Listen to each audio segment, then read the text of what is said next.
Recorded books and one-click digital present Ghosts of War by Brad Taylor. Narrated by Henry Strozier and Rich Orlow. Never strike a king unless you are sure you shall kill him. Ralph Waldo Emerson. No one starts a war, or rather no one in his senses ought to do so, without first being clear in his mind what he intends to achieve by that war and how he intends to conduct it. Karl von Clausewitz. I know not with what weapons World War III will be fought, but World War IV will be fought with sticks and stones. Albert Einstein. Chapter 1. The Old Town. Fredrikstad, Norway. 4 months ago. The Range Rover made the turn onto the final road, a long stretch of gravel ending in what looked like a moat surrounding a fortressed town. In front of the water, 2 men in uniform stood next to a fire barrel, compact assault rifles slung over their shoulders, hands hovering above the barrel to ward off the chill. The driver slowed instinctively. The passenger said, "Keep going. Don't give them any reason to suspect anything." The driver huffed slightly, strangely giddy at the turn his life had taken. Suspect, right.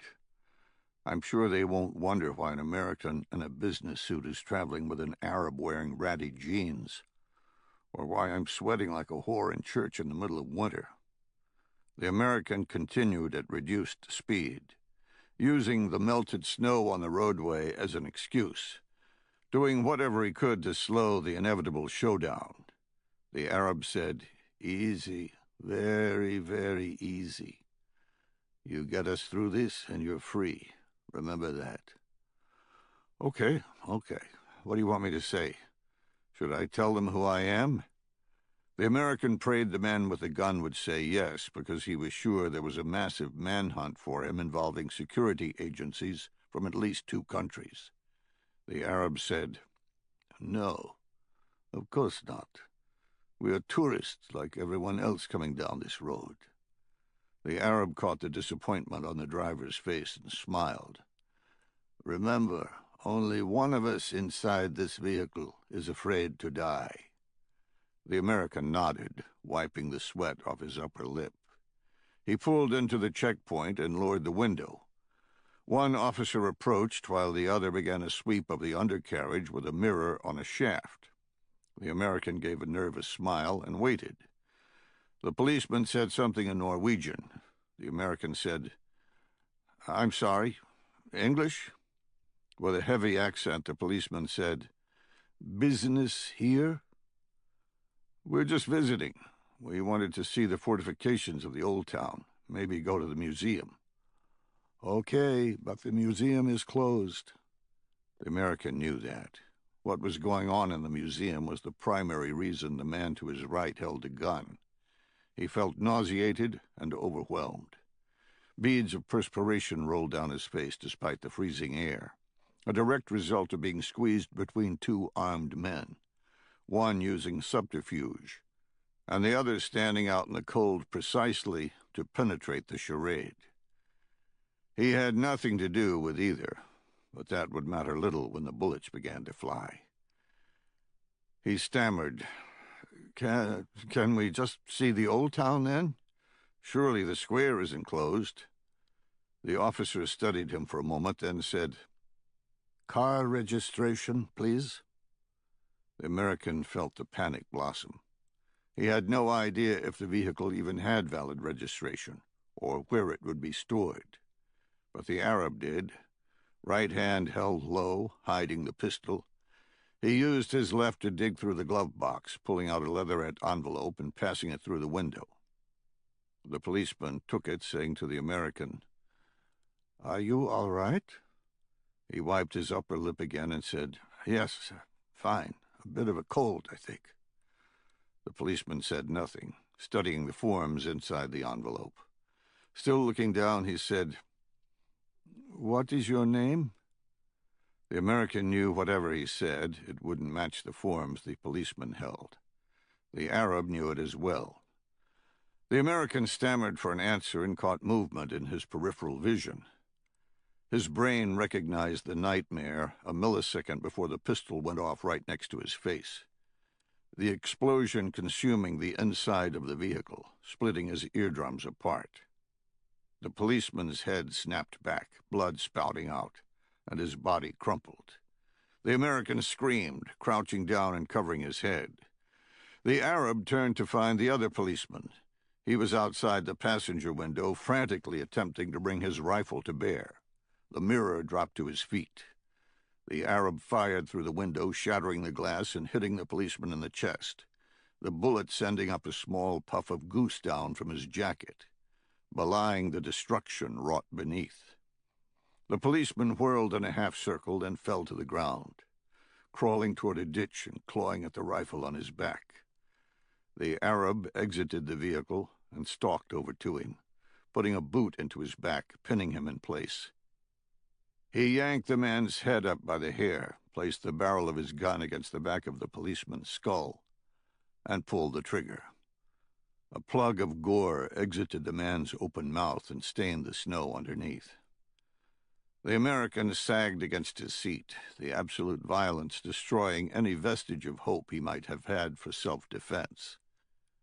The Arab calmly returned to the car, walking around to the driver's side. He said, "Get in the passenger seat." The American did so, numb.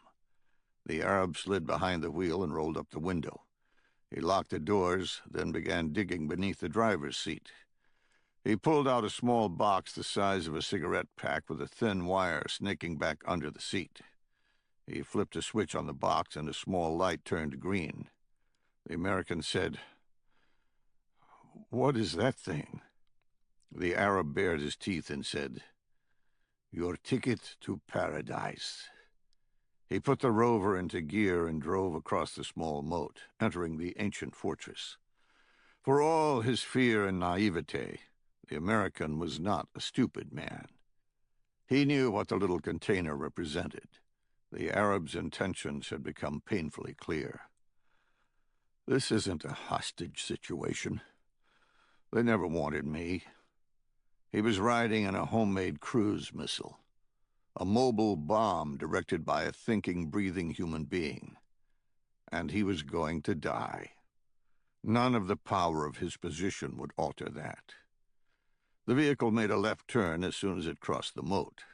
The Arab, with one hand on the wheel and one holding the weapon, aimed at the American. As if he could do anything now. He was close to catatonic, rocking forward and back in the passenger seat, begging for a miracle. The vehicle picked up speed, racing down the asphalt lane, the brick and stone buildings constructed centuries ago a blur outside the window. The American heard the Arab curse and opened his eyes. He saw the Arab staring into the rearview mirror. The American rotated around and caught sight of a man on a motorcycle right behind them. A rider on a BMW, closing in on the bumper, no helmet, long hair blowing in the wind. A man the American thought he recognized, but that would be impossible. Even so, he began to hope. The driver began chanting in Arabic, stoically reciting something over and over. A brick wall, protection for a courtyard built long ago, appeared outside the passenger window. The museum. They reached the end of the lane, and the Arab whipped the Range Rover around the turn, tracking the brick wall.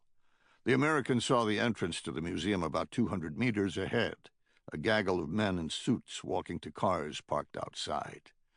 And another BMW motorcycle headed right toward them.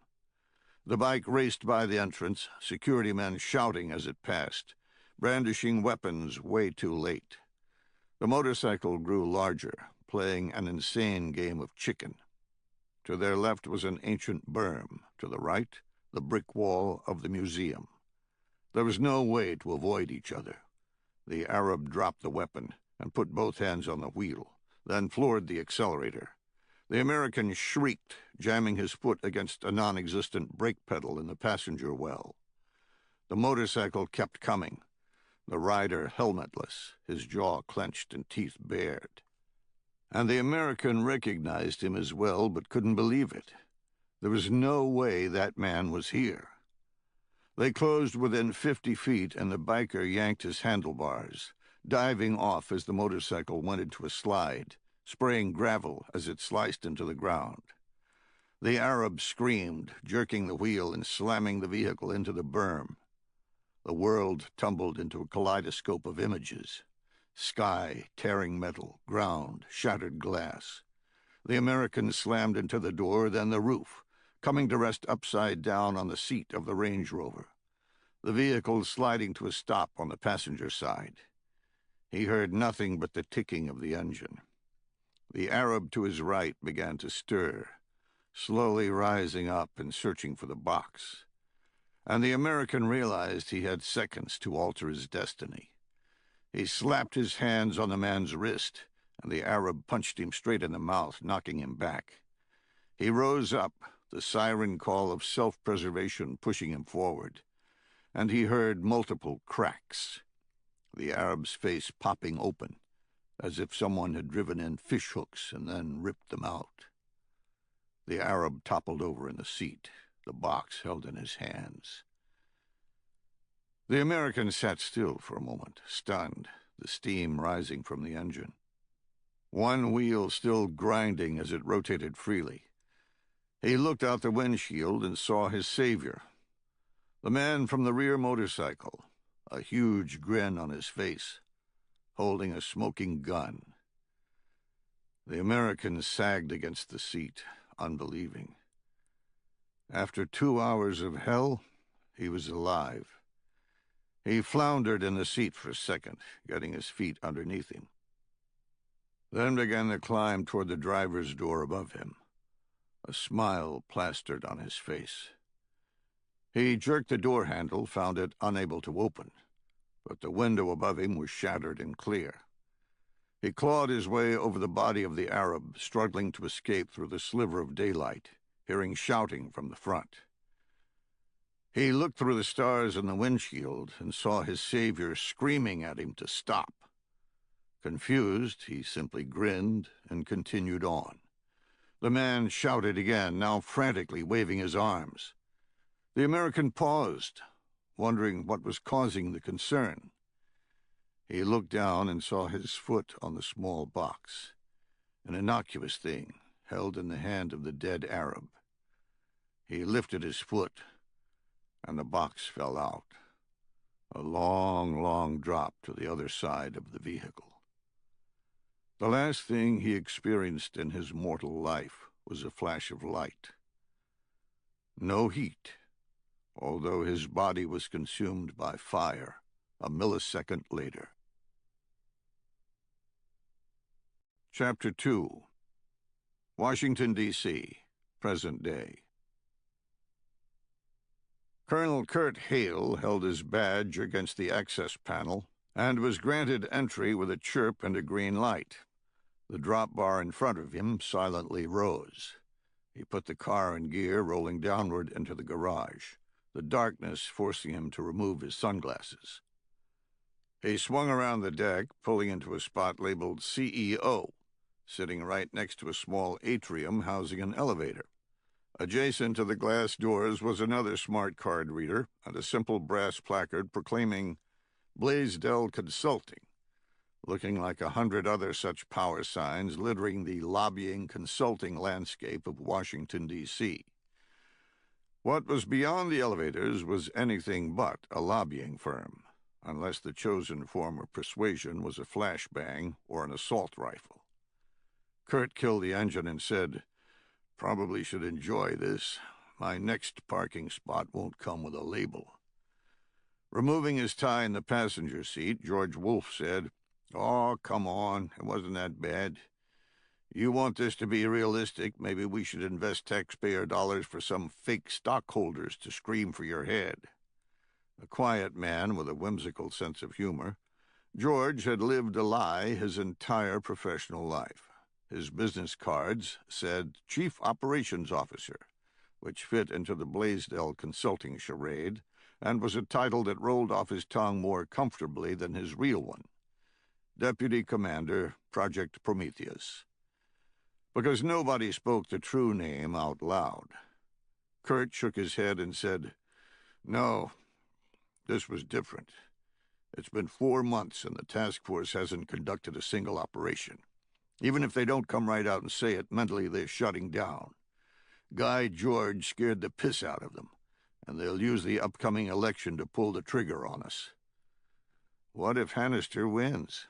Kurt scoffed and said, "Well, that would be something, but only in an alternate universe. He's getting obliterated in the polls on just about everything, even his personality. Did you see that hit piece from Politico asking if people could tell the difference between him and a wax figure of himself at Madame Tussauds? He's cooked, and with him, so are we."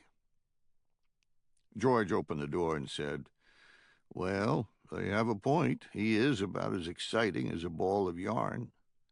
A little melancholy leaking out, Kurt said, "This place was just hitting its stride. What a waste. Fucking Guy George." Halfway out the door, George Wolfe sat back down, seeing the strain the last few years had brought his friend. Having walked the tightrope of clandestine operations, eschewing the very oversight rules he had once championed, George saw that Kurt felt responsible for the debacle they were now in. Before, it had always been for the greater good. Now Kurt Hale could no longer make that claim. George said, "Hey, cut that out right now. Guy wasn't your fault. You did what you could. At the end of the day, he was right. The real heat came because of that asshat Billings. You tried to save him, tried to do the right thing, and it's going to cost us. But it isn't a done deal yet." Kurt tapped his hands on the steering wheel and said, "I hope you're right, because I don't think I can go shine a seat in the Pentagon for real. Pretending to do it is bad enough." He turned and looked at his longtime friend and ally. "What will you do? I mean, if worst comes to worst." "Go back to the CIA, I guess, although I burned most of my bridges there. Probably end up as a reports officer in one of the new mission centers looking at climate change." Kurt laughed and said, "Well, at least they know where we stand." George pushed open the door a second time and said, "That's true.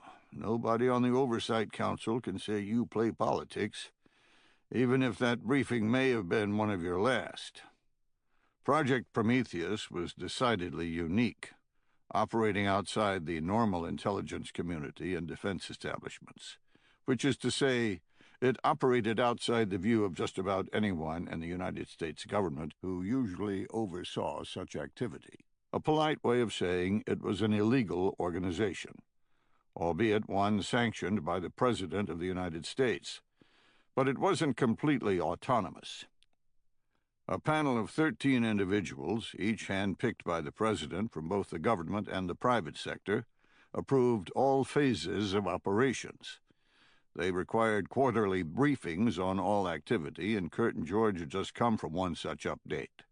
One that had been less about counterterrorism operations and more about damage control.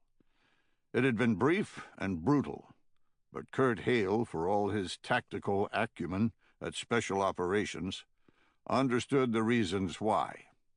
4 months ago, a task force operator named Guy George had gone rogue, applying his lethal skills on a personal vendetta and killing 3 members of the government of Qatar. The officials had provided financial support to the nascent growth of the Islamic State in Afghanistan, and part of that support had caused the death of his brother. And Guy's unilateral response had precipitated the death of the United States Secretary of State, Jonathan Billings. It was a killing that had been splashed throughout the world stage, with the subsequent investigation one would expect. All that would have been fine and good, except Kurt Hale had launched a task force team to prevent the killing without sanction, and the fallout was threatening to expose the extra-legal force, along with a possible jail cell for every member of the Oversight Council. Kurt had tried to start the meeting off by asking for authority to continue surveillance of a suspected financier in Mali, and had learned how naively optimistic he had been. The president himself, Peyton Warren, had cut him off, saying, "Kurt, come on. We're nowhere near ready to continue with operations. Get to the heart of this meeting. What's the state of play with the motorcycle rentals in Norway?" Kurt had absorbed the rebuke and saw that everyone in the room was hanging on the answer, afraid for the skin they had in the game. "Sir, there's been no change from the last update, and honestly, there won't be a change. The bikes were rented under aliases with credit cards that end in a P.O. box in Sacramento, California. We had 4 cutouts before that. There is no way to find a link between who rented the bikes and who was riding them." Alexander Palmer, the president's national security advisor, said, "Yeah, but that in itself looks strange. It looks like an intelligence operation, which is something the task force said would never happen." Kurt said, "Whoa, wait. We can ensure we get out clean before an operation. But that statement is predicated on our operational footprint. A slow burn to build the infrastructure and accomplish the mission. This was a hostage rescue, something we don't do. Secretary Billings put his own life in danger, and I had the assets to attempt saving his life." He paused a beat and saw his words were having no effect. Exasperated, he said, "It didn't work out, and now you want to accuse me of not preparing? Maybe I should have just sat on the sidelines, let the suicide bomber destroy the peace talks. At least then I wouldn't be having this conversation while letting other terrorists go free." Chapter 3. President Warren held up his hand and said, Okay, calm down. Nobody's faulting the effort, but the fallout is something different. We've officially entered the silly season of a presidential election, and the questions arising from Billings' death are almost overpowering. I can only shrug so long before it looks like I'm hiding something. Left unsaid was that the shrug was tainting his vice president, Philip Hannister, the man who'd recently picked up the proverbial election staff and was running for the president's seat. Forget about the opposition. He was now getting hammered by his own party as ineffectual and/or a liar. Kurt said, "Sir, it's the best we can do. There's no way to crack what happened. No way the task force will be exposed. But those questions are going to remain. All we can do is shrug, deny. Hell, ask them to look. They won't find anything." Palmer shook his head at the pat answer and said, "What about the diplomatic security guys, the ones protecting Billings? They saw task force activity." Kurt was incredulous. "You're asking me to explain that? I don't own them. You do. Who's the next sec state? Who's the acting now? Read them on and start getting control of your own house." And in the facial expressions of the council, he saw how far the fear had seeped, how little power he actually held.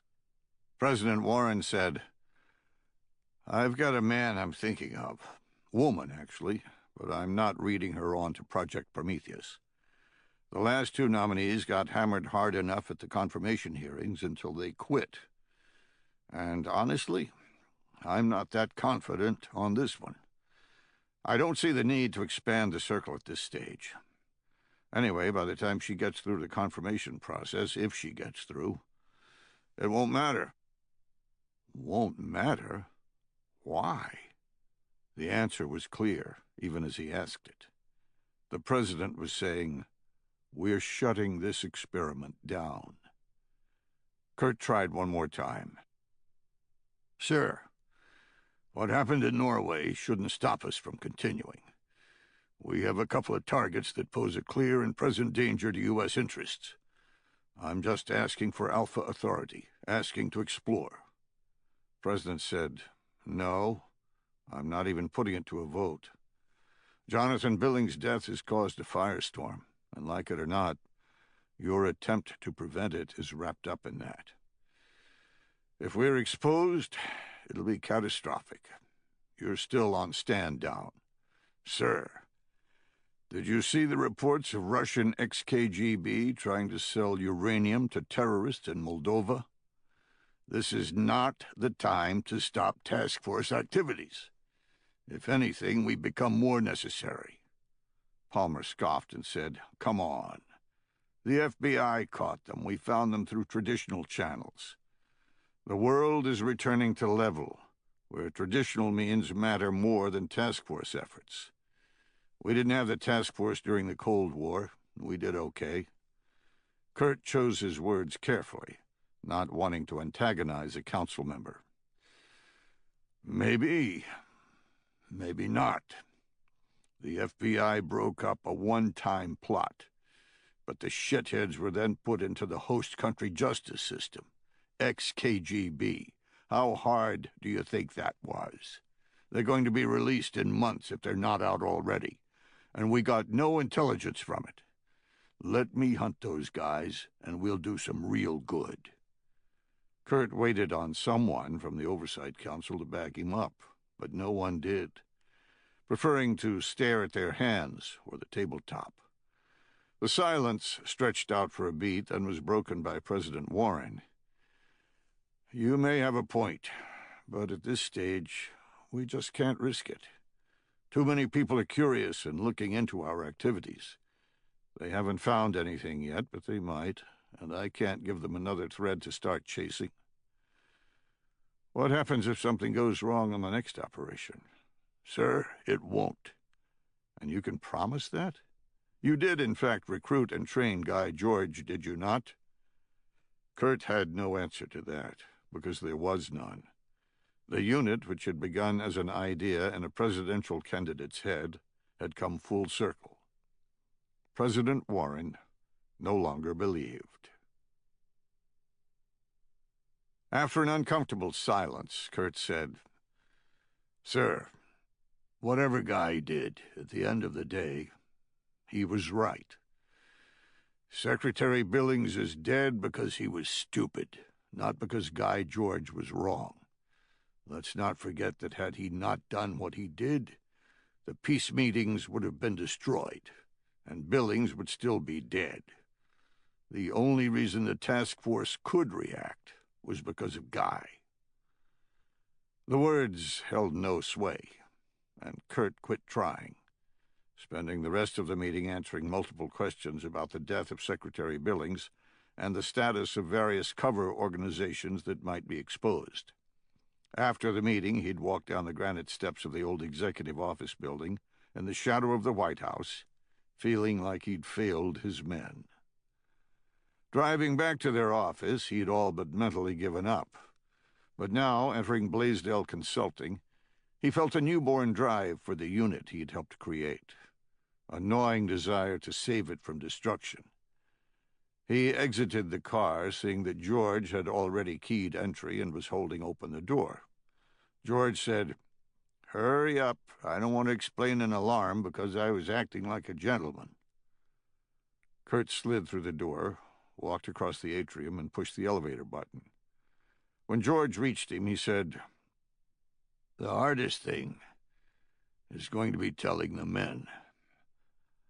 I have a team waiting on an X-Ord for a simple bugging operation, and I have to tell them no. They aren't stupid. They're going to understand something's not right." George barked a laugh and said, "Huh, if you mean Johnny's team, I'm sure his stint in Jamaica isn't going to cause any angst. All that means is he gets another day of poolside fun. I was thinking about Pike. The active duty guys can take care of themselves, but Pike and Jennifer deserve an answer with enough time to prepare. If the Oversight Council turns off the tap, everyone else can go back to where they came from. Pike and Jennifer are going to be hung out to dry." The elevator doors opened, and George said, "You going to tell him today?" I hope to. He's up here doing some sort of business development for his company. I asked if we could meet, but I don't know if I'm going to make it now. Too much crap going on. George keyed the access panel, then pressed the button for the third floor. He said, I wouldn't worry about Pike landing on his feet. He'll figure something out, if it's even necessary. They rode in silence for a moment, then Kurt said, You remember all that studying we both did on the Office of Strategic Services? Not wanting to repeat any mistakes they made when we stood up to the task force? Yeah. Don't you think it's ironic that in the end, we're going to end up just like them, disbanded and thrown to the wolves because the threat is deemed not worthy? The car came to a halt and the elevator doors opened. George exited and said, We aren't there yet. There's a lot of time before the election, and something may happen to alter any calculations of our worth. Kurt simply nodded, exiting the elevator. George caught his arm, made sure nobody else was in the hallway, then said, You believe that, right? Of course I do. I just don't know if it will matter in the end. Politics trumps security every time. George left the doors close behind him and said, Until security drives the politics. Remember, there are a lot of assholes out there who need killing, and only one organization designed to do that. Chapter 4. The sun was still above the horizon, fighting to remain, but had started its inexorable dip, the Black Sea below the helicopter reflecting its light, lending a spectacular flare of orange and red hues to the imposing grandeur of the palace perched on the cliff above it. The helicopter went feet dry and swept inland, directly over the top of what could only be described as a work of architectural excess, a massive, ostentatious structure of granite and stone that sprawled over 160 acres. From the air, it looked like something created from the botched memories of Marie Antoinette and the Mad Hatter, or from a man who was fervently attempting to reconstruct the power of czars of old. Springing out of the thick woods on the Russian coast, the building had an opulence that reflected an earlier time, when money and power were meant to be displayed. The Augusta Westland AW-139 crested the eastern facade, flew over the top of a courtyard large enough to host the World Cup, then zeroed in on 4 helipads 500 meters away. Sitting in his leather seat, the chill fading from the untouched glass of vodka in his hand, Simon Migunov took one look at the mansion and realized whom they were going to meet. He had never been to the Black Sea estate, but of course he'd heard about it. Everyone in Russia had. But only a select few were allowed to actually visit, and for a good reason. It was where any decisions were made that fell outside of the official records of Russian history, which was a misleading distinction, as the true history of modern Russia was precisely decided here, outside of any official organ, at a place that not even the Russian press would admit existed, even though it could be seen from satellites as clearly as the Great Wall of China. Any sordid event that threatened to sully the rarefied air of the State Duma was discussed and decided here, under the canopy of a mansion that itself had been built using pilfered and hidden funds from the state. The stone construct, in fact, was the perfect embodiment of modern Russia. The thought was unsettling to Simon, as were the 2 security men at the back of the helicopter, looking bored even as their jackets bulged with potential death. Simon glanced at his boss, peer, friend, and nodded at the courtyard below. Viktor Markelov smiled and said, I told you it was important. You said nothing of the sort. You said we were negotiating natural gas extensions with the Baltic states. Victor flashed yellow teeth, then downed yet another shot of vodka. He said, "The Baltic states are on the menu, but their representatives won't be here. They aren't necessary for this conversation." Viktor Markelov was the vice president of external business development for a Russian conglomerate called Gazprom, the largest oil company on Earth, which, while impressive, didn't really do the organization justice. It was actually the largest company, oil or otherwise, on the planet. A quasi-state-run entity, it controlled the massive amount of natural gas flowing out of Russia, and in so doing, was a hammer used in Russian foreign policy. To put it bluntly, Gazprom was a weapon, an enormous beast that couldn't really be compared to any other corporation on Earth, unless one turned to fiction, where it looked more like something James Bond would fight, with Blofeld at the helm. Part profit-driven corporation, part state-run politics, part mafia-controlled interests, its whole was something that couldn't be adequately described. But Simon knew it could certainly be leveraged. Simon represented the seedier mafia side. Victor was on the corporate side, the money side. Noticeably absent in the posh helicopter was anything resembling the state. That, Simon concluded, resided in the mansion by the sea. The helicopter settled onto the second pad to the left, the others empty. The only thing visible a small caravan of black Mercedes, the chosen vehicle of the elite.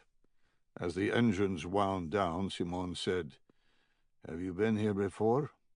"No. This is my first time." Simon flicked his head to the rear toward the armed men and said, "We must be careful. This meeting may be about more than gas."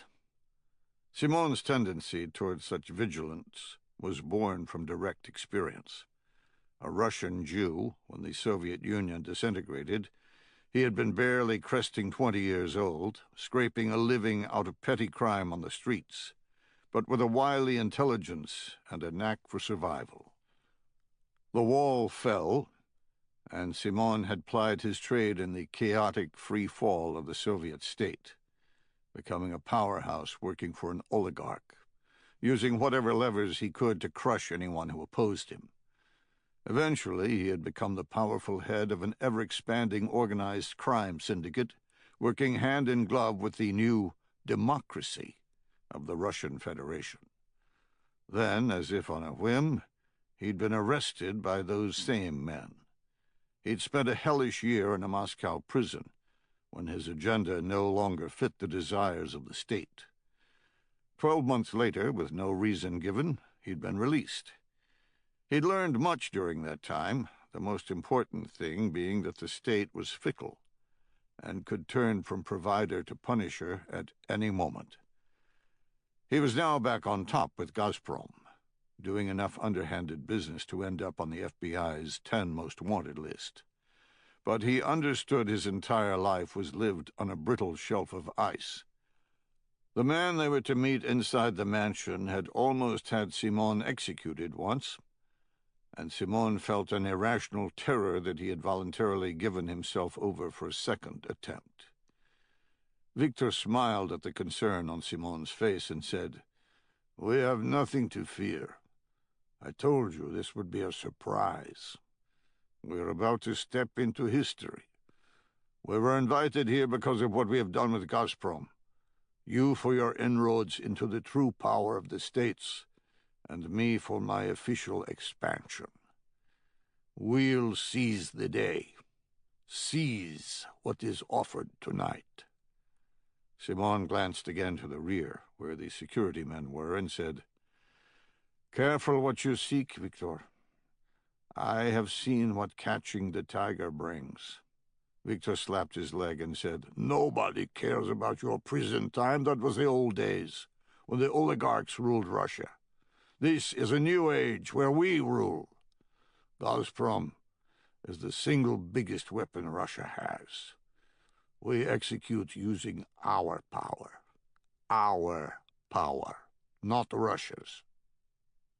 Simon was amazed that Victor actually thought his position brought him leverage. But then again, he'd been burned once by the same hubris. Victor unbuckled his seatbelt, and the three nameless aides to his left did the same.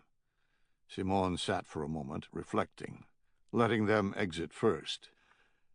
In his youth, he'd worked as a dealer in an unauthorized poker den, carving a living out of the concrete and steel of a new Moscow and hiding his Jewish past.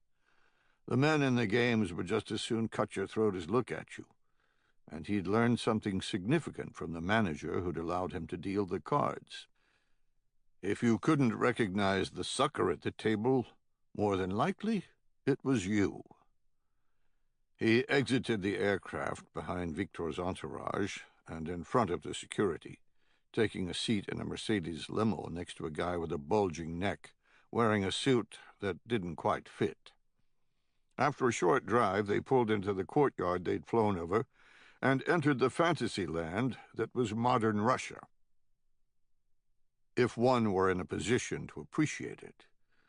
They walked through two gigantic wooden doors into an atrium that looked like a caricature of opulence, something from a Hollywood movie set, as if someone were trying too hard to show off their wealth.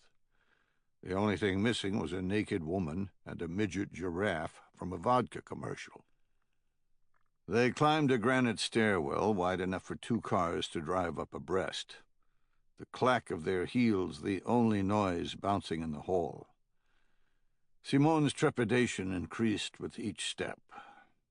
They reached the top and entered a hall with a dining table the size of the landing deck of an aircraft carrier, the far end set for 6.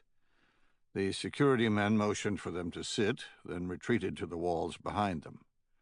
They did so, staring uncomfortably, no words spoken. After a brief interlude, another entourage entered, 4 men striding as if they were late for a meeting, breaking the plane of the room with a purpose. Behind them was the man, the President of Russia, Vladimir Putin. It was only the second time Simon had met him, and the first hadn't ended very well. Chapter 5. At Putin's entrance, the only thought that stabbed through Simon's brain was, "This is it. I'm dead." He had no reason to think that, other than the memories of a year in a Moscow prison at the whims of a man who did whatever he wanted with the lives under his control. But it was enough. While Simon and the others from the helicopter tried to compete for who could jump to attention the fastest, the men of the president's party stopped at an unoccupied chair like a rehearsed parade, the president at the head of the table. He took a slow look around the room, then said, "Thank you for coming here with such little notice." Victor said, "By all means, Mr. President, we serve at your pleasure." Victor glanced at Simon with a smile on his face. Simon wanted to smash it off.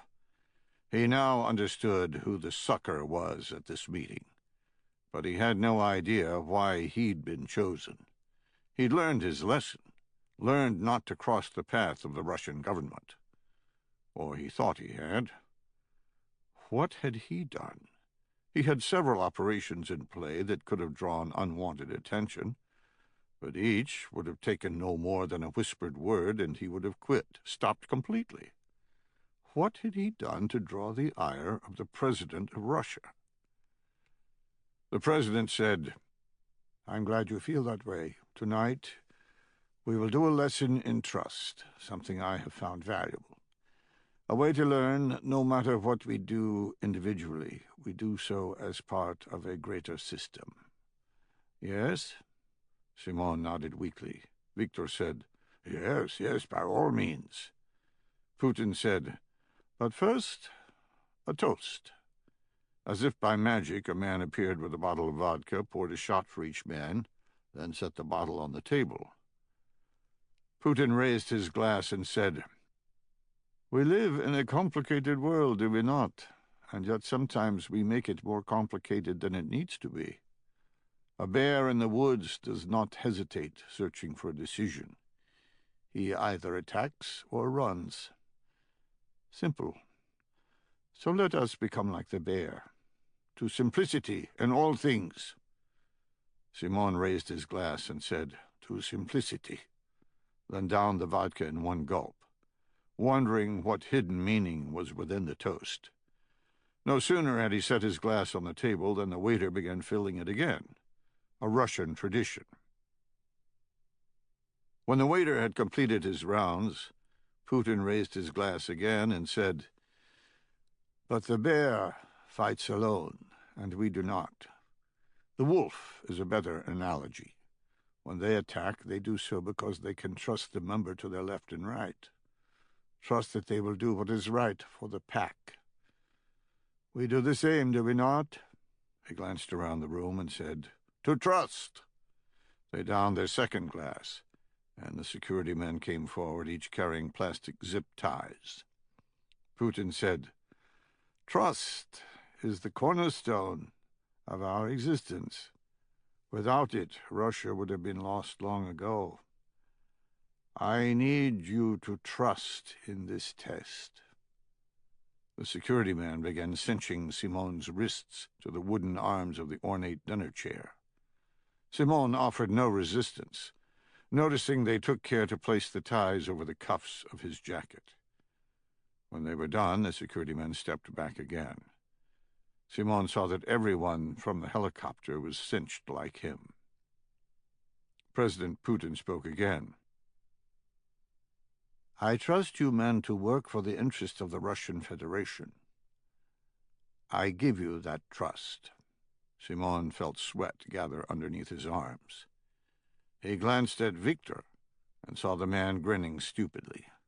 Putin continued, "I see that Ukraine has stated that they will no longer buy natural gas from Gazprom, that unless we lower our prices, they will turn to the European Union for their energy needs. And now Lithuania and Estonia are rumbling the same way." Victor flexed his hands and said, "Sir, they always say that. They have no choice but to use us. Nobody in the EU can compete with us. They had no choice before, but they have been diligently working on a gas line, something you failed to stop. Something I trusted you to stop. Even Belarus is talking to the West now." For the first time, Simon saw Victor react, realizing he had skin in the game. He said, "Sir, yes, they are trying to wean themselves, but they cannot. We own all their energy needs. If we were to turn off the gas, they would freeze. Belarus would go bankrupt without our help, and they know it." He glanced around the room for support, finding none. His voice cracking, he said, "Sir, we ruled them with Gazprom. We ruled them." The president walked around the table, tapping the wood and saying, "Yes, today that is true. But tomorrow is a different story, because of you. Isn't that correct, Simon?" Simon jerked upright at his name, unsure of what to say. His role in Gazprom ended at feeding the organized crime beast. He had no control over who or what did anything on the world energy markets. But he also knew his life hung in the balance. He said, "Sir, perhaps you are correct." Victor's eyes flew open, looking at Simon in shock. And Simon saw the cards in his hand for the first time, realizing he was not the sucker in the room. Putin said, "I know I am." The security men sprang forward. slapping a swath of clear plastic cling wrap over the face of each Gazprom executive, and pulling their heads backward, the plastic covering the mouths and noses of the men. Everyone except Simon. They wrapped the heads until the plastic shrouded each man like a modern-day mummy. Simon sat still, watching the men writhe and fight, their hands locked to the chairs. Putin said, "It's a shame, really, so many Gazprom men having a heart attack at the same time. Or perhaps it will be a leak of carbon monoxide in a hotel. Either way, there will be repercussions, investigations of Gazprom chemical uses." And Simon realized why they'd used the flex cuffs over the suit sleeves. No bruising. Simon sat in a surreal silence, surrounded by the opulence of gold and granite, watching the men to his left and right die horribly, while the president of Russia clinically studied the suffocation. Eventually, the men ceased moving. At a simple flick of Putin's wrist, the security man began dragging them away. His hands still locked to his chair, Simon waited. Putin said, "Simplicity, as I said before. Firing them or arresting them on charges would have left them licking their wounds, looking to return the favor in the future. Do you agree?" Simon caught the trap before he spoke. If he said yes, he was agreeing to his own death because he had been spared once before. If he said no, he was doing the same thing. Putin didn't wait for an answer. He asked, "Do you believe in Russia?" "Of course I do. I have proven that over and over again." "I know. You have been placed in prison for crossing me, incorrectly, as it turned out. I regret that. Do you harbor any ill will because of it?" Simon had no illusions of what had happened to him. He had been doing the bidding of the state, and when his actions had been deemed a risk because of the man in front of him, he had been hammered. The Russian system wasn't built on guilt or innocence, but on who was more powerful. But he was not stupid enough to say that now, with his hands locked to a chair, and 4 of the most powerful people in Russia now dead. He said, "Of course not, sir. On the contrary, I appreciate the state realizing I was innocent." Putin picked up a butter knife from the table and played with it, saying, "You know it was I who released you?" "Yes, of course I do." Putin pointed the knife at the retreating corpses and said, "You understand why I did that? Understand the threat they represented?" Unsure of what to say, Simon retreated. "If you thought it was necessary, I'm sure it was." Putin said, "I mentioned the wolf because I respect its dedication, respect its loyalty to the pack. Do you?" Sweat building, Simon, unsure of what turn the conversation had taken, said, "Yes, of course."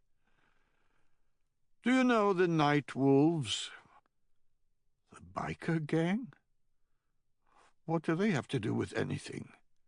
He didn't voice that, instead simply saying, "Yes, I do. I have business with them on a frequent basis. They are what is pure with our own society." Putin said, "We live in dangerous times. NATO is encroaching on our terrain every day. They cause one after the other of our former allies to join them. They fight us in Syria and prepare secretly for the demise of the Russian Federation here in Europe. You heard me mention Belarus. Have you any contacts there?" Simon fought to keep up with the turns of the conversation. "Yes, naturally I have some elements there, but not in the government." Putin smiled and said, "The government is precisely my concern.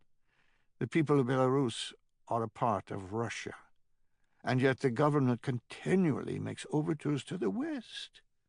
The Baltic states are letting NATO put military capability on our doorstep, and Belarus prevents us from building our own bases, despite the wishes of the people.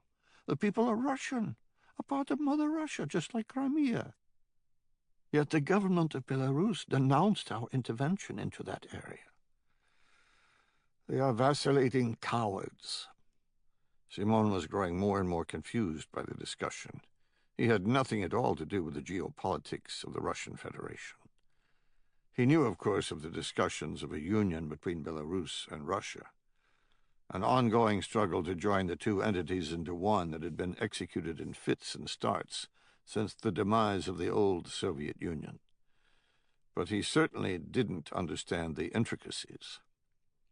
Putin leaned across the table, and Simon felt the full force of his commitment. I cannot let Belarus fall into the hands of the West. They agree to treaties with us, then break them. Agree to cooperative engagement with an outstretched hand, then clench the hand into a fist, spurning us. We can no longer wait for the government to do what is right. Now is the time to strike. NATO and the United States are stretched thin by Syria and the rest of the Middle East. China is testing them in the Pacific, and ISIS threatens them at home. They have no tolerance for further foreign entanglements, especially with a country such as Belarus. In Ukraine, I saw what they would do given the chance, and the answer is very little. Like in Crimea, the people of Belarus will welcome us. All I need is a reason to go in. Simon nodded, finally realizing where the conversation was headed. Putin said, You, dear Simon, will give me that reason, just as you did once before. Chapter 6. Jennifer came back to the table carrying a couple of rum and cokes and a bottle of Corona. She handed the beer to Knuckles and gave me a plastic Solo cup, saying, Great choice, nothing like getting fired in a dive bar. Jennifer and I had come up to D.C. from Charleston because of a strange request from a couple of Israelis we knew. Although saying it was a strange request was redundant, like saying, come to a complete stop, because every damn request from those two was strange. Of course, I couldn't come to the nation's capital without grabbing a beer with Knuckles. That would have been sacrilegious. Kurt Hale had heard Jennifer and I were in town and had asked for a meeting, and I knew it was because of the current hand-wringing about the task force. Usually we ended up in a coffee house somewhere in D.C., but this was a special situation, and with it came a special destination. A place called the Rhino Bar on the main drag of M Street in Georgetown. A wing bar with chipped tables, rickety metal stools, and rowdy patrons. My kind of place. But this time I could blame Knuckles. He'd picked it. He said, What's wrong with this establishment? It's in the heart of Georgetown. There are rich folk all over the place. It's not like I took you to the slums. Jennifer held up her plastic cup and said, A, they can't afford real glassware. B, the floor sticks to my shoes when I walk. C, they don't even have Bacardi. It's some rot-gut rum. I said, beauty is in the eye of the beholder. And anyway, we didn't have a choice. Aaron doesn't want to cross Rock Creek. According to him, it's some sort of no-man's land border, and he's forbidden from entering D.C. proper. Here apparently is okay. This is still D.C. Didn't you tell him that? I took a sip and said, Of course I did. Well, I told Shoshana. But there's no reasoning with her. To them, this is not Washington, D.C. Maybe someone should email the Mossad a link to Google Maps. Aaron and Shoshana were operatives formerly employed by a Mossad project called Samson, something they referred to as a Special Operations Team, but it bore little resemblance to what we Americans called SOF, because its entire range of operations encompassed killing someone.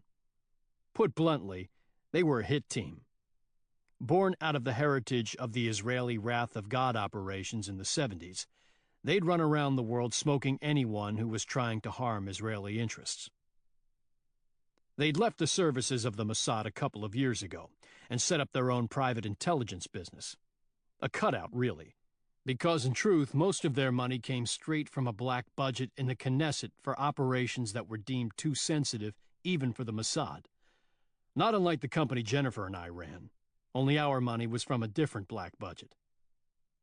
We'd first crossed paths on an operation in Istanbul a few years ago, when I tried to kill Shoshana. Later, in Amman, Jordan, on a different mission, she tried to return the favor. Since then, we'd become fast friends, and had quasi-sort of started working together on occasion. In this case, Aaron had contacted me out of the blue, saying he might have a business proposition, and requested a meeting in Washington, D.C., but out of the capital. Since we were doing nothing with the stand-down of the task force, and it gave me a chance to drink a beer with Knuckles, I'd agreed. There was no telling what the meeting would be about, but we could always just say no. Kurt's request, on the other hand, was a complete blank, but it would be good to see him as well. Jennifer said, "So, Knuckles, why does Kurt want to see us? We haven't been operational since we got back from Norway. Is there finally movement with the Oversight Council?" Currently checking out the co-eds walking down M Street, Knuckles didn't hear the question. Jennifer followed his gaze and rolled her eyes. So the choice of bars becomes painfully clear. Knuckles was a fashion plate, long-haired, male model-looking guy with a hippie vibe that women found irresistible. For some reason, they always looked at me as a Neanderthal, failing to see that, as a Navy SEAL, he was exactly the same. Jennifer said, "Knuckles, hello?" He whipped his head back, a little embarrassed, and said, "What?" "I said I can see why you picked this place. Would you like a napkin for the drool? Why don't you just go out on the sidewalk and say hello instead of playing Peeping Tom? We'll wait." Jennifer, on the other hand, had always seen right through him, just like she had with me, when she recognized that, past my craggy exterior, I was all warm and fuzzy inside, which is why we were together. Okay, that's not exactly true. I don't have a craggy exterior. Knuckles said, "Believe it or not, I'm off the market. I'm seeing someone." Jennifer perked up, sensing a potential conversation about something other than guns or four-wheel drive vehicles. She arched an eyebrow and said, "Really? Who would that be?" He slid a finger in the condensation from his beer bottle and made a trail on the table, clearly not wanting to talk. That got my attention. I said, "Well, who is it? You haven't mentioned anyone the last 4 months." He said, "It's Carly." "Carly?" I said, "Carly Ramirez? How? She's in Greece." He sighed and said, "She's not. She got reassigned right after our operation there. Her career took a hit when the thing with Guy George blew up. She got in a little trouble because of it. She's back at headquarters. She called and one thing led to another." Jennifer and I said nothing, processing the information, and Knuckles took it as an indictment. He said, "It's not what you think. We didn't plan it or anything." Carly Ramirez was a CIA case officer who had dated Knuckles' best friend, a man with the call sign Decoy. He'd been killed in Istanbul on the same operation on which I'd met the Israelis, and through a confluence of events, Carly had ended up helping us try to stop Guy George in Greece 4 months ago. Intimately involved in the debacle that had caused the stand-down of the task force, she'd apparently been jerked back home to protect our cover, and now Knuckles believed we thought he was sleeping around on his best friend. Which was sort of nutty, but I could see that he felt some guilt. Jennifer said, "Hey, we're not judging. I was just surprised. Decoy would approve, you know that." Jennifer had been standing next to Decoy when he'd taken a round to the head and had killed the man who'd done it, so her words held some weight.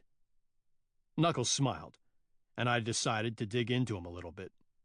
He'd been a stickler against fraternization in the ranks, and it had taken him quite a few missions before he'd grudgingly agreed that my relationship with Jennifer hadn't harmed our operations. The last I'd heard, Kurt Hale was looking to recruit Carly into the task force fold, and turnabout is fair play for all the grief he'd given me. I said, "Screw what Decoy thinks. How on earth can you date someone you work with, you damn hypocrite?" Knuckles laughed and said, "She's still CIA. The task force is on complete manpower hold. No new members.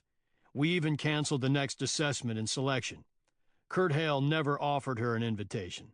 So you can stow all the fraternization crap. We're just taking it slow and easy. Nothing permanent, but honestly, I was afraid to tell you."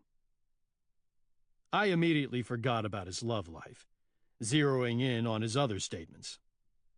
"What do you mean they canceled A&S? Why?" "I don't know, but honestly, I'm worried. I think the task force is coming to an end. I wouldn't be surprised if that's what Kurt's going to tell us. Guy George scared the hell out of them, and with the election coming up, I think they're afraid to do anything. When the new administration comes in, I think we're gone." In my heart, I'd known the same thing, but just didn't want to face it. We operated outside the U.S. Constitution, and sooner or later, such a unit either mutates into something dangerous or is expunged, or both. Since we hadn't mutated quite yet, I just assumed we'd continue on as soon as everyone quit worrying about Guy George, but apparently others thought we'd already become too great a risk. Our actions in Norway hadn't been exactly clean, and so the powers that be were worried about their collective asses. The easiest way to salvage that was to cut the task force away. As if to punctuate the thought, my phone vibrated with a text. "Pike, how long are you in town? I can't make it out today." I said, "Speak of the devil, Kurt just canceled the meeting." I texted back, "Not sure. Depends on what happens at my other meeting. With Knuckles now, what's up?" I didn't like the response. "Let's just say you might want to look hard at that business proposition. I'll have no work for you for a while." I replied, "A while or forever?" Knuckles told me about A&S. I got the little bubble on my phone and waited for the reply. At least it had some vote of confidence, as it came in all caps. "A while, not forever. Talk soon." I showed the phone to Jennifer, then passed it to Knuckles, saying, "What's that mean for you guys?" Knuckles was still on active duty with the Navy. Sheep-dipped at some do-nothing job on the Navy rolls, while he actually acted as my second-in-command for our team. The other operators were also either active-duty military or CIA. Jennifer and I were unique in that we were civilians with a civilian company. He said, "For now, nothing. We're just sitting around twiddling our thumbs. We aren't even allowed to conduct exercises to keep our skills up. Long term, I guess we'll all just go back to where we came from. Although, the thought of going back to Big Navy makes my skin crawl. I'd end up on staff at Warcom wearing a uniform." Jennifer held up her phone and said, "Just got a text from Shoshana. They're on M. Should be here in a couple of minutes." I nodded and said to Knuckles, "How much more time do you have until 20? "A couple more years. At least I'm getting a paycheck. What are you guys going to do?" I said, "Hey, Grolier Recovery Services still exists. The Oversight Council can't shut that down. We'll just take our show on the road until they pull their heads out of their asses and let us start operating again." He laughed and said, "Real archaeological work? Without the task force paycheck, you'll starve within a year." Grolier Recovery Services was the company Jennifer and I had founded after I'd left active duty. Ostensibly, we facilitated archaeological expeditions around the globe, not by doing the actual digging, that was up to whoever hired us, but by providing liaison with the U.S. Embassy, site security, and facilitation with the host nation. Honestly, Knuckles had a point. We'd done only a few contracts where the customer was an actual, real research entity, and one of those had simply been a billionaire who wanted to play Indiana Jones. Most of our money came through the task force, using our business as a cover to penetrate denied areas and put some terrorist's head on a stake. Jennifer stood, and I saw Aaron Bergman enter the bar. looking around for us. She waved, and I said, "That was the past. I think GRS might be on the verge of a banner year." Chapter 7. The dim lighting providing barely enough illumination to see his boss, Mikael Yolson said, "You don't seem yourself. Did everything go okay with the meeting?" The music was overpowering, forcing Mikael to speak above a whisper. But that cacophony was precisely why this meeting place had been chosen. There was no way any listening devices would be able to parse what was said on the small balcony. Well, that was one reason the place had been chosen. The young girls dancing below, all struggling to catch the attention of one of the men in the rarefied air above them, were the other reason. Even so, Mikael took care to use a language rarely heard around Moscow. Speaking Yiddish like Mikael, Simon said, "No, it most decidedly did not go as well as expected." President Putin had stuck to the Russian tradition that once a bottle was opened, it had to be emptied. And in between shots of vodka, Simon had learned his tasking and the help he would have from the Russian state to ensure success. What was left on the table, besides the empty bottle, was what his fate would be once the mission was complete. Simon had flown back to Moscow in the executive helicopter alone, save the pilots. The empty cabin seeming much larger with the absence of the Gazprom staff. It was a brutal reminder of how thin the line was between life and death in modern-day Russia, how little of it he controlled, even with his vast empire. The boss of a criminal enterprise that stretched from Moscow to New York to the Levant, he could order the death of just about anyone. And yet his own life was forfeit to a megalomaniac in charge of Russia. And that was the crux. If he were ever to be free, truly free, he would have to deal with Vladimir Putin.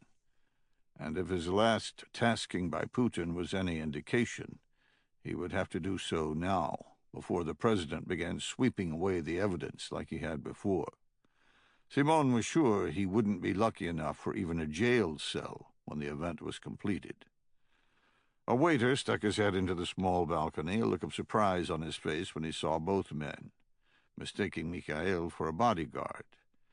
He couldn't be blamed for the confusion, as Mikael was fit, with jet-black hair and black eyes that were constantly scanning, his hands resting near his open jacket. He could have been a bodyguard, and would most certainly act like one if any trouble appeared, but that was not his duty. In contrast, Simon was pasty and bordering on corpulent, his jowls flowing out over the collar of his suit, looking vaguely like Alfred Hitchcock, which is to say he fit the template of the men occupying the adjacent balconies, and yet he knew why the waiter stared. The nightclub was reserved strictly as a playground for the billionaire oligarchs who dotted the landscape of Russia. To prevent drunken shootouts that had occurred in the past, the hired help waited outside, while the barons, the women called them Forbes, sat inside and drank the night away, picking and choosing who they would take home, the security provided by the nightclub by mutual agreement. Simon pulled a wad of money out of his pocket and waved the waiter over, saying, "This is Mikhail, my associate. I will have some more men visiting who do not fit the profile of the others here. Sergio has their names at the door, and there will be no trouble." He handed a note to the waiter, who saw the denomination and smiled, nodding his head and retreating.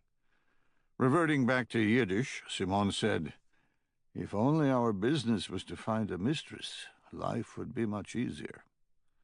Mikael smiled and said, "No, it wouldn't." He waved a hand to the floor of women all vying to be called up to one of the balconies.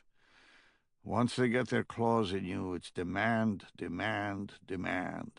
Apartments, cars, vacations. Better to just find a whore for the night." Simon said nothing, drawing on a cigarette. Mikhail waited a beat, then said, Will your meeting upset what we have planned in Poland? No, not at all, but it might upset my ability to spend the proceeds. Mikhail didn't respond, and Simon crushed the embers of his cigarette, then laid everything bare. Putin wishes to take over Belarus. He has engaged me to do so. He wants to attack his Su-27 squadron in Baranovichi. Mikhail looked astounded, his mouth hanging open. When he found his voice, he said, "Take over? You mean the country? I thought Russia was building a base at Babruisk." "They're trying to. Belarus is still dragging their feet, and one of the sticking points is that Russia wants to use a large contingent of infantry to protect the base. Belarus, of course, sees that contingent in a different light. They see nothing but a Russian threat, and so they maintain that they can protect their own terrain."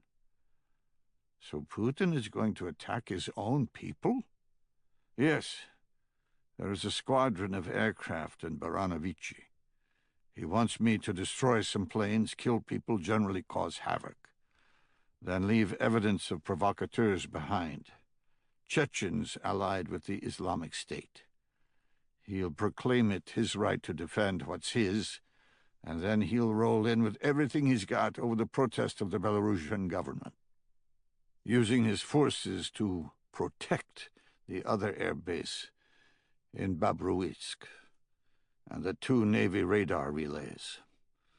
When he's done, he'll have effectively boxed in Minsk. From there, he'll own the country.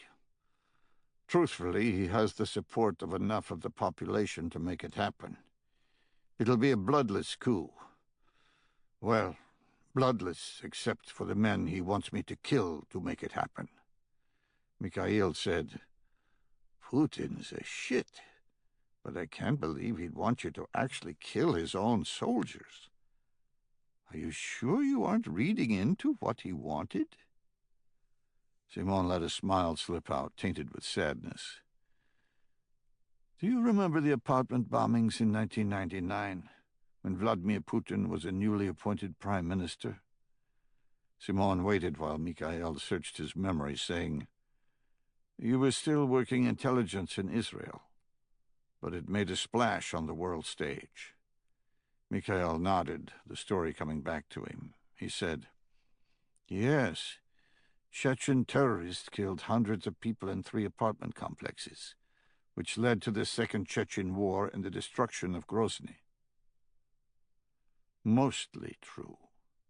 It did lead to the Second Chechen War, and also to the election of one Vladimir Putin to the presidency the first time. But it wasn't Chechens. It was the Russian FSB, all for the express purpose of starting a war." Mikhail scoffed and said, Yeah, we heard those stories in Israel, but there was no proof of that, just conspiracy theories." Simon took a sip of his drink and said, "I am the proof. One of the bombs didn't go off because FSB men were arrested trying to plant it.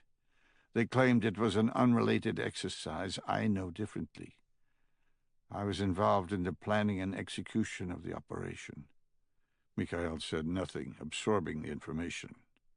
Simon said, "Can you get me back into Israel with your connections?" "No. Not now. It was all I could do to get you out the last time. The Shin Bet has you at the top of their list. Christ, you're on the top 10 of the American FBI. Even if the Shin Bet wanted to leave you alone, you'd be arrested by pressure from the United States. We're going to have a hard enough time keeping your name off what we get in Poland when it's sold.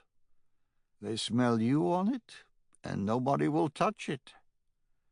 Simon sagged back against his chair, then said, "That's what I expected, which leaves only one option. Putin has to go." "What are you talking about?" "Just do the job. Who cares about Belarus?" Simon leaned forward, his eyes burning. The last time I did the job, I went to jail for a year of hell. The others, the ones closest, like I am now, were killed.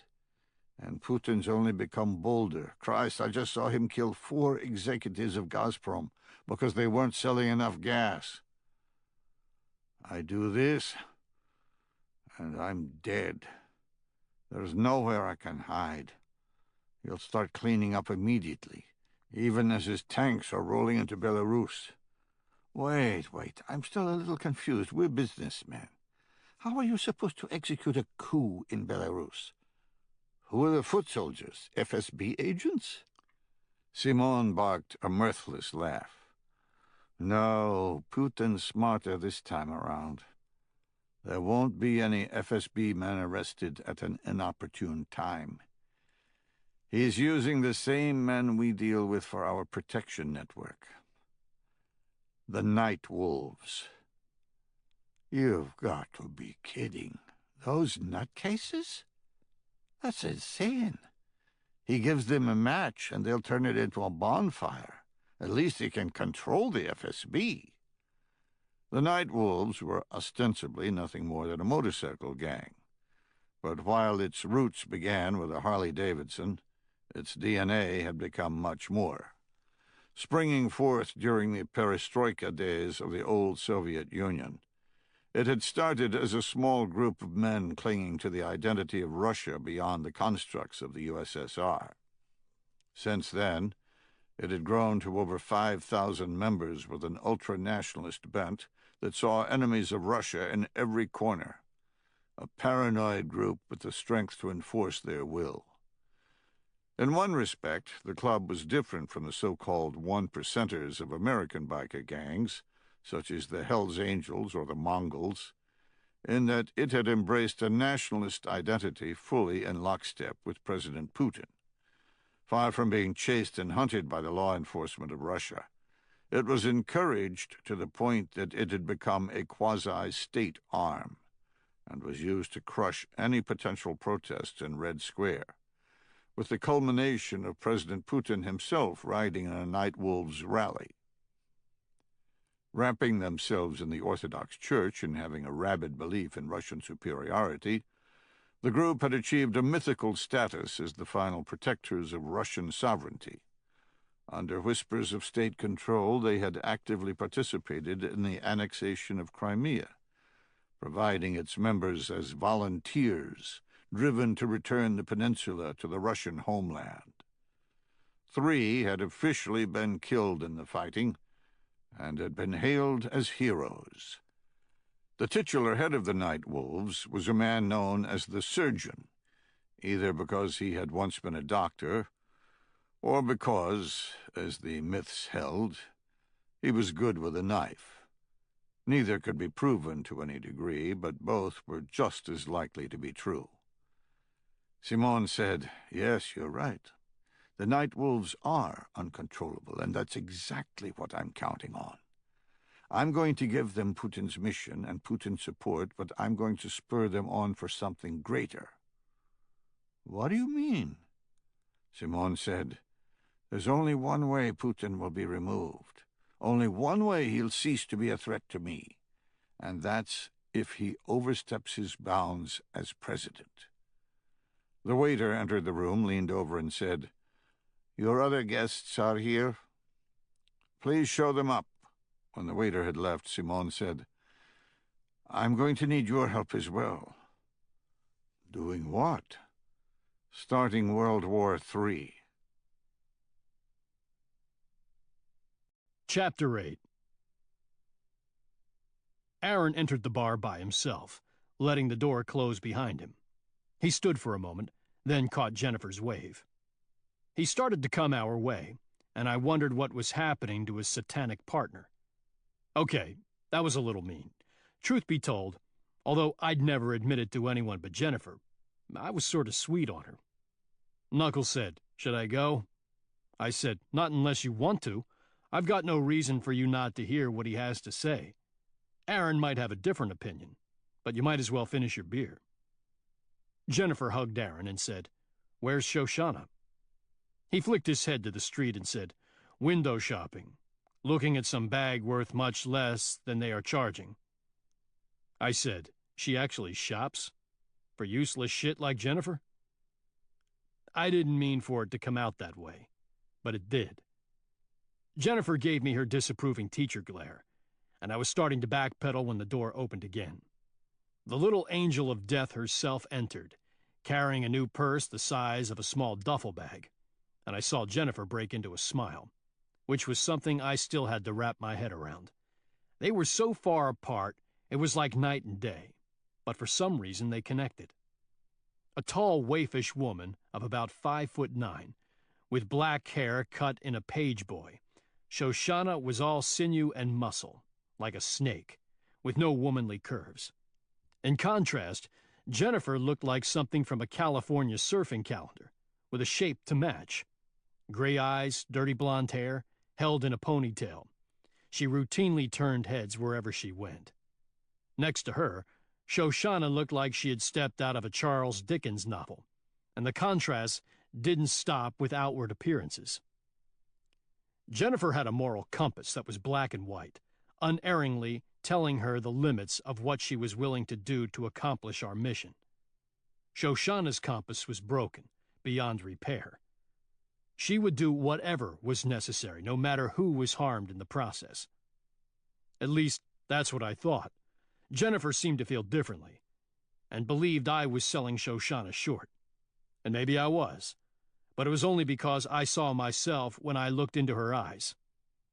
But given Jennifer's unbending sense of right and wrong, if she believed it, it might be true. That compass had proven true with me once upon a time. I just didn't want to test the theory, because on the last mission where I'd done so, Shoshana had threatened to kill me, even if we were friends. I had to admit, though, I missed her.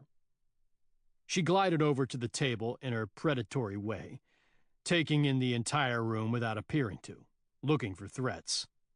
She hugged Jennifer, even as she was eyeing the bartender, still assessing her environment. It made me wish I'd have planned for Knuckles to leap out of the rafters. Of course, that might have ended up with him dead, so I guess that wouldn't have been too funny. She let go of Jennifer and said, "Nephilim, you look good. A little fatter than last time. Jennifer must be feeding you well." What the hell? Her face revealed nothing but innocence. Over her shoulder, Jennifer glared at me, telling me not to go off, so I didn't. While the statement wasn't accurate, I wasn't even sure it was an insult in her eyes. Lord knows I couldn't get her to quit using my given name, even when she knew I hated it. She seemed to think it was some talisman of good luck. Aaron was grinning at the jab, but remained silent, knowing that he had no control over his little assassin. He never did, until push came to shove, and then she followed him into hell simply because he asked. I smiled and held out my arms, saying, "You want to test the fat man, Carrie?" Which is what I called her to return the favor. On our last mission together, my team had taken to using Carrie as a call sign for her, because she was something straight out of a Stephen King novel, down to some scary ESP-type ability she seemed to possess. It was supposed to be an insult, but she took it as a compliment. She hesitated for a moment, and I could feel her reading me, penetrating me. It was always disconcerting, but I was getting used to it. Then she hugged me harder than necessary, surprising me, squeezing and resting her head on my shoulder. She said, "I missed you and Jennifer." I said, "Yeah, I bet you missed Jennifer. Always wanting what you can't have." Jennifer believed Shoshana was a lesbian, but I wasn't convinced. Either way, Shoshana routinely tried to aggravate me by hitting on her. Jennifer took the flirting in suffering silence, like a family pet caught between two small children fighting over who gets to throw the ball. Shoshana laughed and said, "You didn't hear? I'm married." She held out her left hand, and I'll be damned if it didn't have a ring on it. I said, "Seriously? Who's the lucky person?" "Aaron, of course. Who else?" Aaron looked embarrassed and said, "It's for the business proposition I wanted to talk to you about. We're working as a husband and wife team." Shoshana beamed and winked, saying, "Yeah, it's only for the mission." I swear, those two were the most complicated couple on the entire planet. And that was including Jennifer and me. Aaron loved her with his entire being, and she loved him back. But it would never be physical. At least according to Jennifer. With the wink, I was wondering if Jennifer wasn't off base. But with Aaron's embarrassment, whatever was happening was still a mystery, even to him. Only Shoshana knew, and she wasn't telling. Because she was a psycho. Knuckles downed the rest of his beer, shook Aaron's hand, then said to me, "Well, I'm out of here. I'll tell Kurt we talked." Shoshana looked him in the eyes, then said to Aaron, "He can listen. Maybe he can help us too." Knuckles said, "Oh no, you guys can do whatever you want, but I've got enough work to keep me busy." Shoshana flicked her eyes from him to me to Jennifer, then settled back on Aaron. She said, "That's not true." Knuckles' mouth fell open, and Shoshana said, "I don't mind him coming. We might need him." Knuckles looked at me in amazement, and I said, Wait, what the hell are we talking about?" Shoshana started to say something else, and Aaron held up his hand. She closed her mouth and took a step back from Knuckles. That never, ever happened. I said, Well, looks like you've learned some discipline." Shoshana settled her eyes on me and said, "I've always had discipline, but it never involved you. We've never needed you before, you and Jennifer. We need you now, and Aaron is afraid you'll refuse if I aggravate you. So, I promise not to do so until you agree. Then, I get to do what I want." I looked at Aaron and said, "What is she talking about?" "Like I said, we have a business proposition. It doesn't require your skill, it only requires your company." "What's that mean?" "Have you ever heard about the fabled Nazi gold train in Poland? The one that's supposedly buried in a secret tunnel." Chapter 9. Of all the things I had thought Aaron might say, this had not been even remotely in the ballpark. I said, "Did you say ghost train?" "No, actually I haven't. Have you heard about Area 51? Jennifer and I have been there. They don't really have any aliens." Jennifer said, "I've heard about it. I thought it was a hoax.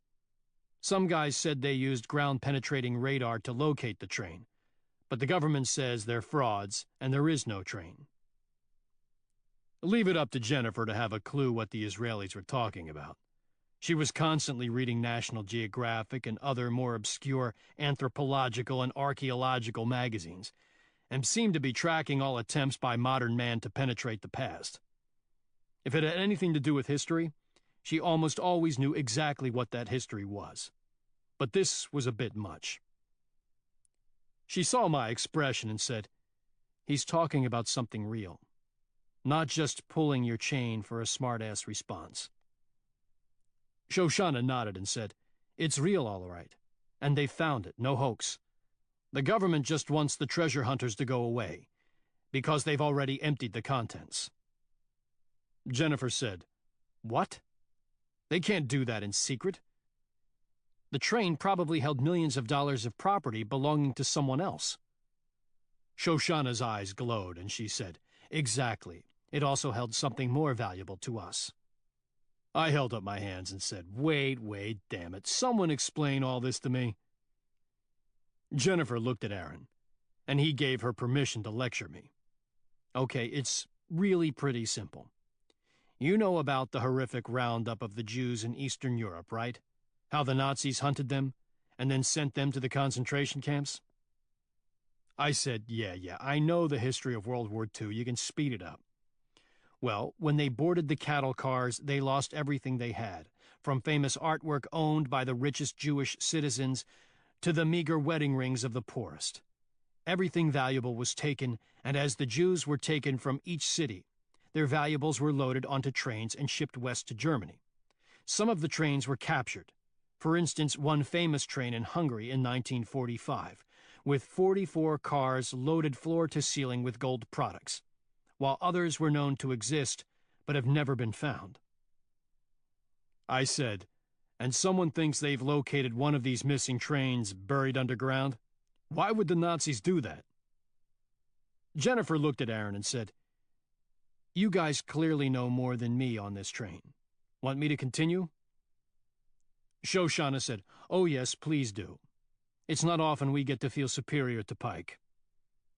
Knuckles snickered and I said, "Like you know about this. I'm not the one they're trying to hire, but given your lack of knowledge, I'd be suspect of paying you anything." Aaron said, "Jennifer?" Jennifer patted my hand and said, "Okay, knuckle dragger, you do know about the fighting in Eastern Europe, right?" Now on more comfortable ground, I said, "Yeah, I'm pretty sure I can hold my own there. Warsaw Uprising, Stalingrad. What do you want to know? Project Riza?" Now I was getting aggravated. I had no idea what that was. Shoshana grinned, which didn't help my mood. Jennifer smiled at me, knowing it would diffuse my anger, which it did. I noticed Shoshana staring intently at the small exchange, as if she were studying a couple of lizards in a jar. Jennifer said, "That wasn't a fair question. Riza wasn't a fight. It was a system of tunnels built into the mountains in what's now western Poland. In World War II, it was German territory. Anyway, to make a long story short, Hitler was building a gigantic complex.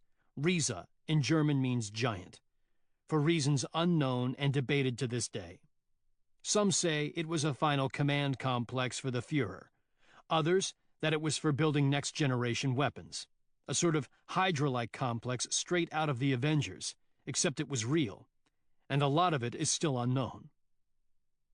I took that in and said, "So this complex might be hiding the missing trains?" "Well, that's what the treasure hunters say.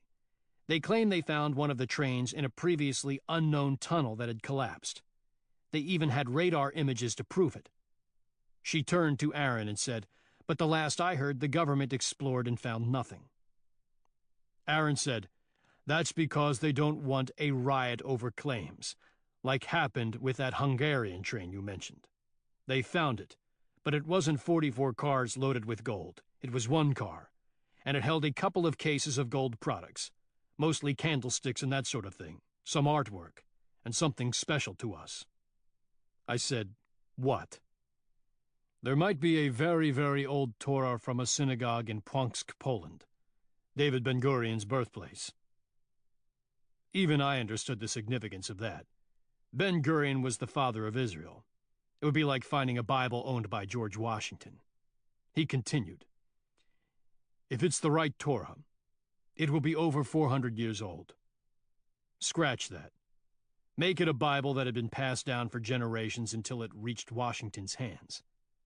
Aaron said, "It is something the state of Israel would very much like to confirm, but they can't do so openly. Officially, they don't know it exists, which is where you come in. Us, we're not Jewish. No, you're not. But you are the owners of Grolier Recovery Services, a facilitation company for archaeological work. And Poland would never let in a group of Israelis to look at the Torah. They'd be petrified we'd raise an alarm and cause trouble over the entire find. But they don't have an issue with a husband and wife team from the United States, who happen to be experts on ancient Jewish texts, especially when they're being escorted by such an esteemed company. You did, after all, find a pyramid in the Guatemalan jungle." I brushed off the blatant flattery, saying, "And this husband and wife team would be you and Carrie here?" Shoshana nodded and said, "Yes. We just want to use your cover to make us legitimate. Get us over there to take a look." "How do you guys even know all this?" "Let's just say that certain elements of our government have determined all this, and that the Polish government is trying to ascertain what they found. They've made discreet inquiries to various universities asking for help in determining the provenance of some of the artwork, and we managed to interject ourselves into the flow for the Torah." Meaning some idiot in Poland had actually contacted an expert in Israel, and they, in turn, had reported back to the Mossad. "So all we do is fly over there with you, look important, then fly home? Basically, yes. That's it. Look, Poland's intentions aren't evil. They're just trying to do the right thing without a firestorm. Take it slow and easy. We'll take a look at the Torah and report what we find. Israel doesn't want to cause a fight without reason, but if it's real, they will get it back. Sounded simple, but one part of the whole scheme was blank. Jennifer caught the same problem, asking, "But who's going to do that, determine if it's real? None of us have that ability." Aaron said, "We have tracked down survivors from that synagogue. The Torah has identifying marks, and we have Shoshana." I said, "Shoshana?" She nodded and said, "All I need to do is touch it, I'll know." Part of me wanted to roll my eyes at the magic mumbo-jumbo, but a deeper primordial part believed. I don't know how, but Shoshana had a weird freakish ability to read intent from a person simply by studying them. I'd seen her do it, and it was real. I couldn't see how it extended to inanimate objects, but hey, it was their dime. Who was I to question? I looked at Jennifer and she shrugged, saying, "We're not doing anything in Charleston." I said, "Knuckles, you want to take some leave, earn a little money?" Aaron seemed unfazed by the suggestion, which should have sent my radar up, but I figured he was just willing to do anything to get our commitment.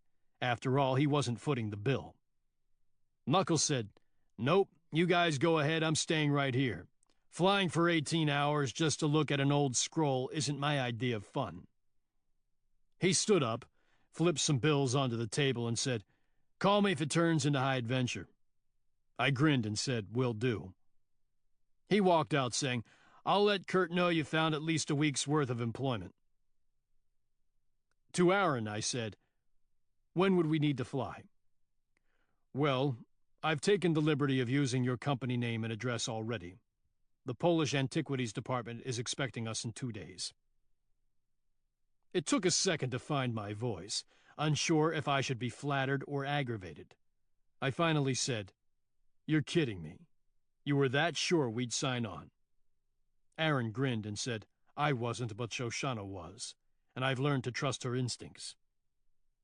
Bouncing up and down on the balls of her feet, looking more like a kid waiting on ice cream than the lethal killer she was, Shoshana said, "So you'll do it?" I looked at Jennifer and said, "You mean spend a week with you and Aaron acting like a married couple? How on earth could I miss that shit show?" Shoshana beamed, for some reason taking it as a compliment. She said, "I've been studying you and Jennifer. I'm getting really good at it. I just can't decide if I want to be the pure one that suffers through, like Jennifer, or like you." I said, "The pillar against the wind, the protector of all that's sacred?" She scrunched up her face and said, "No, no. Is that how you see yourself? Get real. I mean, the cranky asshole of the relationship." Jennifer and Aaron both started laughing. Aaron said, "I only told her not to aggravate you until you agreed." Shoshana leaned in and kissed me on the cheek. I ignored her, waving for the check, saying, "You don't need any practice at being the cranky asshole." Chapter 10. The Russian girls continued dancing below. Inside the alcove, the dim light failed to hide Mikhail's shocked expression at Simon's statement. Simon said, "Yes, you heard me correctly. We need to alter the balance of power. Running and hiding won't do me any good. Putin will find me wherever I go. Just as he did with Alexander Litvinenko. But unlike Alexander, I have no intention of dying of radiation poisoning in a London hospital. I will die of old age in Moscow." Mikhail said, "I can't help you with this. I understand your plight, but that is not mine, at least not yet. We have had good business together, but you are asking me to commit suicide. No, I'm not. The world is sick of Vladimir Putin. He charges around like a bear in the woods from Syria to the Ukraine, and he's made the West afraid with his actions. They are on a tripwire after Crimea." Mikhail grimaced and said, "There is an old adage. If you shoot at the king, make sure you hit him. If you bury him, make sure he's dead. That is not us. We cannot take on the president of the Russian Federation. We can't. But there is an undercurrent of unease in Moscow. Men who are worried about Putin's global escapades, men of power. These men will do anything to retain what they have, even if that means removing Vladimir Putin and his entrenched circle. But they need to be convinced that such action is in their best interests. And how do we do that? We will provoke the West, destabilize the already fragile lines of war. If it appears that Putin took it upon himself to initiate hostilities for political gain, he will not be allowed to remain in control, especially if NATO is on the verge of crushing the entire Russian Federation. He is a powerful man, but not a god, and he will be sacrificed when it's deemed expedient, just like he is planning to do with me. NATO and the oligarchs in Moscow will accomplish our goals for us. All we need to do is light the fuse." Still not convinced, Mikhail had started to reply when there was a knock on the door to their little alcove.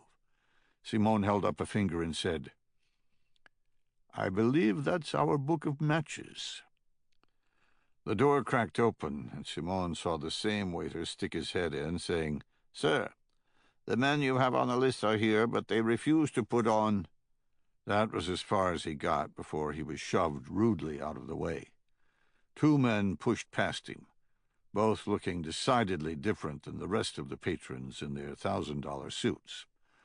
One had a full beard, the other an unkempt goatee.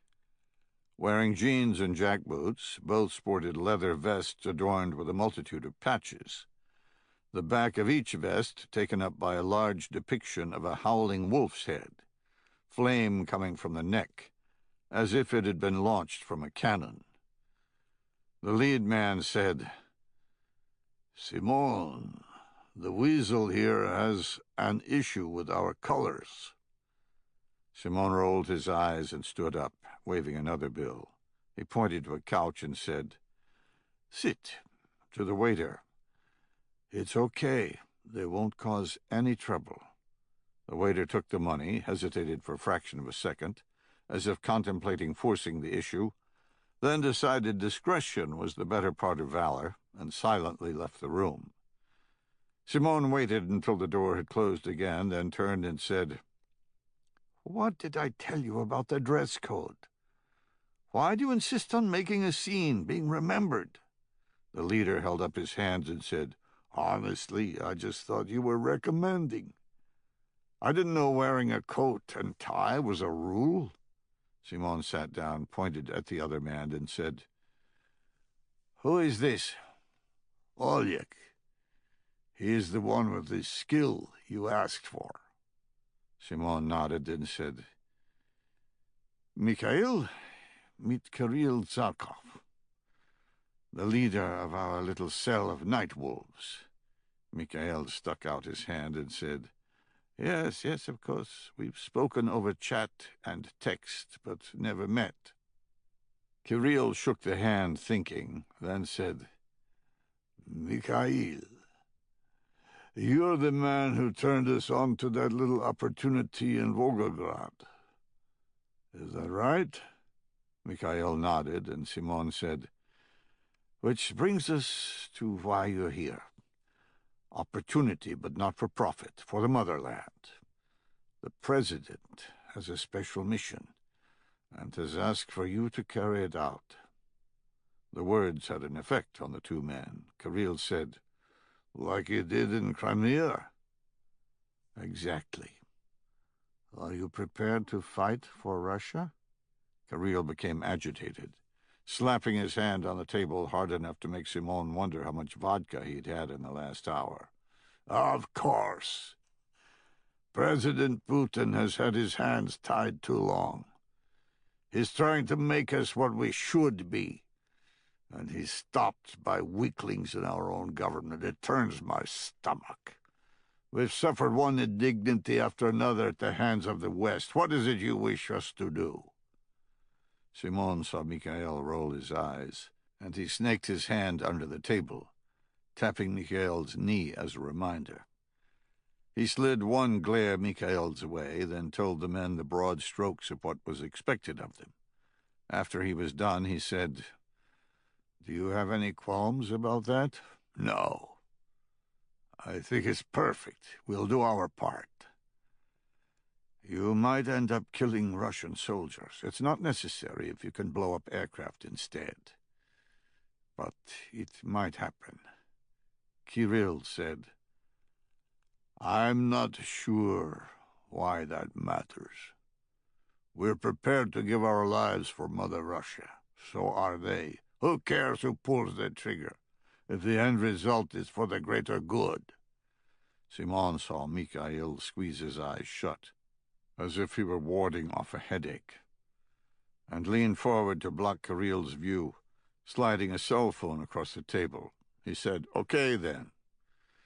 The President himself will provide Russian uniforms to penetrate the base. You did as I asked, and your men have all served, correct?" "Yes. Of course, it's hard to find someone in Russia who hasn't served." "That's not what I meant. I meant you've served beyond the minimum conscription. You have people who can act like they know what's happening in the military, not some asshole who spent 2 years stealing from his command and never even learned to put on his uniform correctly.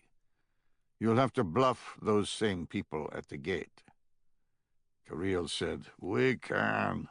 Marcel has many veterans. We know how to act like we're still in the military. You provide the uniforms and it will be no problem. That's not the final issue. We escape as Russians, and we still have blame to give. What about the Chechen artifacts? How will we do that?" Simon was surprised at the forethought, believing that the Night Wolves would not understand the totality of the attack, and that he would have to spoon-feed the solution. He was pleased. "The President will post the attack on some of their social media sites. They will claim credit even if they don't want to. You will also get certain weapons to leave at the scene. These weapons will have biometric traces on them from known Chechen terrorists on the loose. It will be enough to drown out any protests of innocence." Kirill took that end and said, "Okay. All that makes sense. But it doesn't explain why you wanted Oleg, the Buk radar operator." Simon knew he was now brushing up against treason, stepping out into the void. He took a breath, glanced at Mikhail, then said, "This mission isn't the only one, which is why you must get in and out without casualties or compromise. There will be another one. When you are through with Belarus, you will travel back to Ukraine. Remember the shoot-down of MH17, the civilian aircraft?" For the first time, Kirill looked uneasy. He said, "Yes, but that wasn't us. That was Ukraine." Simon waved his hand and said, "Whatever happened before, this time it will be you. Your team will take over a Buk M1 currently in Crimea. After Russia has secured our airfields in Belarus, you will destroy a NATO warplane. The ones that are always buzzing about to show us how strong NATO is." Oleg's eyes widened, and he said, "There is a ceasefire in eastern Ukraine. The President himself agreed to it. If we shoot, we will cause a war." Simon turned on the heat as if he were a missionary burning with the gospel, the truth fighting to escape. An ability he'd learned to mimic fairly well in prison, when every proclamation had to evince true fever. "Exactly. That is exactly right. They will come to fight, but it won't be because of Russian provocation. They will simply make it so in their own minds. The president needs to be able to plausibly deny he did this, but he wants a fight. NATO is too weak to secure the Baltic states. And if they provoke a response because of one misguided missile fire, he is more than willing to take them up on it. It will be self-defense. Alyak remained silent. Kirill slowly nodded and said, "That is genius. Pure genius. We will regain all our lost lands." Simon sagged back in his chair, relieved. Precisely. And with troops already in Belarus, it will be a short hop to success. But you must travel in secret. Nobody can know Russia was involved. From this moment on, outside your team, you cannot even talk to your Nightwolves brothers. Nobody. Is that understood? Simon could tell both Alyak and Kirill were caught up in the secrecy and scope of the plan, reveling in being chosen. He repeated, "Understood?" In unison they said, "Yes, of course." He said, "Russia cannot have any connection to either attack. Because of this, Mikhail here will provide you with Israeli passports." Mikhail snapped his head up, and Kirill said, "Israeli? That's crazy. Why? We can get into Belarus as Russians, and Ukraine is no problem." "One, because I just told you, no Russian connection whatsoever. Two, because it might not end with those operations. We need to guarantee a strike from NATO, and this might not be enough. Yes, you can get into Belarus, but you can't get in anywhere else as Russians. Poland, Slovakia, you name it. They all suspect the Federation. Other countries don't have our love of the motherland and require a visa for Russians. But none do so for Israel." Feeling Mikhail's glare, Simon glanced at him and said, "You can do this, correct?" Mikhail gritted out, "Yes. Give me a few days." Simon smiled and said, "Then it's settled." He poured a shot of vodka for all in the balcony and raised his high. "To Mother Russia, may she keep us in her embrace forever." Alyak and Kirill repeated the toast and slammed the vodka home. Mikhail left his on the table. Chapter 11. The hotel was small, no more than 10 rooms, but clean. Built to look like an extension of Kashan's castle next door. It hadn't held up nearly as well, with the modern attempts at stonework starting to crumble. I didn't really care one way or the other. It had a bed, and I was smoked. We'd spent one night in D.C., then flown out the following afternoon.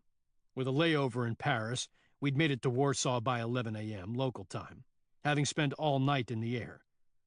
I'd arrived tired and cranky, because apparently, while our business was sorely needed, it wasn't needed enough to get us first-class tickets, and I'd been saddled with a middle seat next to a hyperactive child. And our trip wasn't over when we landed, as we still had 4 hours to the Polish border area where the castle was located. Aaron had reserved 2 rental cars, and off we went, driving through the Polish countryside. I made Jennifer do the driving, because she needed the experience working in a foreign environment. Future operations might depend on that knowledge, and I was tired and cranky.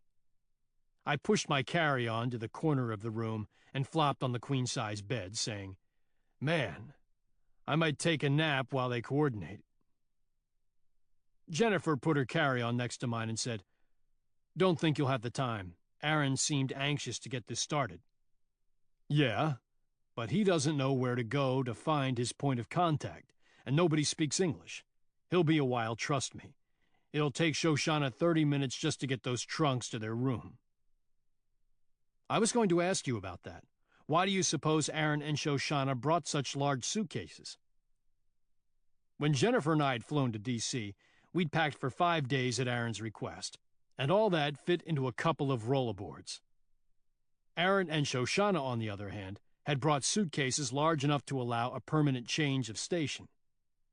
Eyes closed, I said, I don't know. They did have to come from Israel, so maybe they'd been on the road for a while. Shoshana's was heavy. I picked it up off the belt at baggage claim, and it's got to be close to overweight. What do you think is in there? I opened my eyes and said, What are you asking? Maybe it's shoes, shampoo, makeup, and a hairdryer. She is a female, after all. Jennifer slapped my thigh and said, Shoshana, you think she's packing like a real housewife from Beverly Hills? Come on. She slid in next to me and said, Scoot over. I slid over to the right, allowing her room on the bed, and propped a pillow behind my head. I said, Who can figure out what those two are up to? Maybe they came from a hit straight into this mission. Poking through a brochure, Jennifer said, I hope we get to tour the castle after we do whatever it is we're supposed to do. I chuckled and said, Maybe we'll get a discount on admission. Kishange Castle had been built in the 13th century, and as such, Jennifer had immediately become interested in reading its history. It had changed hands many, many times and was finally confiscated by the Nazis in 1941. From there, it became the heart of Project Riese, with some speculating that it was to be the final headquarters for Adolf Hitler. The ghost train had been found in a tunnel in the nearby Sova Mountains, but the plunder had been brought here, to Kishange, because it already had a formidable security presence to protect the castle and museum, and its distance away from any town or city facilitated the secrecy the Poles wanted to preserve. Jennifer said, Let's go look at it now, while Aaron is tied up with the museum staff. I don't want this to end up like every other task force operation, where I'm always left hanging.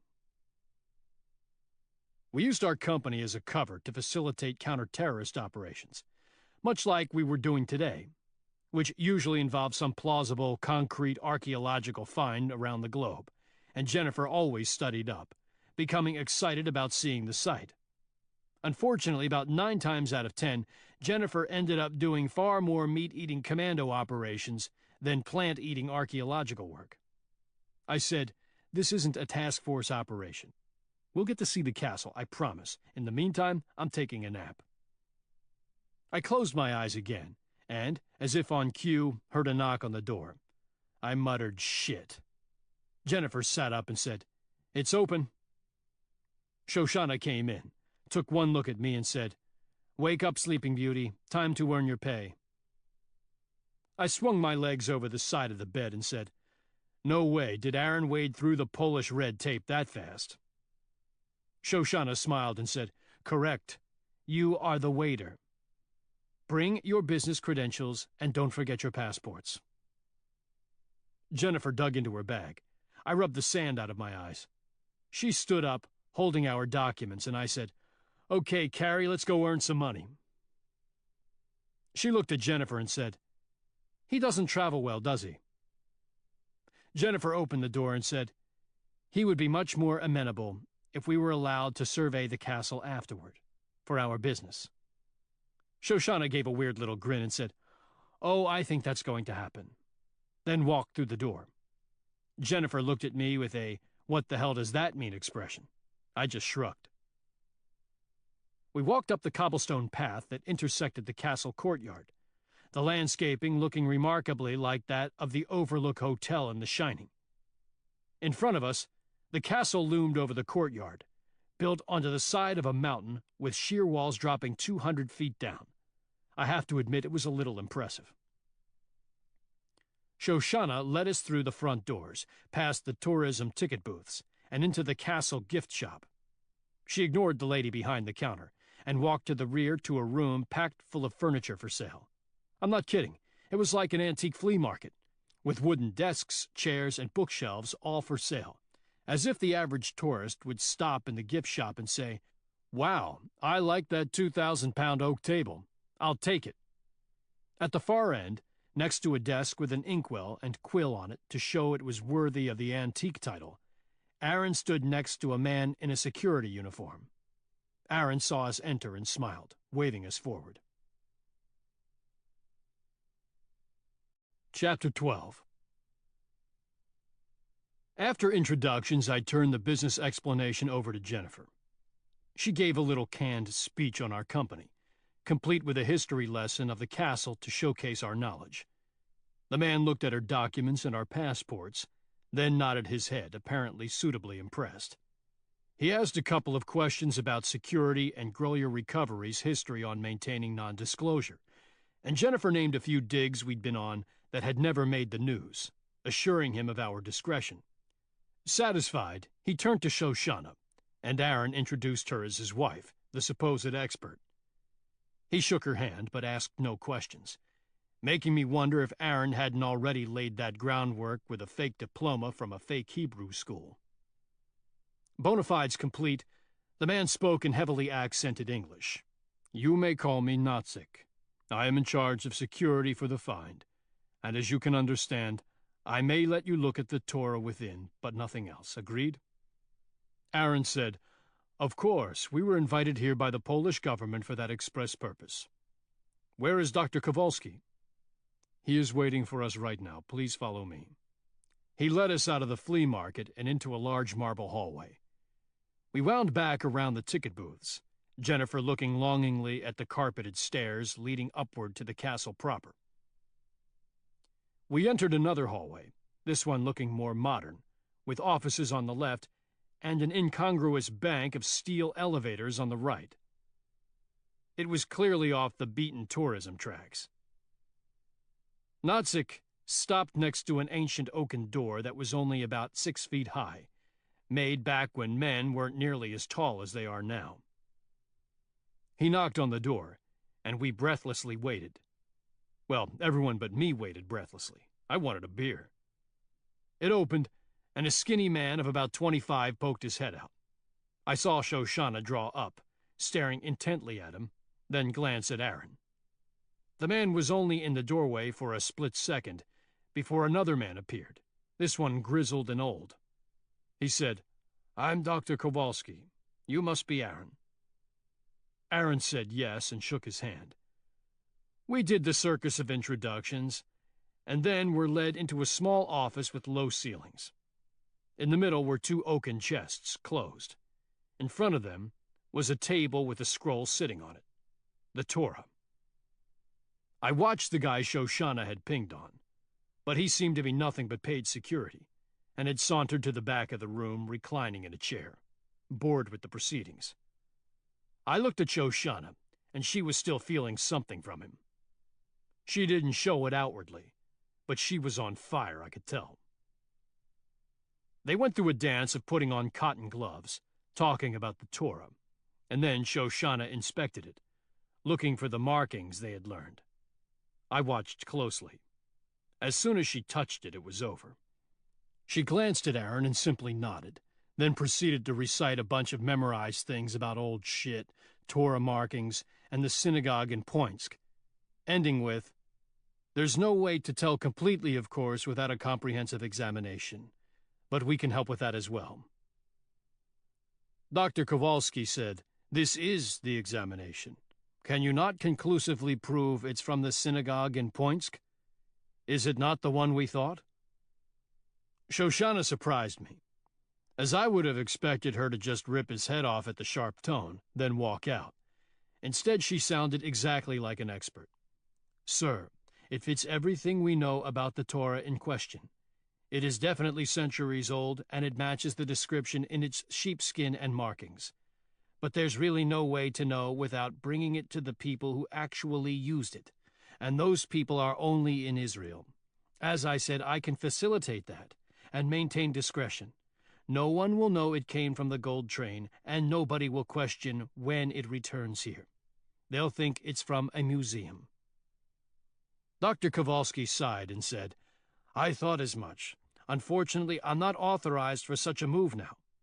I'll take your information and get back to you." Aaron tried one last time.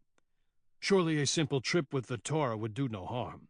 I'm positive I could arrange the travel free of charge." Kowalski nodded and said, Yes, that would be the easy thing. But then we'd be traveling out every other day with paintings, candlesticks, and rings. We wanted to do the opposite and have each confirmed here, where we have control. I cannot risk a firestorm because of rabid idiots on the internet. I'm sorry, but I promise I'll take your recommendation higher." The doctor shook his head and grinned, saying, "Truthfully, the government doesn't know what to do. They want no blood splashed on them because of the find. They wish it had remained hidden forever." Aaron nodded sagely and said, "I completely understand. I'm grateful you allowed us to see it and wish you the best in its disposition. Rest assured, you have our discretion." Kowalski smiled and said, "Exactly why I asked for you. There is nothing better than working with academics who are outside the political spectrum. When can I expect your report?" 2 days at most. You'll have it before we leave." He held his arm out and said, "Come, let me pay for your meal. Talk about other things." We left without another word, Shoshana taking one last glance into the room, staring at the milquetoast in the corner. We ate at the restaurant adjacent to the castle, getting some typical Polish fare, which suited me fine. What I didn't like was what had just happened. Something had occurred, and I wasn't sure what it was. We spent the entire lunch talking about the bloody history of the castle, with Jennifer leading the way, and by the end of it, all I wanted was to ask some questions of the Israelis in private. We paid the bill and walked back to the hotel, Jennifer talking about the Torah with Aaron, and Shoshana weirdly walking right next to me, rubbing up against my body and glancing into my eyes every 30 seconds. I knew it wasn't because she was itching to tell me a good joke. I stopped and said, "Okay, you two, what's up?" Shoshana said, "Nothing. Aaron and I are going to Wrocław. This took much less time than we thought, and we have a nicer hotel there about an hour away." I said, "This hotel's fine and I'm sick of traveling." "We can't plan in this hotel, too close to the castle, and it might be monitored." I glanced at Jennifer and said, "What on earth are you talking about?" Aaron said, "Our flight isn't for 2 days. I'll pay for you to leave tomorrow, if that's what you'd like. Or you could stay in Wrocław with us." I stopped, knowing this was the end game. I said, "I'm not looking forward to jumping right back on a plane, but it depends on what you have planned." Jennifer looked from me to Aaron, not saying a word. Shoshana said, "You aren't that stupid." I said, "Apparently I am. What is it you want?" I knew the answer even before I asked for it. Knew that mission success was much more than utilizing our cover organization. They wanted our skill. Aaron glanced at Shoshana and she nodded. He said, "We're going to steal that Torah, and we could use your help." Chapter 13. Mikhail popped an olive into his mouth and said, "Some team of Jewish experts came to the castle today and looked at the Torah." "From Israel?" asked Simon. "I thought your contact said that would never happen." "No, some husband and wife team from America, facilitated by a company called Grolier Recovery Services. I checked them out and they're legit. They've done stuff like this before, but the team recommended sending the Torah to Israel for confirmation. You know, if that happens, they'll keep it." Simon said, "The Poles know that as well. They won't let it happen. They'd better not. That Torah is my payment. I already have a buyer in Vienna. I'll reimburse you from my stake if that happens, from the rest of the gold we obtain. Even so, we should move the operation up. Do it tomorrow. Are we ready?" "Can we do that?" "Yes. The team is here in Warsaw and the plan is set. It'll be easy. We roll up to the northern face of the castle right at the base. There is a road that leads to an underground loading zone. We meet our men, get the uniforms, get in an elevator, ride up and secure the trunks. We load them, move back down, and leave. Outside of removing the other 2 hired men, we'll avoid the entire security apparatus. It's not going to get any better if we wait. Simone took a sip of wine and said, "And you trust this inside man?" "No, of course not. But I trust the men I brought from Israel." "You'll get your gold, that I know. If we wait until after your crazy plan in Belarus, I can't predict the outcome." Mikhail fished another olive from the bowl, and Simone remained quiet for a moment.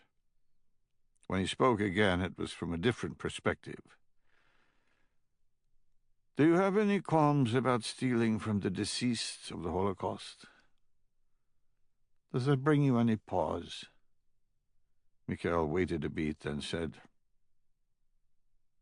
"I have no connection to the Holocaust. My family moved to Israel in 1919. I'm 4th generation. The people who own the goods in that train are long gone. Whoever ends up with it will be stealing it, I'm sure. It'll happen in a courtroom or with me. No, I have no qualms." He took a sip of his whiskey and said, "But you ask as if you do. Your family felt the death, felt the pain. Are you having second thoughts?" Simon raised his glass and said, "I would, but if the camps taught anyone anything, it's that survival is based on the ability to manipulate your surroundings, to make your own destiny. My grandfather survived the camps by sheer will and cunning. No, I don't have any qualms. But I never served in Israeli intelligence. I've been fighting my entire life for survival. I'm a de facto Israeli citizen, but I feel no connection to the country. It only allows me to pursue my business." "Then we are agreed." Simone set the glass down and said, "Why did you leave the Mossad? I've dealt with them before, and they are all true believers. What caused you to fall from grace?" Mikhail chuckled and said, "Why does anyone leave any intelligence organization? What causes most falls from grace?" "A woman? You couldn't keep your dick in your pants?" Mikhail's glare became harsh, and he said, "Yes, it was a woman, but not because of sex, because she was a traitor. Nobody would listen to me, and it ended badly. She was moved within the building, and I was moved out."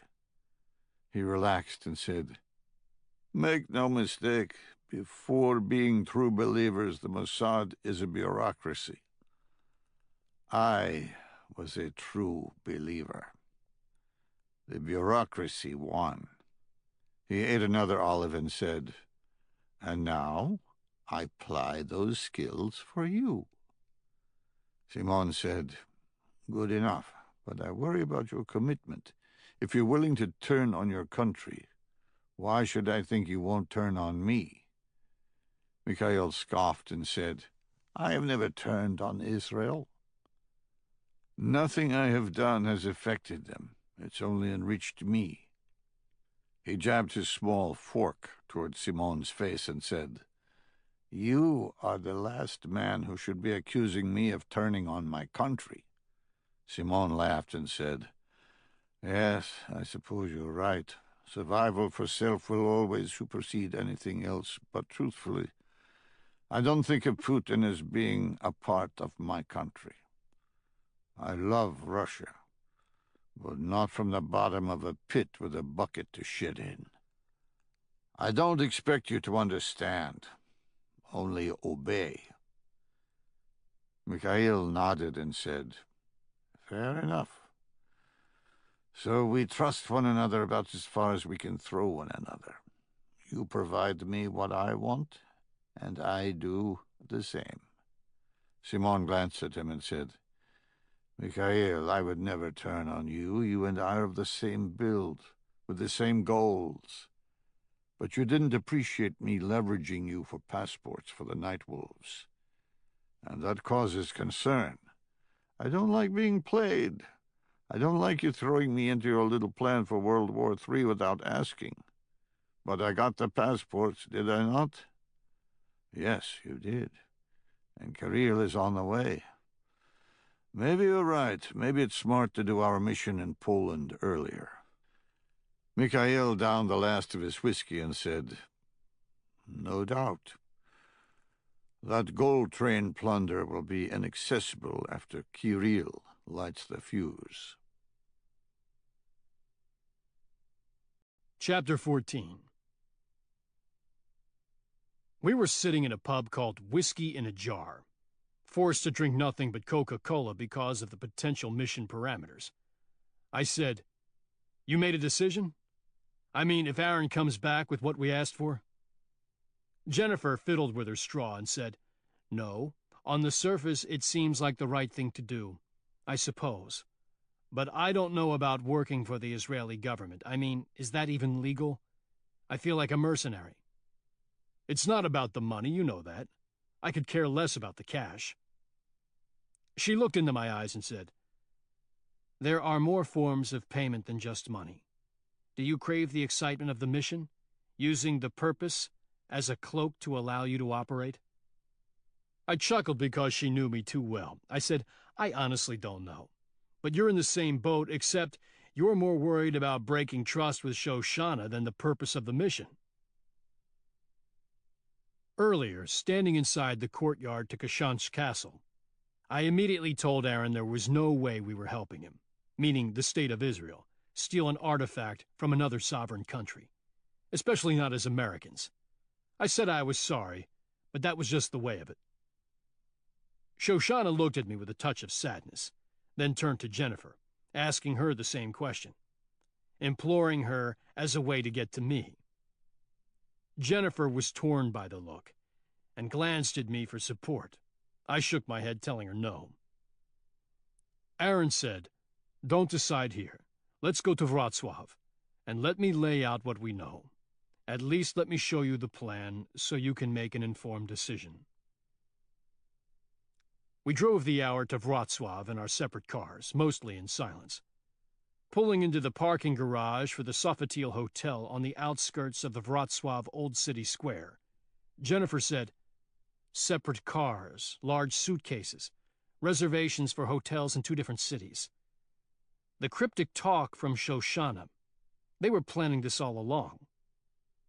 I pulled into the first available spot and said, "That thought has crossed my mind, and it pisses me off."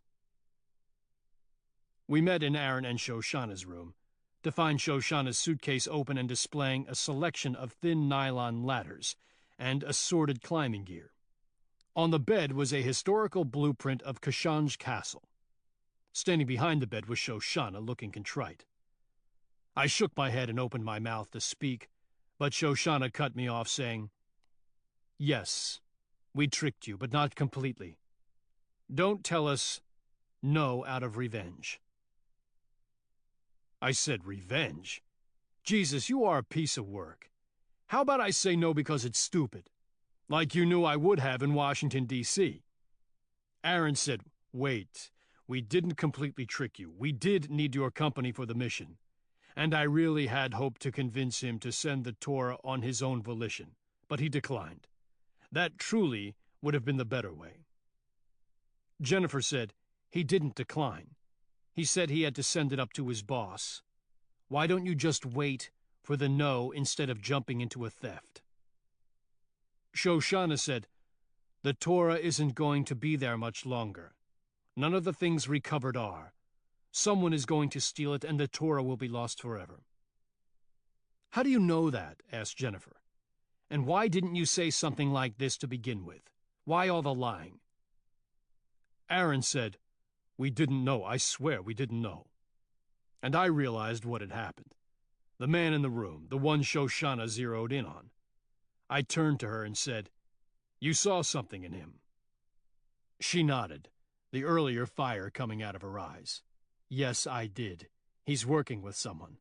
He had an aura coming off of him like a pile of rotten meat. He's planning to steal the trunks. I heard the words and held up my hands, sick of the mental magic crap. Come on, there's no possible way you can read that intent in someone. I'm sure he's probably a bad guy, but maybe he's stealing from the petty cash drawer at the ticket booth. Shoshana slitted her eyes at me, saying nothing. Aaron said, "Look, I don't expect you to believe, but I do. And I'm breaking into that castle tonight. I could really use your help, both yours and Jennifer's." I pointed at the climbing gear and said, "You need Jennifer to establish an anchor outside?" "Yes." In a past life, Jennifer had been a gymnast, and had actually trained with Cirque du Soleil. She could climb up anything short of plate glass, and even that would be doable if she were given a little help. "And you need me—" I let the question trail off. Shoshana said, "Why does anyone need you, Nephilim? Why would we ask for your particular skills?" I was disgusted at the question, because I knew, and it didn't make me happy, to break some heads. She smiled and said, "Yes, your abilities are formidable in that sense, but that's not why. You bring with you the ability to succeed no matter how bad things have become. You bring something we cannot. I cannot describe it, but it's real." I looked to see if she was just blowing smoke up my ass, but she appeared completely sincere. I said, "That's not me. You're remembering Tirana. When Aaron and I saved your life, it wasn't me, it was luck, period. Luck doesn't follow a person. I've been in fights when luck went the other way, when people died, when you would have died." She looked me in the eyes, boring in, reading me. I could actually feel it. She said, "Nephilim, we need you tonight. I can't explain it other than to say I need you. Aaron doesn't agree. He thinks we can do this on our own, but I won't do it without you." She looked at Jennifer and said, "You and Coco. I don't know why, but it's critical." I paused, not sure how to respond. It was pretty compelling, even if it was a little crazy. I finally got out, Okay, I hear you, but what if we get caught, get arrested? You'll have Israeli help. Jennifer and I will be hung out to dry. I can't risk that. Imagine the headlines. Grolier Recovery Services arrested for breaking into ancient castle to steal Holocaust gold. Apart from spending some time in a Polish jail, we'd never work again. Aaron said, "I can fix that.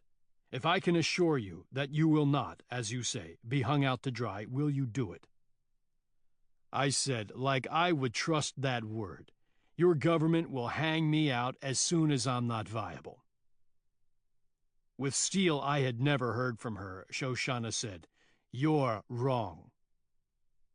Jennifer raised her head at the statement, sensing a shift in the conversation. I remained silent. Shoshana looked at Aaron, then at me. She shifted toward me, sliding in a way that made me wary. She came close and looked me in the eye. I tensed, and she said, "If I say you will be protected, you will. Even if it means my life. Listen to Aaron. He does not lie. I know it. I follow him because of it. Do not sell us short." Shoshana snaked her hand into Jennifer's and squeezed without looking into her face. Jennifer felt the touch, and I saw the conflict on her face. Her wanting to do what was asked.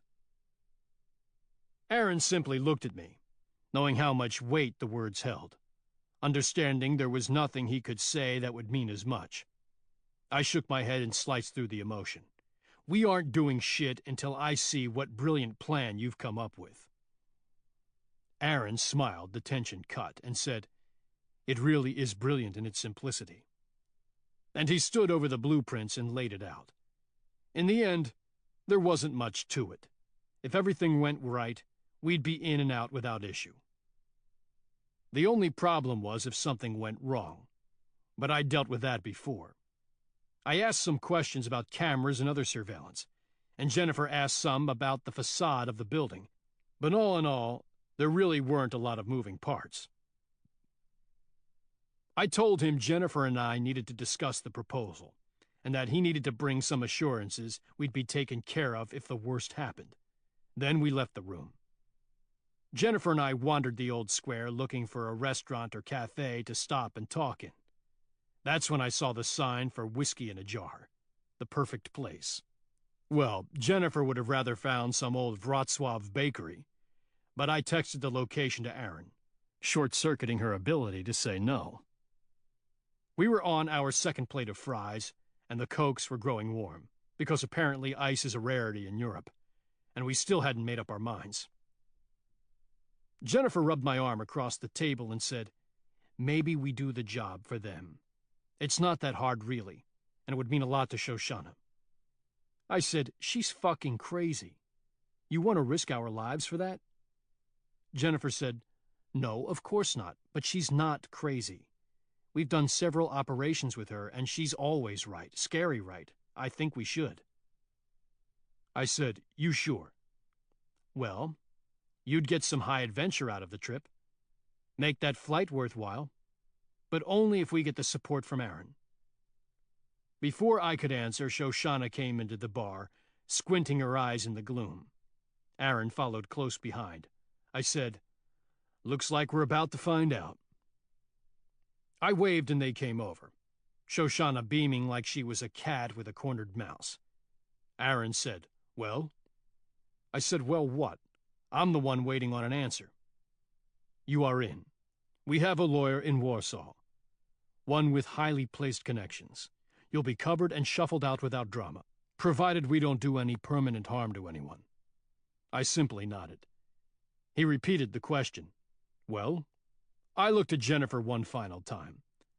Shoshana went from me to her, then started bouncing on her toes, a smile on her face. "They say yes." I rolled my eyes and said, "Can you turn that crap off for 1 minute and at least let us be the ones to say it? Just for formality's sake?" She ceased moving and made a concerted effort to stop the grin, looking for all the world like a child. Nobody said a word. Shoshana leaned over and kissed me on the cheek, saying, "Thank you." Jennifer smiled at that. She said, "Yes, we will do it." Chapter 15. The car drove by the front gate at a steady pace, like a tractor dragging a plow. It neither slowed when the harsh lights of the gate came in view, nor sped up once it was back in the darkness. It did nothing to give anyone concern that reconnaissance was in the works. Not that the guards would have believed it, no matter what the car did. The driver could have parked out front and pulled out a video camera, and the men manning the gate would have remained listlessly behind their drop bar and chain link. They couldn't be faulted for that. They were, after all, on a military base in the heart of the last dictatorship in Europe, the 61st Fighter Air Base, Baranovichi, Belarus. In a country nearly impossible to enter as a tourist, with a secret police still enamored of the legacy of the Stasi and the KGB, Belarus was a dinosaur, an aging relic of the Cold War where "let me see your papers" wasn't a satirical comment, but a daily occurrence. It would be preposterous for anyone to believe one could attack a military base in the heart of the state without substantial help from those same forces. Unless one had help from forces that were just as good and just as vicious. Kirill Zarkov said, "Misha, keep going another mile. The turnout will be on the left." Misha said, "Same old Belarus. I bet those weapons aren't even loaded." From the back, Alyek said, "Yes, getting in will be easy, but we still need to get out." Kirill said, "We'll drive right through that gate in the chaos." "What if they lock it down?" "They'll be looking for Chechen insurgents, not Russian officers." Alyek remained silent. The headlights hit the gravel turnout, and Misha pulled into it, finding a rutted dirt road. He bounced down the track for about 70 meters until he was hidden in the wood line, then stopped. He flashed his lights and received 2 small blinks from a flashlight 30 meters away. He pulled forward, getting off the track far enough to allow another vehicle to pass. Kirill exited and met the man with the flashlight, standing next to a Belarusian army lorry. They shook hands, and Kirill said, "Dmitri, really good to see you. I was worried you'd have issues. Any trouble?" "No. Minsk is no different than Moscow. Weapons and uniforms were right where they were supposed to be." "You sure you weren't identified, followed?" "Would I be sitting out here in the woods if I had been? The Israeli passport was a genius idea. 2 days of shopping, and they quit looking at us." Kirill nodded. "Good enough. The special weapons are here as well?" "Yeah. 2 AK-74s in cloth bags. A note on them says not to touch them." "What's that all about?" "They were collected off a battlefield in Dagestan. They have the fingerprints of a Chechen warlord." He smiled in the dark and said, "The FSB has been keeping them for a special occasion." The other 2 men from the car came forward. Alyek shook Dmitri's hand and said, "Where's Alik?" Dmitri hooked a thumb at the lorry and said, "Changing. Getting promoted by about 10 ranks from what he was when he was booted from the army." Kirill laughed and said, "Everyone, do the same. Guard shift is in 1 hour. We need to be through the gate before then. I want to attack during the change, when there's confusion on who's in charge of what." 30 minutes later, they were all dressed as Russian Air Force officers. Kirill, the ranking man, as a major, the rest captains and lieutenants. It might have been more imposing and thus easier to penetrate, pretending to be a higher rank, but there was only a single Russian Su-27 squadron here, and that meant very few high-ranking members of the Russian military. Someone of that rank would be remembered, and questions would flow afterward. Captains and lieutenants were a dime a dozen. Kirill gave the command to load, and they bounced down the lane, passing the car they'd used for reconnaissance, Dmitri driving with Kirill in the passenger seat. The other men were in the back, weapons under a blanket. They hit the blacktop and began retracing their steps. They saw the glow of vapor lights in the distance, like a small stadium in the woods, and Kirill tensed up. He said, "Remember, you defer to me. I don't want to see your temper tonight. I outrank you. I'll do the talking." Dmitri nodded and said, "I understand, but if they give us any shit, I'm killing them." Kirill laughed and said, "It won't come to that. Remember your time in the military? Would you have given a shit about a couple of drunk officers showing up?" The full glare of the vapor lights hit the windshield as they came around the bend. Dmitri said, "I'd have killed them too." He pulled the truck straight up to the drop bar, as if he belonged, which Kirill knew was half the battle. Act like you're confused, and you'll get a strong response. Act like you're in charge, and people will let you be in charge.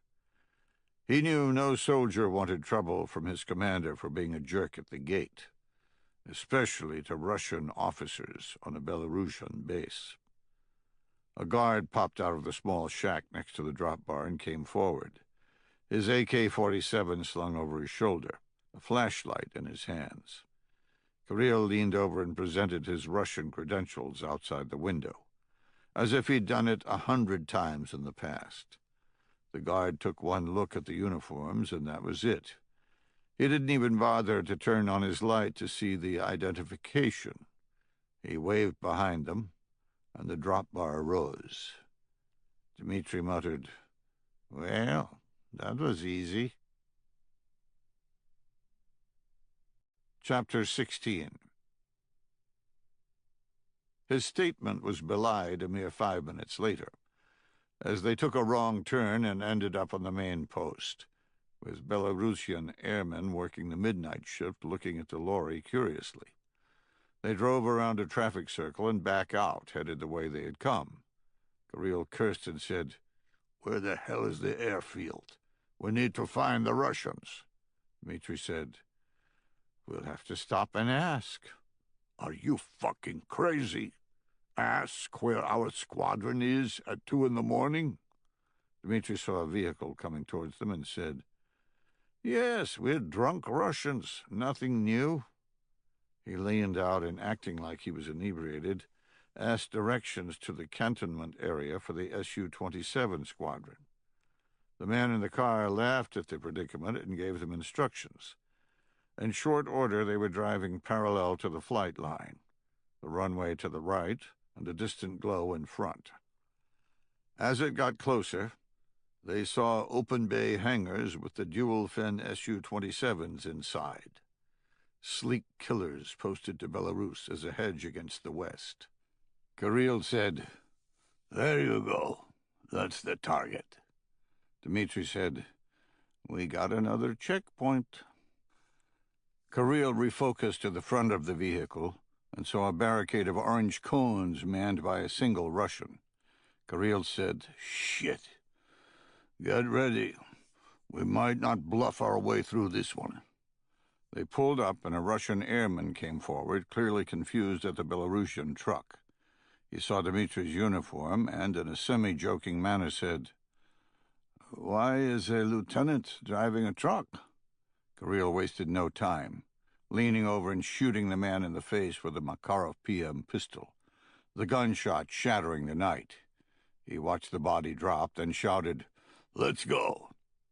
The lorry jumped forward, flattening the cones, and racing down the sliver of blacktop to the hangars. The men in the back began shouting questions, wondering what had happened. Kirill separated the canvas behind the cab and said, "Get the RPGs ready. We're attacking now." Dmitri pulled onto a pad adjacent to the hangars and killed the engine. Nobody from the Russian side of the base reacted.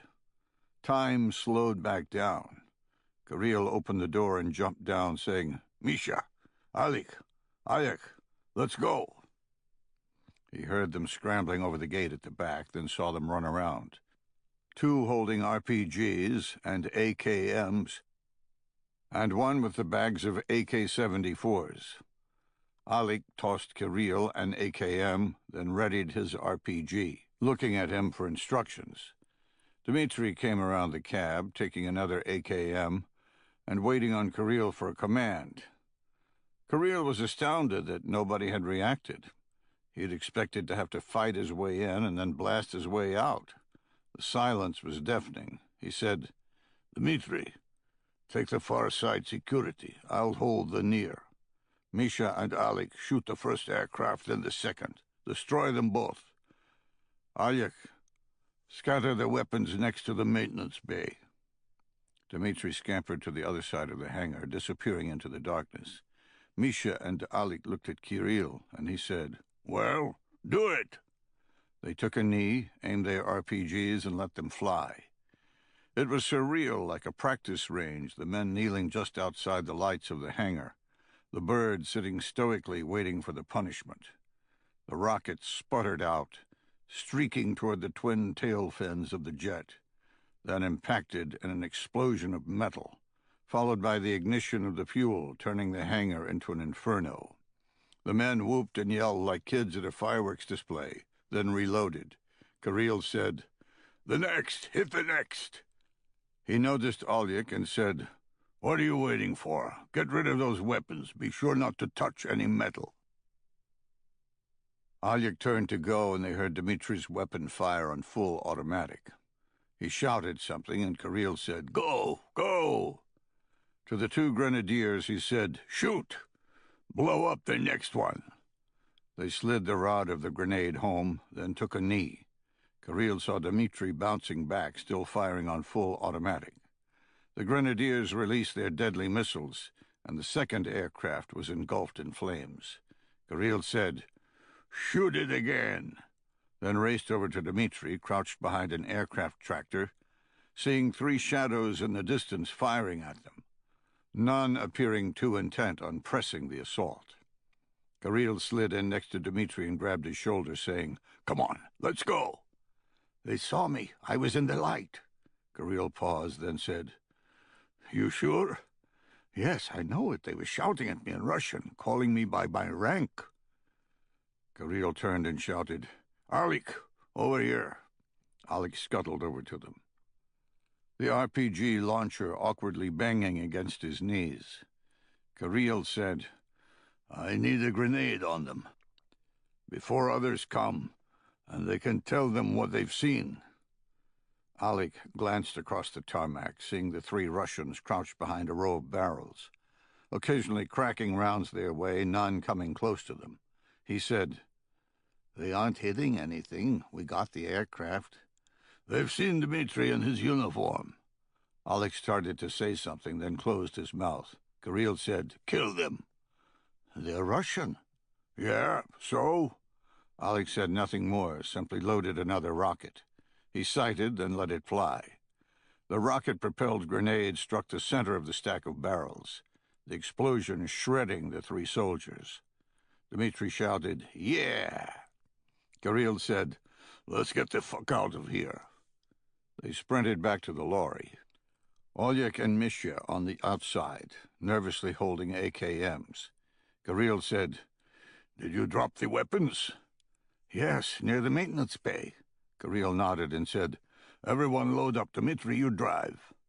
They started to move when a truck with an open bed came flying around the corner, bouncing into the light of the flames, revealing it was loaded with Russian and Belarus security. Oleg shouted, "Shit," and turned to fire. Kirill knocked the gun down and shouted in Russian, "There! They're getting away! Across the tarmac!" The vehicle skidded to a stop next to them, and a captain jumped out, waving a pistol. He saw the flaming inferno, then took in the uniforms. He said, "What the hell happened?" "Chechens. Chechens blew the shit out of everything. They killed the man at the gate and then started shooting rockets. They escaped that way. They're on foot. You can catch them." The captain shouted at his men, then said, "Sir, can you secure this area? Make sure none of them are still here?" Kirill nodded, and the vehicle raced off, men hanging on with gun barrels bristling, looking for an enemy that didn't exist. 10 minutes later, the lorry was at the front gate. There was double the manpower from before, but no cohesive control. The men ran back and forth as if the movement alone were progress. Kirill grabbed one and talked to him, spreading more rumors. And then they were through, gaining their freedom simply by speaking Russian. Chapter 17. I felt someone lightly tap my thigh, then heard Shoshana whisper, "It's time."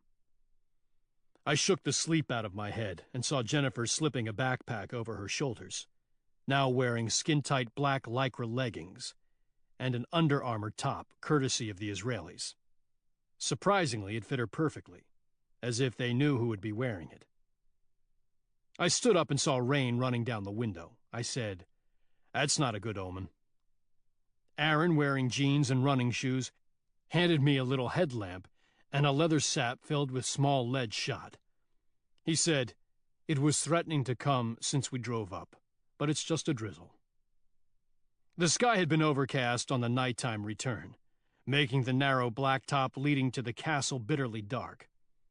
This time we traveled in a single vehicle, Shoshana behind the wheel, Aaron in the passenger seat. Jennifer and I were in the back, now part of their team, which made me wonder when I'd crossed the border into lunacy.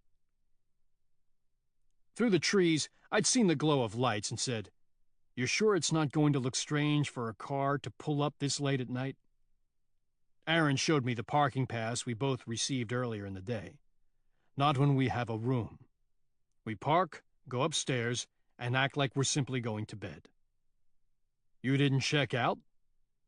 Shoshana said, "Why would we do that when we fully intended to come back?"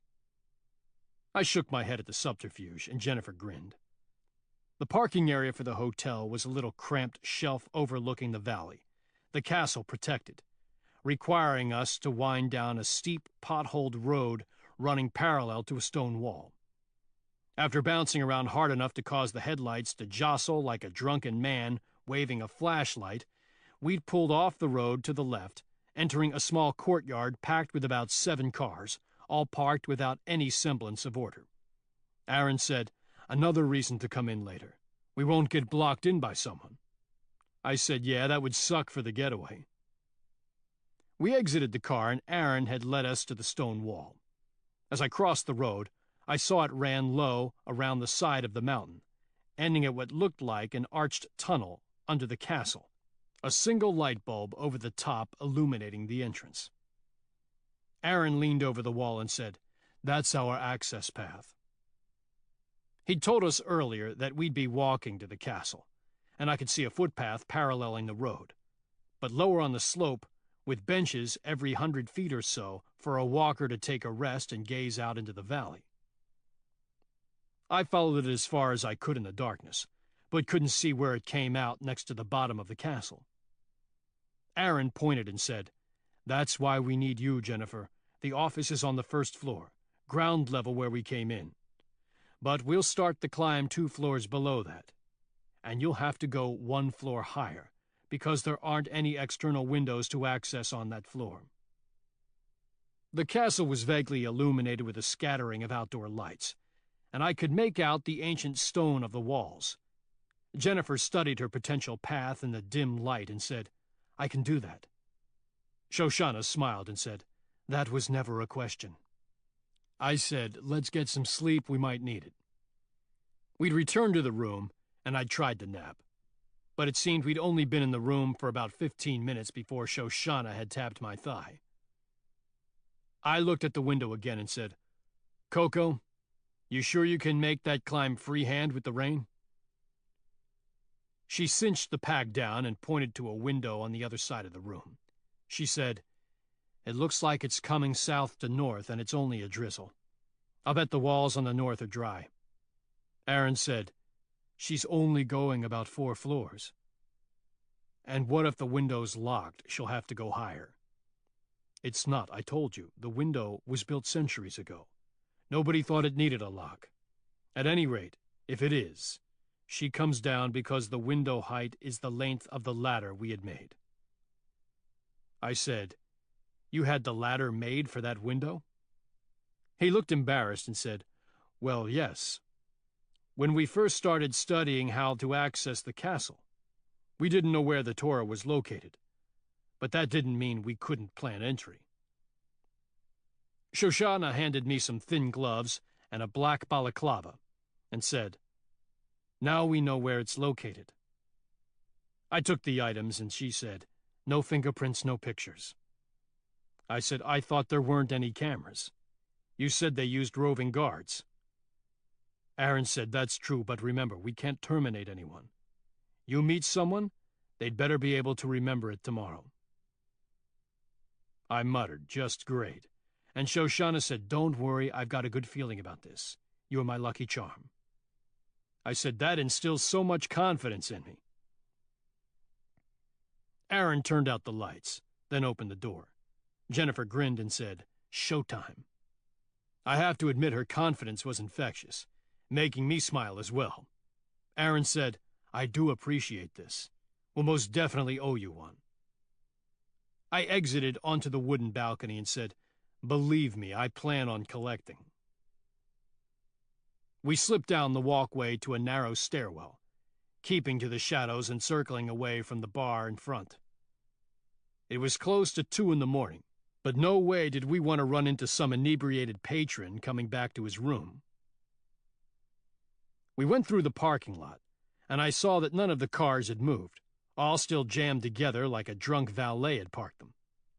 We reached the road and sprinted over it one by one. As I crossed, I glanced toward the castle and saw a black van nose out, illuminated at the edge of the tunnel. Aaron was already lowering Shoshana over the side, letting her drop the 7 feet to the path. I crouched against the wall and said, "There's a new vehicle. Someone's shown up since we arrived." Jennifer came across, crouching next to me. Aaron glanced toward the castle and said, "Did you see movement?" "No. Headlights are off, but it's definitely there." Shoshana hissed from the far side, wanting to know what the holdup was.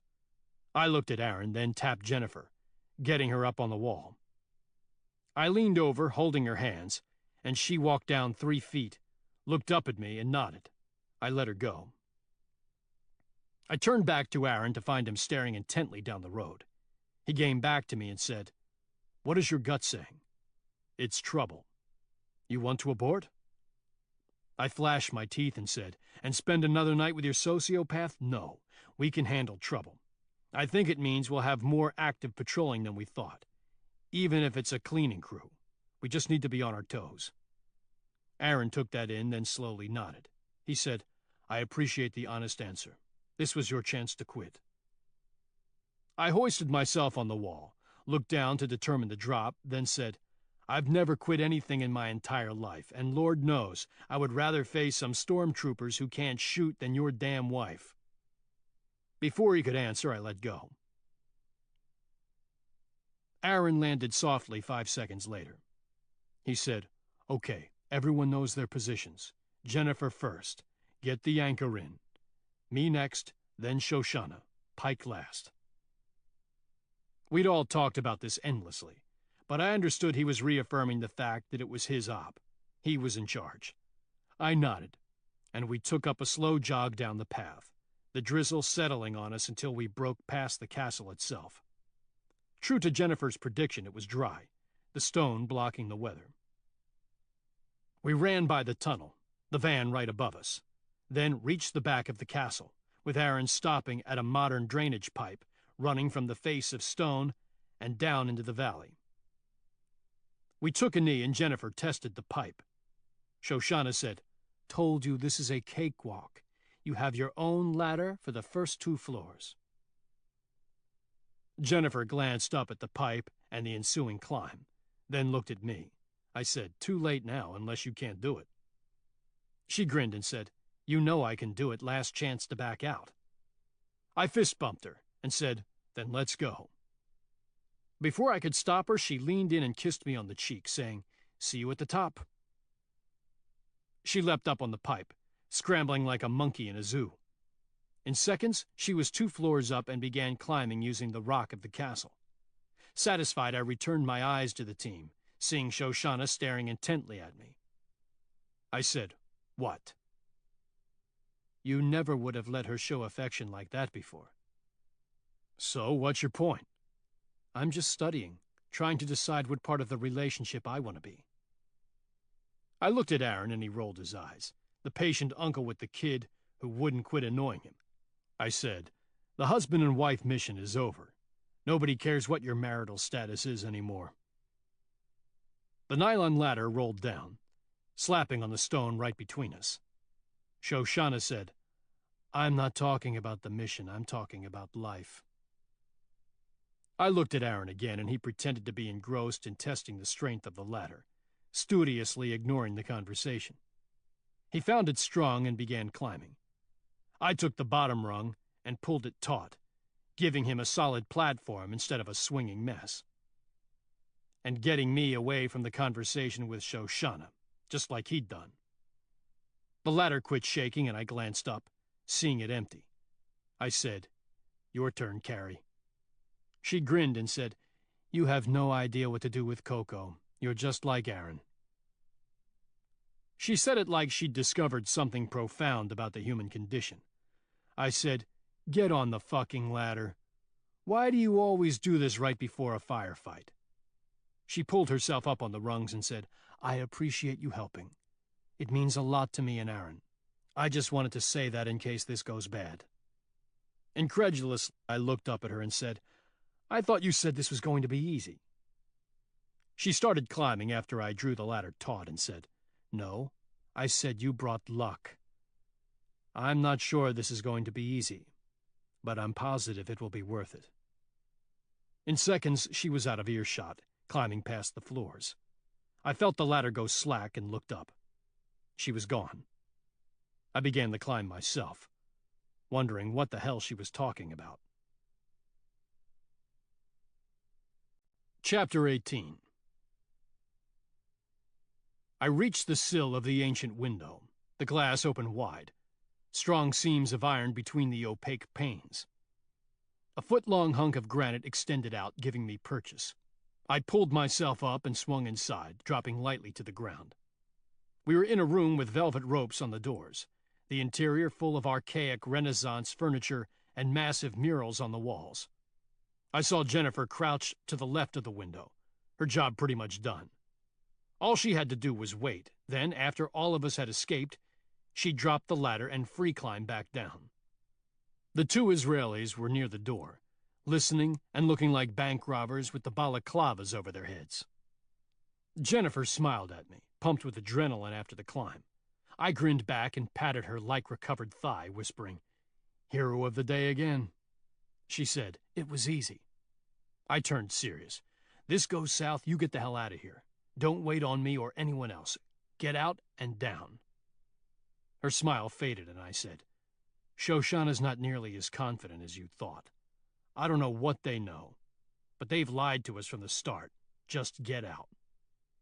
She nodded, then said, "What about you? I'll pull my security position, but trust me, if this thing goes sideways, I'm right behind you." She nodded again, saying, "See you in a few. Don't do anything stupid." This time I was the one who leaned in. I pecked her on the cheek and said, "Too fucking late for that." I ducked-walked toward the door, sliding my balaclava over my head and seeing Shoshana staring at me again. I reached her and whispered, "What now? You kissed her." "No, I didn't. I was whispering in her ear about what a pain in the ass you are. I didn't want you to hear." Aaron chuckled and said, "Okay, we're going down one floor. Everyone remembers the floor plan, right?" Shoshana and I nodded. He said, "We get down there and Pike provides security to our rear. Shoshana and I will access the door.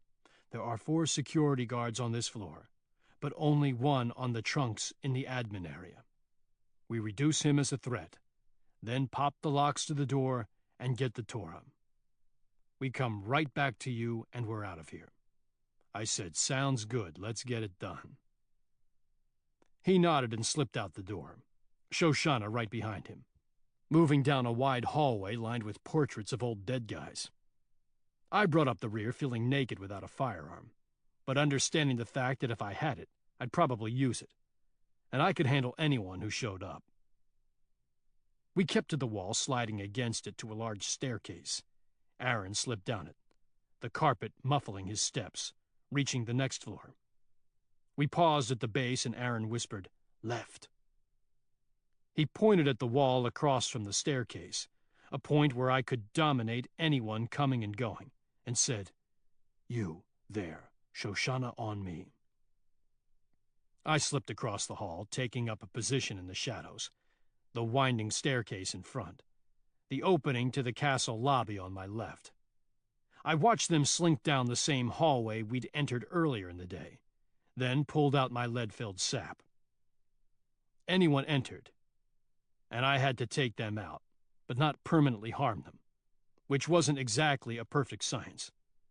And because we had luggage that had been x-rayed every step of the way, Aaron hadn't even brought a taser. I only had my hands and a lead-filled weapon from a bad mafia movie. I sat still, breathing through my nose and constantly scanning left and right, waiting on their return.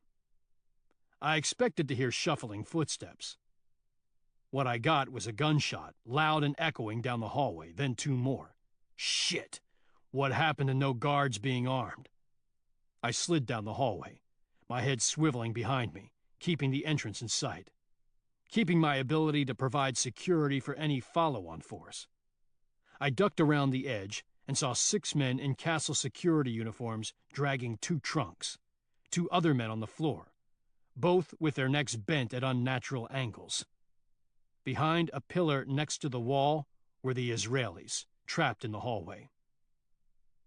A man advanced, pistol held with both hands, blasting away at the pillar they were hiding behind, closing in close enough to ensure no escape. I reacted without thought, springing up and racing into the hall. The man saw me coming and rotated his weapon toward me, causing me to instinctively slide low on the marble, regretting my choice. Before he could squeeze the trigger, Aaron leapt from behind his cover, snatching the man's gun arm and rotating in a circle like a pretzel. The bone snapped, causing the man to scream, and Aaron flipped him on his back and hammered his face with a straight punch. The other men started firing, and Aaron flopped back behind the pillar. I scrambled in beside him and said, "What the hell's going on? There's a damn army here." He said, "I don't know. We saw the dead guys in the hallway. Then the door burst open before we could retreat, and those assholes came out firing. They're getting away with the Torah." I peeked around the pillar, drawing fire from the remaining men, and snapped back. I said, "It's gone. Let's get the fuck out of here." Shoshana said, "That isn't happening. No way." I heard a guy shouting orders, and it wasn't in Polish. It was some weird language that I didn't immediately recognize. Shoshana did, though. She listened to the commands being given and glared at Aaron with fire. She said, "We are not leaving without the Torah." Before I could reason with her, she sprang up, running toward the men in a zigzag pattern, the hallway stretching out in a funnel of death. One trunk was being dragged into an elevator, the other right behind it. Aaron shouted at her to stop, and the men began shooting. Shoshana was miraculously missed with the first salvo. She realized her stupidity and slammed behind the next pillar in the hallway, this one much closer to the enemy, the angle leaving her dangerously exposed. Aaron grabbed the pistol from the man he'd killed and rolled into the open on his chest, blazing away at the group and drawing their fire off Shoshana. Aaron got off 4 rounds, dropping one man, and then he was hit, causing a sharp scream. I leapt out and grabbed his leg, pulling him back behind the cover of the pillar and seeing blood on his shoulder. Jesus Christ, this entire mission had gone to complete shit. I grabbed the pistol from his hand, checked the chamber for a round, then rotated around the pillar. I shouted, "Shoshana, back here, I'll cover." I pumped 2 rounds down the hallway, hitting one man in the gut, and then my weapon locked open, the magazine empty. The man I'd hit fell into the elevator, and the other men slapped against the wall, then realized I was empty. I dove back behind the pillar as they returned fire my way. The elevator doors closed, and 2 men remained. They saw their opening and charged Shoshana, trying to get an angle around her pillar. I heard a noise behind me and whirled, ready to kill. Jennifer appeared, sliding down the wall at a rapid pace, ignoring my order to get the hell out at the first sign of trouble. I locked eyes with her and shouted, "You got Aaron!" Nothing more. The 2 men down the hall closed within striking distance, and Shoshana had a choice: die curled in a ball or attack. She chose the latter. She leapt on the closest man like a lion on a gazelle. As weak as his firearms skills were, his hand-to-hand ability was far worse. He was no match for her.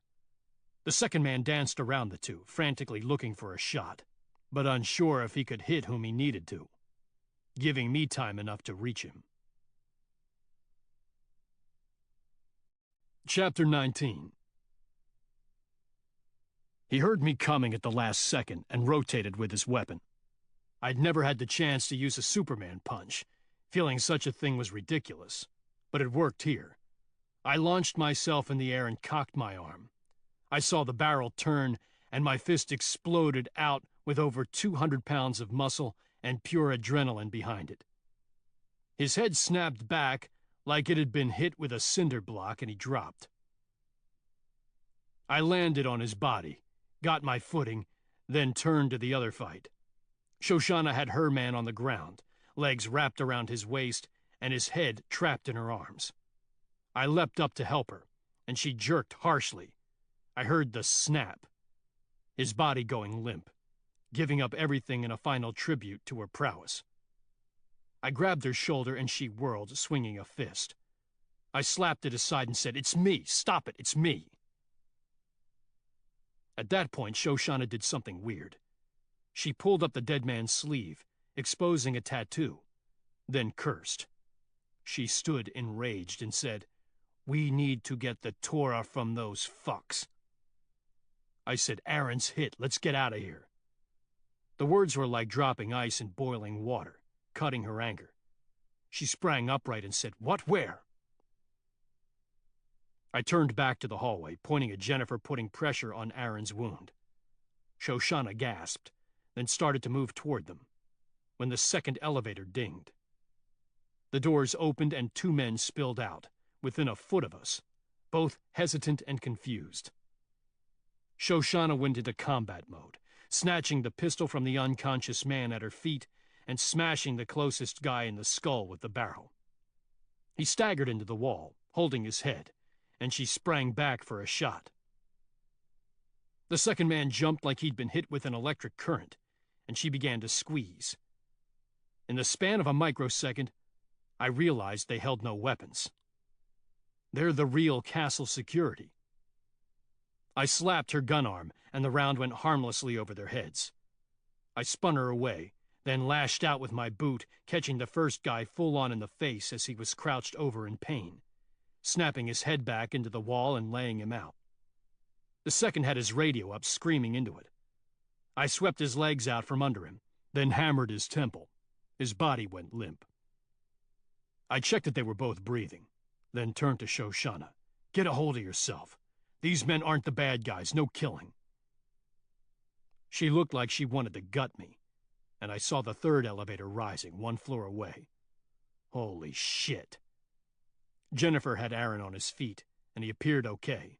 I shouted, "Jennifer, can you get him down?"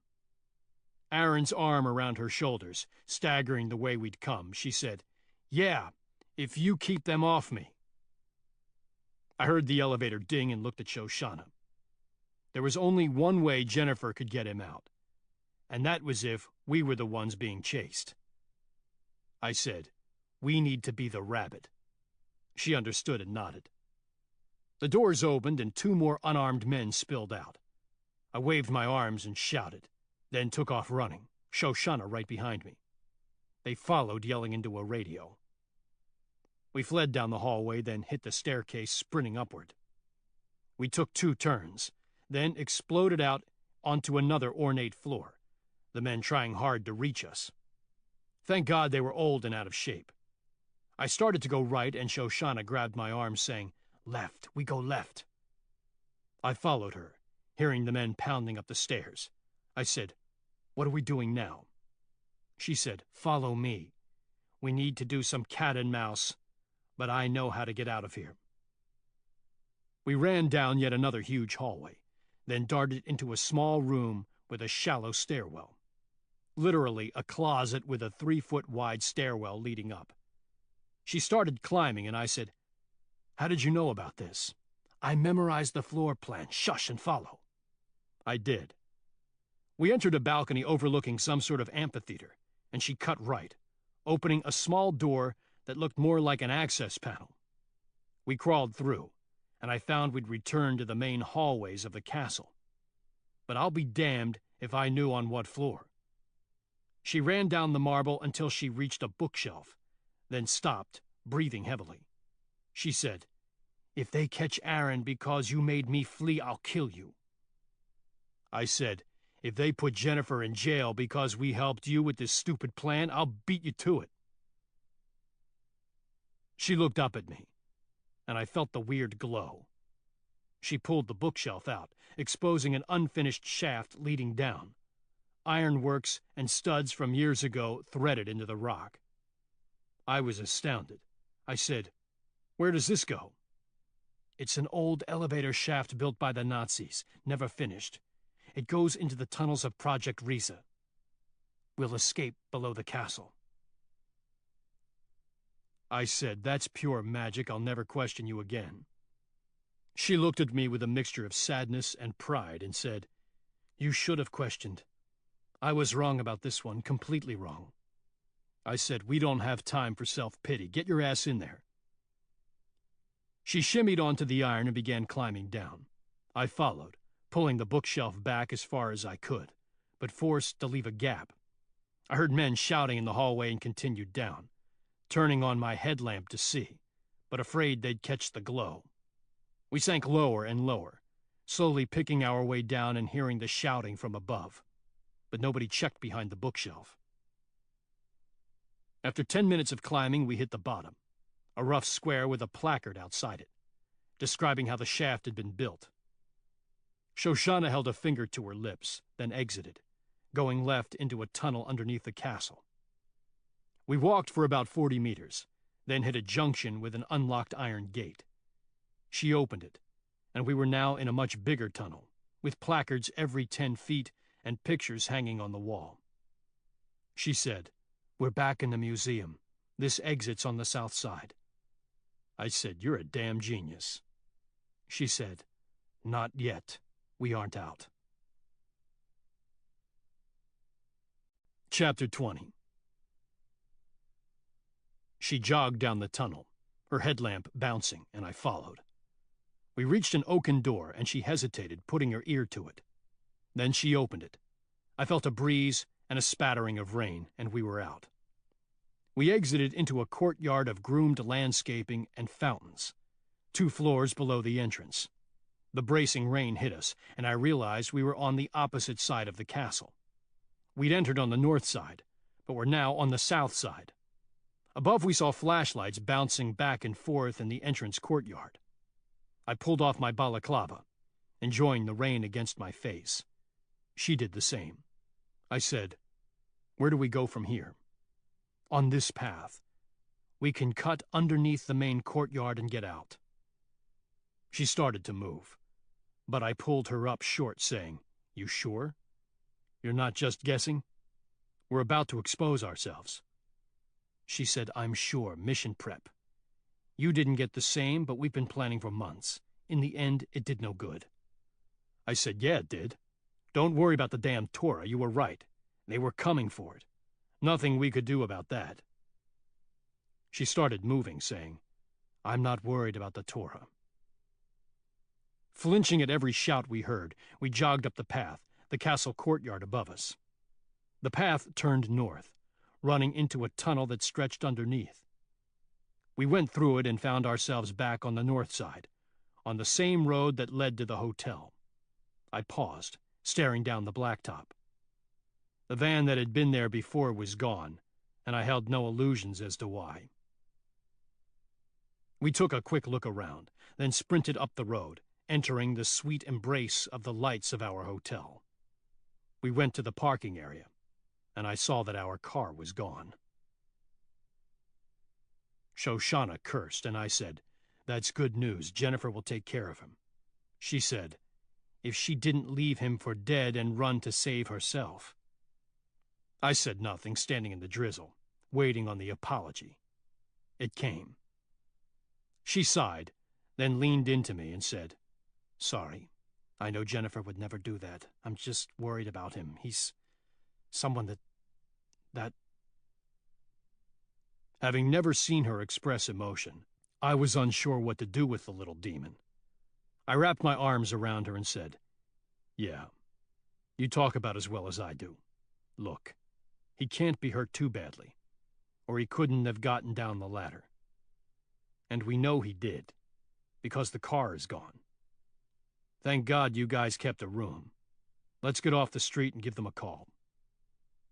It was a risk, but not much of one. They'd never think that whoever had hit the castle would be staying in the hotel connected to it.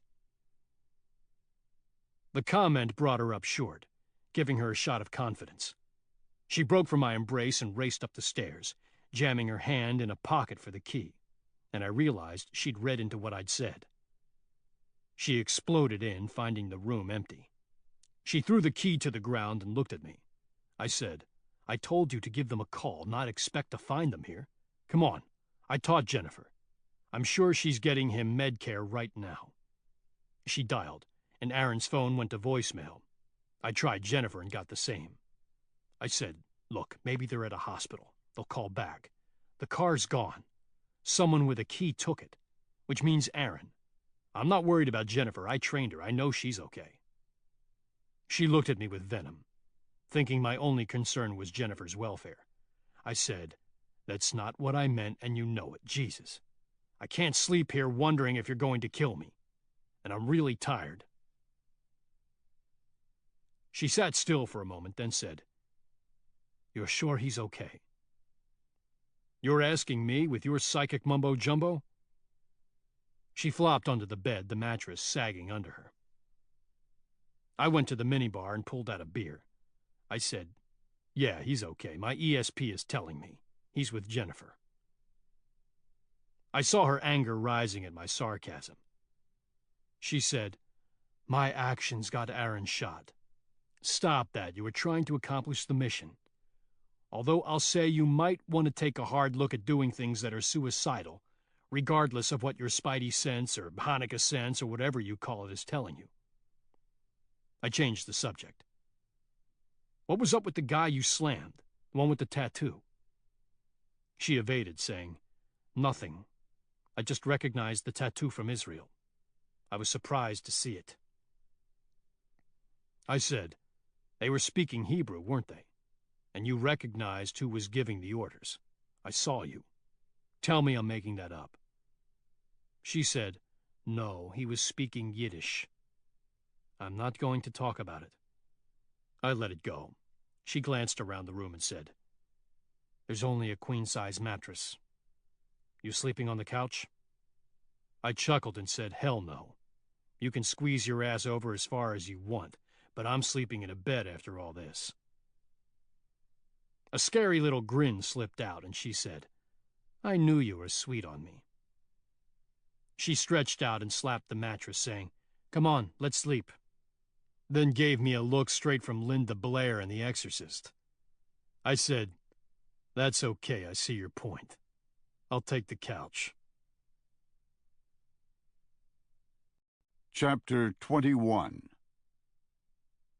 Kurt Hale threw his parking pass on the dash, then saw the president's national security advisor and the vice president leave the west wing of the White House and speedwalk toward the old executive office building, followed by a scrum of advisors all working a BlackBerry or other electronic device. He looked at George Wolfe and said, "I don't think we're on the agenda anymore." "What's your guess? The attack in Belarus?" "Yeah, unless we've had another Benghazi somewhere that we haven't heard about."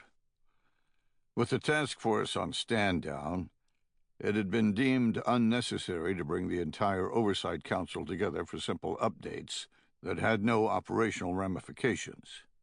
Kurt had taken to providing President Warren with a weekly update on the ongoing fallout in Greece and the potential exposure from the investigation of Secretary Billings' death. This week, President Warren was overseas at a G8 conference, so the reporting had been delegated to Alexander Palmer, the National Security Advisor, and Kurt had good news. Only now it looked like he wouldn't get to deliver it. Kurt said, "Come on, let's hit him up before they get inside." They broke into a jog and caught up with the back of the pack, then circled around to the front. Palmer saw the arrival and smiled. "I tried to catch you before you left to come over here. Sorry. Our meeting's been postponed." Kurt said, "Yeah, I gathered that, sir. It would have been an easy one anyway." Out of formality, Kurt nodded at Vice President Hannister, saying, "Sir?" Hannister said, "Good to see you, Kurt. I hope it was a positive development." Kurt glanced at the trailing advisors, none of whom were read onto Project Prometheus, and was pleased to see them all self-absorbed in digital land. He said, "Yes, it is. The Greeks have busted up a mafia cell responsible for forging the passport the suicide bomber had on him. They are wrapping up their investigation, leaving all the loose threads alone. They want to put it past them, and have tied it up in a neat bow of Greek anti-government jerks leveraging an Islamic lunatic. As long as we don't push, it's over." Palmer said, "Billings was the Secretary of State. How can we not push without looking like we're hiding something?" Kurt said, "Come on, sir. There's pushing, and then there's pushing, with threats behind it for enforcement. Sure, have State proclaim the relentless search for the truth or whatever they want, but follow it with BS about trust in the Greek government. Then let it die." They reached the steps of the old executive office building, and Palmer said, "It does sound good, but we'll have talk about this later. Sorry. I'm available at any time."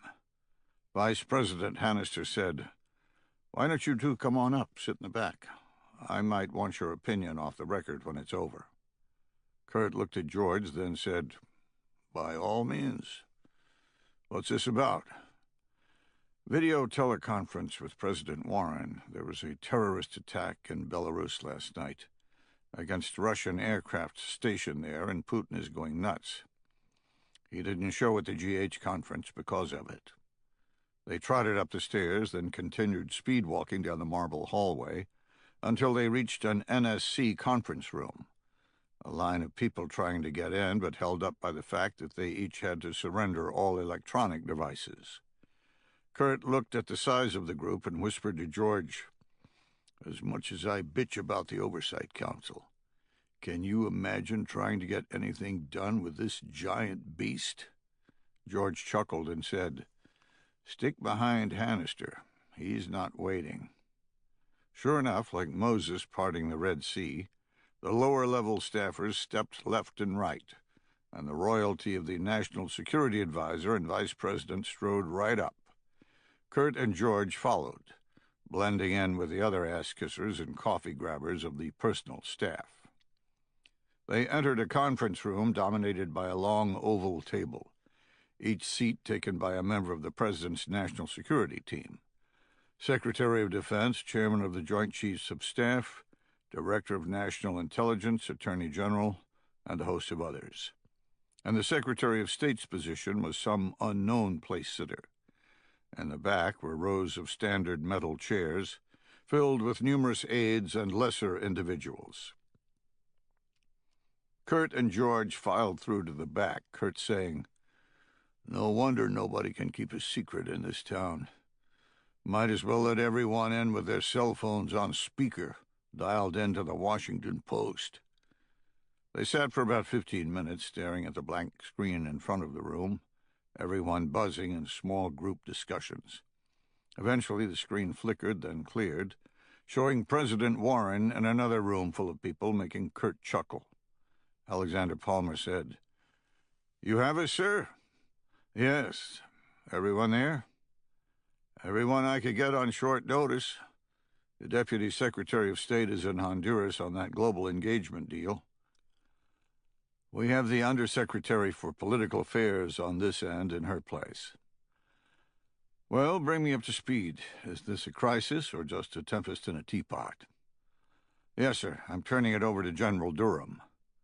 The chairman of the Joint Chiefs stood up and said, "Sir, as you know, Russia is in a start-and-stop phase of building an air base in Belarus.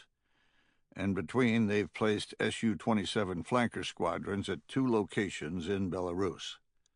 The screen split and a map appeared next to the president's face, showing the country of Belarus marked with 2 blue marbles, one southwest of Minsk, the capital, and one northeast. "These aircraft are comparable to our own F-15s, and the deployments are a direct result of our reaction to the crisis in Ukraine. Last night at around 0200 local time, 1900 East Coast time, the squadron in Baranovichi was attacked." The marble to the southwest turned red. "We cannot confirm casualties, but from satellite imagery we know that at least 2 aircraft were destroyed. Russia is proclaiming it a terrorist attack and has mobilized forces on the border, demanding that Belarus let them in. Basically, they're saying that Belarus can't or won't protect the airfields, and that Russia will do so with or without permission." President Warren said, "From what I'm hearing, Putin is claiming Chechen terrorists." General Durham turned to the Director of National Intelligence and said, "John?" The DNI said, "Sir, I'll be honest. Given the closed nature of Belarus and our lack of penetration, everything I'm about to say is extremely rough." "Have we talked to the embassy, the station there?" "Yes, sir. But calling it an embassy is stretching things. It's really only a consulate. The Belarusians forced us to chop the embassy by more than half nearly a decade ago, and since then they've whittled away at the numbers we could station there. We don't even have an ambassador, which is to say the station can talk a lot about the politics of the next Belarusian presidential election and the dynamics of their relationship with Russia, but has no ability to penetrate a tactical attack on the spur of the moment. We have little real-world intelligence. The DNI waited on admonishment, but all the President said was, "Go on." "You are correct that Russia is blaming Chechen terrorism, and to back that up, there was a message claiming credit on an Islamic website coming out of Dagestan. In addition, they say they found weapons with biometrics, fingerprints, of known Chechen insurgent figures. But, well, the claim of credit was removed within hours and followed up explicitly with a denouncement of the claim. They're now saying they didn't do it, and they're saying it through a recording of the man whose fingerprints are allegedly on the firearms found at the base." Jesus. Can I get a simple answer here? Chapter 22. Jennifer and I came back to Aaron's room, bringing a present of beef jerky from a market in Wrocław. She didn't think Aaron would want it, but that was ridiculous. Any man on earth would appreciate beef jerky. She'd wanted to bring him some candy-ass pastry. I opened the door and saw Shoshana tending to Aaron like a child taking care of a puppy. Never mind that Aaron was pretty much good to go. I said, "How's Iron Man doing?" He grinned sheepishly and said, "I can't complain." He flicked his head to Shoshana and said, "She's working hard for something." I said, "Yeah, something. Stay away from that. Still waiting on the mighty Mossad for a report?" He said, "I spoke with them. I'd like to talk alone. Can we do that?" I expected that answer, given what had transpired. I held up my bag and said, "Yeah, we brought some jerky. I'm sure that's wolfsbane to females." Shoshana stood up and said, "Jennifer, you want to go shop the old town?" Standing by the door, Jennifer said, "Shop for what? I don't think they sell silenced weapons here." Shoshana bounced up and said, No, I really want to shop. Let's go look at wigs." "Wigs? Are you serious?" Shoshana's face faltered, and I realized she had no idea what shopping with women meant. Whenever she needed something, she just went out and bought it. She'd never gone shopping solely for the experience, and she was just guessing, probably from watching reruns of I Love Lucy. She glanced at me like I had an answer for her. But then Jennifer pulled us all out of the well. She said, "Come on, Carrie, I'll take you out. Let the menfolk do what they do." Shoshana beamed and said, "I'd like that. Let's go buy stuff, just like you do with Pike." Jennifer actually laughed at that, and Shoshana looked confused again, like some Vulcan trying hard to fit in with the humans. Jennifer said, "If you want to go shopping with me like I do with Pike, that'll be a short trip." She said, "You guys don't go shopping together, like I see in American movies?" Jennifer looked at me for help. I said, "Yes, we do. I just don't enjoy it. You'll be shopping with her exactly like me." Shoshana slid her gaze to me, and I saw she was really trying. I said, "Jesus, woman, I get it. You want me to have some secret talk with Aaron. Get out of here. I don't need ESP to see that." Shoshana said, "Nephilim, you were right about Aaron last night. Again, I'm glad you were there." I said, "I'm happy I was, but don't put some mystical stock in it. We were just lucky he was okay." She said, "It wasn't luck. When my phone rang this morning, I knew why." We'd woken up at the crack of dawn with both phones buzzing at the same time. Shoshana had answered hers, and I'd answered mine. Both said the same thing. Aaron was okay, and in the hands of a veterinarian in Wrocław. I'd laughed at that. The best the Mossad can do is a vet? He had an in-and-out wound to his trapezius, nothing but tissue damage. 1 inch to the right, he'd have been missing some lung. He'd coordinated his own treatment, talking to some handler in Mossad, then giving Jennifer instructions to a safe house. We'd learned that he'd made Jennifer turn off their cell phones, unsure what our status was, and knowing that if we were captured, their phones were capable of being tracked due to our association.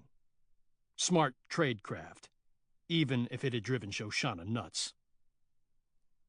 We checked out of the hotel like anyone else, and Jennifer had picked us up amid a bunch of flashing police lights. We'd acted astounded at the activity, and then left. On the way, Jennifer told us of her trials getting Aaron down the ladder. She'd left it in place, and was worried about that. I laughed and said it would only lead to more confusion. She asked us about our own escape, and, after some back-and-forth war stories, we ended up at my major question. What the hell exactly had happened? I knew we'd been suckered beginning with the first invitation. We'd done what they'd asked, and had been met with subterfuge at every turn. Yeah, Shoshana had predicted that someone was going to steal the goods, but she never said a damn thing about them speaking Yiddish. And then she'd recognized a tattoo from Israel. It stunk to high heaven. Shoshana remained mute in the car, refusing to answer my questions. I became irate, but she only doubled down, ignoring me completely. I gave up waiting on Aaron. It had been an uncomfortable 40 minutes. We met Aaron at the same hotel we'd left the day before, wearing a bandage and a hotel bathrobe. He opened the door like a bank robber, peeking behind us as if we were hiding a SWAT team. I barged in and demanded answers. And he gave them, holding nothing back. It turned out I was only half right. Yeah, they tricked us into coming over. But that was the extent of it. And I already knew that. They truly had no idea someone was hunting the plunder until Shoshana had seen the man in the room. Or that the person doing the hunting was a former Mossad agent. Unlike Shoshana, Aaron had opened up completely. The men who'd taken the artifacts were, in fact, from Israel. The individual shouting the orders had once been a Mossad agent named Mikhail, and he'd been let go in a manner that was less than civil. Apparently, he'd used his Mossad title to fleece the organization at every turn, padding travel vouchers and using his overseas posting to funnel back electronics and other goods for profit on the black market. Not unlike some bad apples in our own defense and intelligence architecture. Shoshana had recognized his voice because she'd worked with him on an operation and had been the one to turn him in. She was, to say the least, not his favorite person, and the feeling was returned in spades, which explained her lunatic stunt in the castle. After being let go, Mikhail had been rumored to have started selling his skills to the highest bidder, and had fallen in with a cabal of Russian Jews, earning money off the skin of others, regardless of their affiliation with Israel. The tattoo Shoshana had seen was for an organized crime faction affiliated with a much bigger Russian group, one of the largest in the world. The totality of the information had caused Aaron to send in a flash message to Mossad, something completely unwarranted given the lack of lives in the balance, but Aaron felt it was necessary. He asked us to remain for another day, and, given that we had nothing else going on, Jennifer and I agreed. In the interest of privacy, we left them alone in the room to wait on a Mossad response. Jennifer and I wandered around the old town, where I found out that Wrocław had better beef jerky than Texas, which was no mean feat. We'd eventually ran out of things to look at and returned. Since Shoshana's insistence that she go shopping with Jennifer, I knew we were about to be asked another favor. I just wasn't sure I wanted to hear what it was. Chapter 23. After the president's outburst, Kurt Hale was glad to be in the cheap seats instead of at the adult table. The room remained silent for a couple of ticks until President Warren said, "Well, is everything really 50-50, or do we have any analysis that matters?" Finally, the Director of National Intelligence said, "Sir, there is no clear-cut answer in this thing on who is responsible for the attack. I hate to say this, but it's a coin toss.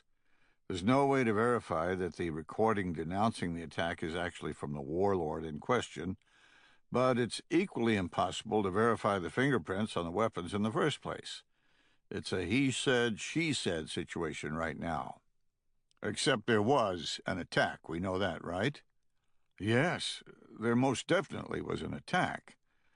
The Russians are claiming 12 dead and 4 aircraft destroyed. We have no idea about the dead and can only confirm 2 aircraft. General Durham said, "Sir, it's my opinion that it's staged. It's a way for Putin to take over Belarus." At the words, Kurt snapped his head to the chairman.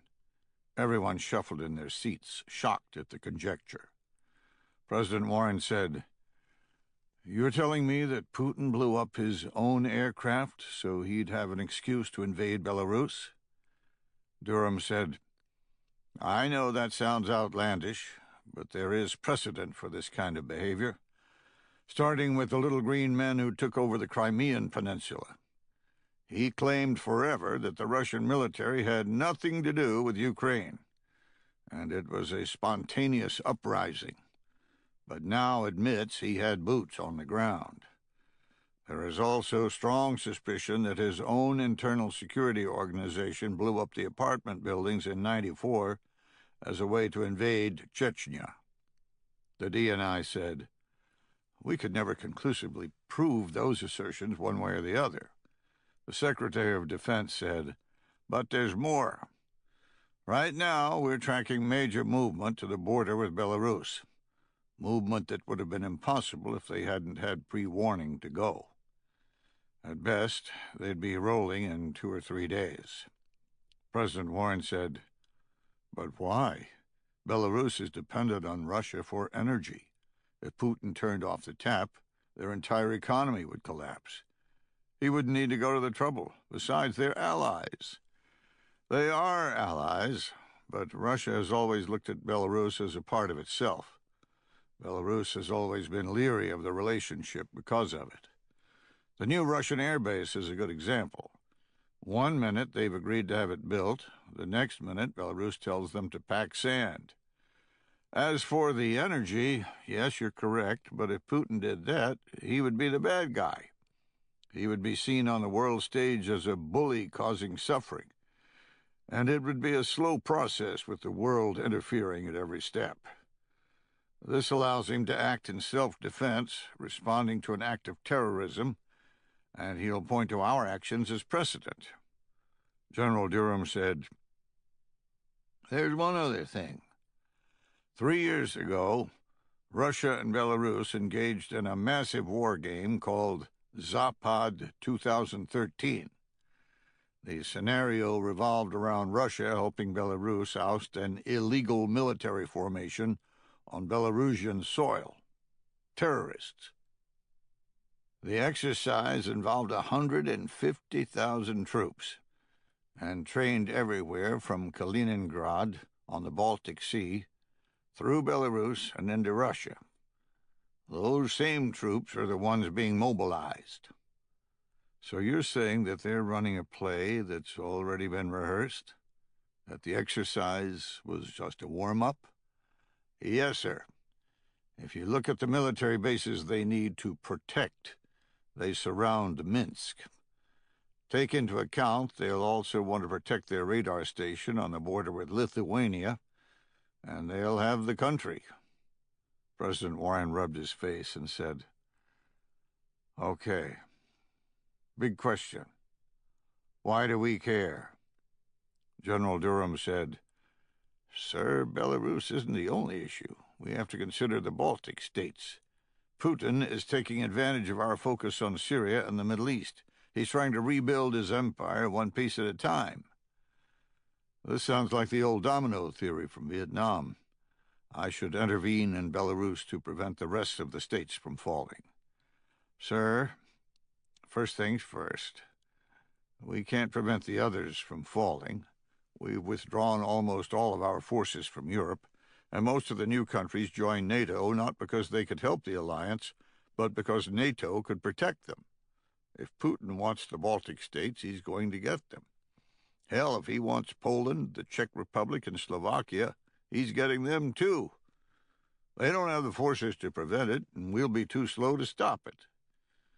President Warren leaned back in his chair and said, I'm assuming you're saying this from some statistical viewpoint, and not just from personal emotion about Putin's intentions. General Durham glanced at the SecDef and got a nod. He said, "Yes, sir. Unfortunately, I am. We've run close to a dozen tabletop war games with a bunch of different variables, and it doesn't matter how we slice it, we can't defeat simple time and distance. The same oceans that protect us prevent us from getting there with enough combat power to stop him. If he's emboldened, if we let him walk into Belarus, we might live to regret it. We might be left with the choice of a hard fight to evict him from NATO member countries, or letting it stand in a new world order." The president took that in and said, "State, what do you think?" Kurt watched the poor Undersecretary for Political Affairs squirm in her seat. When she spoke, it was absolutely Orwellian. "Sir, we believe that such fears may be unfounded at this stage, but may be proven correct at a later date with further evidence. It's too early to tell if Putin is simply responding to a terrorist attack, much like we would, or if he has a more ambitious agenda." President Warren took a breath and said, "Thank you for that." Kurt realized, as much as he had despised Secretary Billings, the lack of a Secretary of State with experience was hurting the discussion. President Warren said, "Mark, what's your call?" The Secretary of Defense said, "Waiting on the evidence means waiting on him to invade. Make no mistake, he wants a new world order." The Undersecretary for Political Affairs blushed at the slap. The SecDef continued, "He actually wants an old world order, and our next steps will either enhance his ability to get it or give him pause. That's my call." President Warren nodded and said, Okay. Looks like the G8 summit's a bust. Ms. Undersecretary for Political Affairs, what's your name?" "Elizabeth, sir, or just Beth." "Okay, Beth. I need you to engage the State Department. Not sure how you ended up in the hot seat, but you now have the full weight and confidence of the President of the United States." Showing absolutely none of the confidence he professed, she said, "Yes, sir. What would you like?" "I'd like you to get me to Russia. I'd like a meeting with President Putin, so I can personally tell him to back off before we go to guns." Chapter 24. Shoshana grabbed the purse she'd purchased in Georgetown and slung it over her shoulder, attempting to mimic Jennifer. Honestly, it was humorous watching her trying so hard to act normal, when I knew as soon as she left the room, she'd be scanning for threats. She was incapable of leaving the red zone of awareness. Jennifer said, "Let's go see if we can find a wig, or maybe an apron for working in the kitchen." Shoshana nodded, not even getting the joke. Jennifer shook her head and I said, "You've got your work cut out for you." The door closed and I turned to Aaron saying, "Okay, secret agent man, what's up?" Behind him, the television was tuned to a breaking news story from BBC. Before he could answer, I pointed and said, "What's going on?" He glanced at the TV and said, "Terrorist strike in Belarus. They hit Russian assets, and Putin's starting to rattle sabers." I watched for a second, then lost interest. If it were like every other news story on terrorism, whatever they were reporting right now would be proven false later. Better to just wait until the smoke cleared. I sat down and said, "Let's have it." Aaron rotated to me, flinching a little bit from his wound. I said, "You sure you're okay?" "Yes, it'll hurt for a while, but I'm fine. I've been shot before, but this does bring up an interesting dilemma for me." "What?" "My employer wants me to pursue. They want the Torah. Unfortunately, I would be less than the ideal candidate because of my injuries. and Shoshana is burned. We had on balaclavas last night. Nobody recognized us. I was a bit circumspect with regard to Mikhail and Shoshana, out of deference to her. Their relationship is, to put it mildly, a little bit more than a work disagreement. Which means, he said, can I trust you to be discreet? Yes, of course. Come on. This isn't the 60s with me sipping martinis and playing baccarat. Your spies are the ones that always steal from us. What? First, you need to know I will not put Shoshana in a position where her, shall we say, less stellar emotions come into play. That happened last night, and I don't want it to happen again. He paused. Then, as if it was the greatest reveal, he said, she is special to me. I laughed and said, I got that, I know. He looked at me, and I realized I'd missed his point. He said, you told me a story about Bosnia once, where Jennifer risked all to save you when she was but a neophyte. My story is different. Shoshana was used by our intelligence services to kill, and she was good at her trade. She was given to me as a castaway. We did a mission once in South America. We were tracking a suspected Nazi camp guard from Auschwitz, and she was a handful. He shook his head and said, long story short, she didn't care about anything but the mission. We got into some serious trouble and I should be dead. But I wasn't because of her. She dragged me through miles of jungle because, in her words, she saw something in me. And now I'm alive.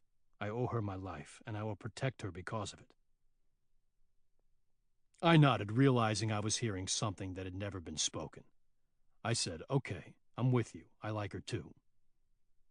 He laughed and said, you and she are connected in a way that I can't explain, and neither can she. Did I tell you it was her idea to bring you in? I shook my head. He said, well, she did. But I held something back about the man in the castle. She wasn't on a single mission with him. He was her team leader, and he was a devil. His chosen form of catching terrorists was setting them up with her. She slept with them, and he killed them at their most vulnerable. You know about her ability to read people, right? I leaned back and held up a hand, saying, yeah, she's psychic. He chuckled and said, I won't push because I know you believe. Yes, she can read a person's heart, and Mikhail killed a man that she was convinced was innocent. He covered it up, and it was easy to do. The target was Palestinian. The same problem happened again on a different target, and she refused. She broke up the operation, and then, when he tried to burn her for it, calling her a traitor, she spilled everything she knew about his side income. It ended badly for both of them. He was booted from the Mossad, and she was permanently twisted, losing the ability to trust. He shook his head and said, honestly, she was probably twisted before then, after the way they used her. I didn't know what to say to that, so I let it ride, waiting. He said, she's damaged. But she's come far from those days. She used to be an absolute killer, devoid of emotion. He chuckled and said, now she's still a killer, but she's looking for something else, beginning to believe she can have something else. I don't want her to backslide, and Mikhail will cause it. She hates him to the core of her being. I cannot have her involved in the operation I've been directed to do. She simply can't accomplish it. I took that in, then said, which is what exactly? I told you, they want us to retrieve the Torah, and I could use your help to do that. I snapped the leg out, kicking the table. Bullshit, that fucking Torah may have been something to send you to contractors after, in a backwater way, but no way are they pursuing it that strongly. If it's so big, why not send in an active duty team? Why keep you guys on a string? Quit fucking with me or I'm done. Aaron remained still at my outburst. I knew him to be an honest man and I trusted him. so I waited instead of storming out of the room. He said, "Okay, I'm not exactly sure what they want. They're using the Torah as an excuse for my mission, but it is odd. My opinion? They want to keep tabs on Mikhail without devoting resources, without risking anyone." "You mean without risking anyone from Israel? Because risking Grolier Recovery Services is perfectly fine." He smiled and said, "Yes, that's what I mean. But there's something else that might interest the United States. The man in charge of the operation is a Russian Jew named Semyon Migunov, and he's very, very powerful. He's one of the most powerful organized crime bosses in the entire world, and he's on your FBI's 10 most wanted list." "I'm not in the FBI. I don't do arrests." He stood and went to the minibar, pulling out a water bottle. He said, "I very well know your skills. Making arrests certainly isn't one of them, but manhunting is. And if I'm to continue with my employer, I have to accept this mission. I can't accept without help. I'm asking you for that, warts and all." "Warts and all? Really? You're asking me to act on behalf of the Israeli government as an American citizen? Christ, I'm not even Jewish. I'm not asking you out of religion or nationality. I'm asking out of friendship. Isn't that deeper than the other two?" "Friendship? Bullshit. You're asking me because you can't do it without my help. You've played me from the beginning." He took a sip of water, then locked eyes with me. "Yes, I did, because I knew you wouldn't do it otherwise. But I also knew you wanted to. We are not that different. We live for the mission. But we want to believe.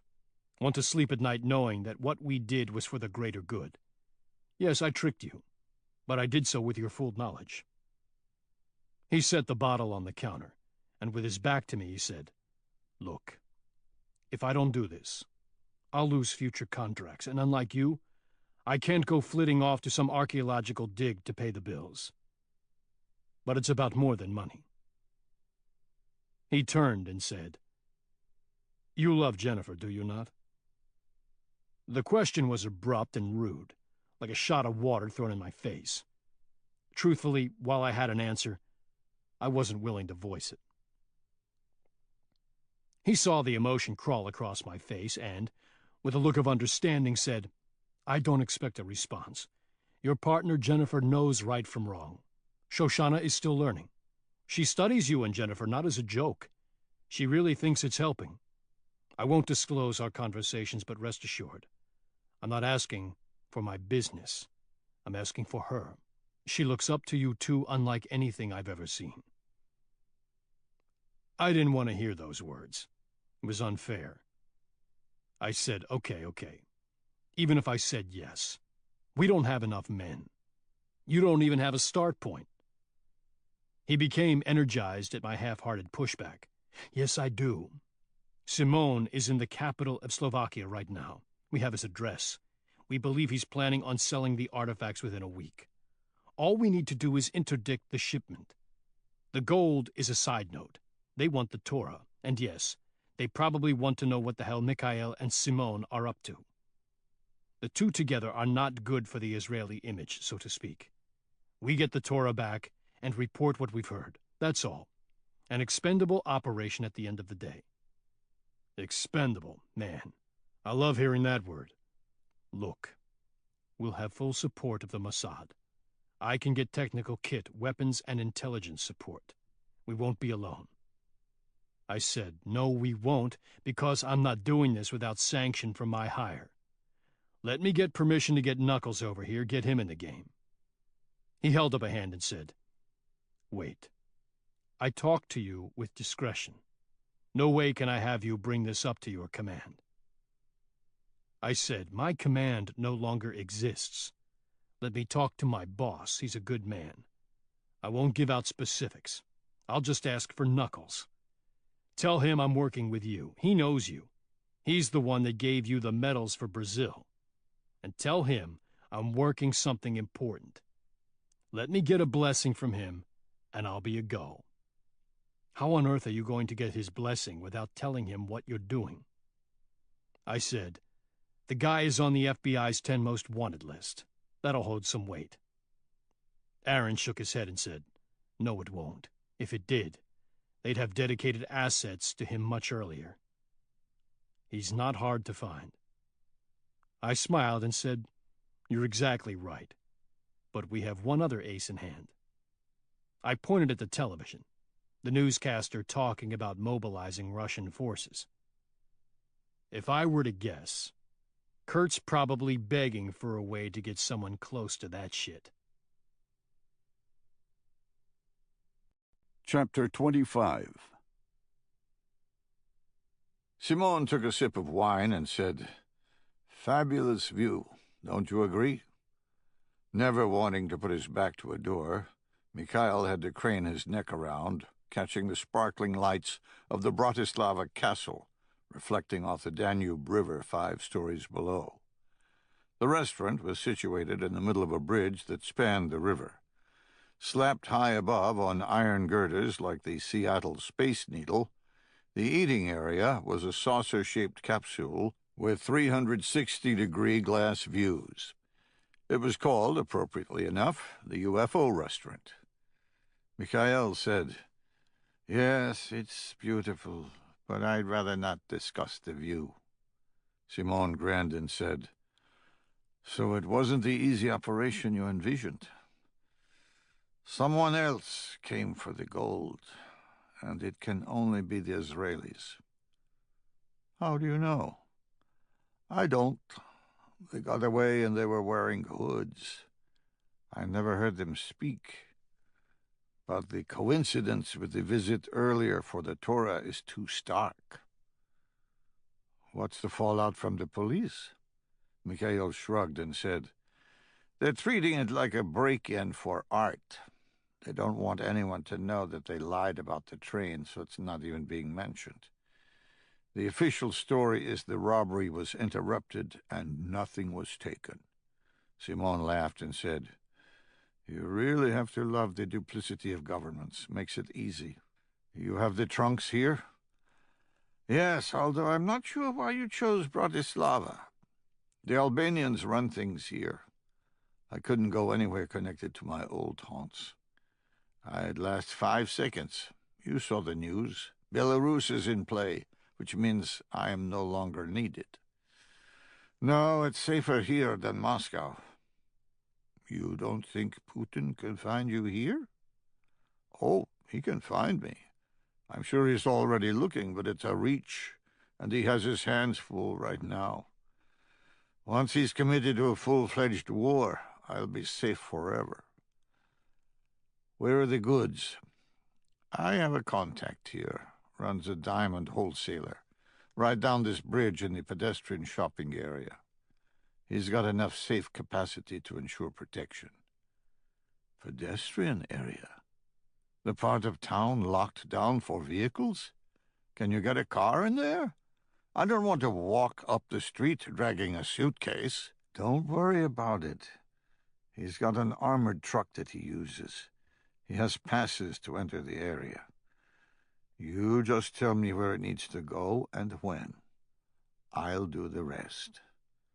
Simone did so, passing him a card with an address and saying, "I'm sure the content will be complete, correct? Not that I'm questioning."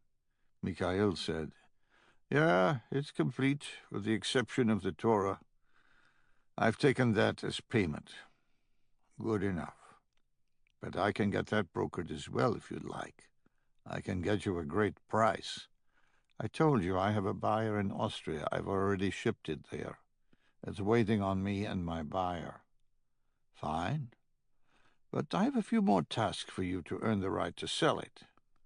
"What now?" "Your Russian lunatics from the Night Wolves are already in Ukraine. Fire and forget." "I need to guarantee NATO loses their minds, swiftly. This strike may be enough, but I need to be sure. I'm in contact with a man from Russia. He's been trying to sell radioactive material in Moldova to various Islamic groups, and had his little operation broken up by the authorities. He escaped, and now he's desperate. He knows he's holding something that's hot as hell, pardon the pun, and growing more and more worthless. I want you to buy it from him." "Plutonium? Is that it? What crazy idea do you have now? A dirty bomb?" Simon smiled and said, "Yes, well, it's actually a small bit of uranium, and it will cause enough panic to overcome any restraint from NATO, especially when we leave evidence that a former security agent from Russia sold it to the Night Wolves. Of course, Kirill doesn't need to be privy to that little bit of information." The waiter arrived, and Mikhail waved him away, leaning over the table when the man had moved beyond earshot. "Simon, you've lost your fucking mind if you think I'm going to be involved in setting off a dirty bomb on the European continent." Simon glanced around at the outburst, then leaned forward with some heat of his own. "Sit back. Now. You forget where you come from. I'm the one who picked you up when nobody wanted you. I'm the one who made you in this business. I'm the reason that you aren't eating out of a garbage can when everyone else said you were a thief. Nobody would hire you after you were let go. I did." Simon sat back, his expression relaxing, and took a sip of wine. He glanced around the room. Nobody was paying any attention to them. He said, "This purchase isn't a real dirty bomb. I'm not asking you to kill massive amounts of people. He's got so little of it, it won't do anything but trigger the radiac meters and cause massive panic. Something to guarantee I won't have to worry about President Putin tracking me down. I need you to get it from him and deliver it to the Night Wolves. And then we'll be done." Mikhail took that in, understanding the power Simon held and the veiled threats of pushing back. Even as a hunted man, he was still the alpha wolf. Mikhail said, "What will they do with it?" "They'll take it to Poland, a final attack against NATO interests. It'll pollute nothing more than some American aircraft, but it'll be enough. You don't need to do this. The next attack will be enough. Maybe, maybe not. I want to be prepared. You still have contact with Kirill?" "Yes, I still have his number, if he isn't dead." "He's not. He's a survivor and has been forever. Where is he?" "Shit. Who knows? If I had to guess, just watch the television. The next big news story will be a Western tornado or falcon blown out of the sky." Chapter 26. Kirill snatched the binoculars and said, "Christ, man. Is it a Buk launcher or not? That's the only question." Oleg said, "It's a Buk, but it doesn't have the snowdrift radar array vehicle. I can't shoot a plane without the radar assembly that controls it. It's just a missile launcher. We can't identify and hit what we want without the radar." Kirill said, "Bullshit. How was that plane shot down earlier, the civilian aircraft?" Oleg sighed and said, "Each launcher has an internal radar that can be used for targeting. But it's imprecise. It can guide the missile, but can't identify the target. You want to blow another civilian aircraft out of the air? We need to find a group of launchers with the control vehicle, the snowdrift radar. It's something that can precisely define friend or foe, something that will prevent us from killing another damn plane full of civilians." Kirill dropped the binoculars and said, "We can't keep driving around the countryside. We have to kill a NATO aircraft, period. Is there some other way to do it?" Oleg, looking a little sick, said, "Maybe. They fly overhead all the time, but they don't fly alone. If the radar shows a group of planes, odds are it's a NATO flight. Civilian aircraft don't fly in formation. Kirill said, "Perfect. Boys, get your coats on."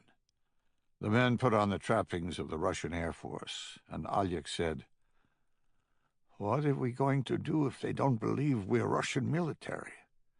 How are we going to get them to allow us in the book?" Kirill pressed the gas pedal and said, "They aren't going to question anything, because they'll be dead." They bounced down the rutted dirt road, clearing the tree line and entering the field. The Buk M1 launcher system sitting idle. 4 missiles aimed at the sky.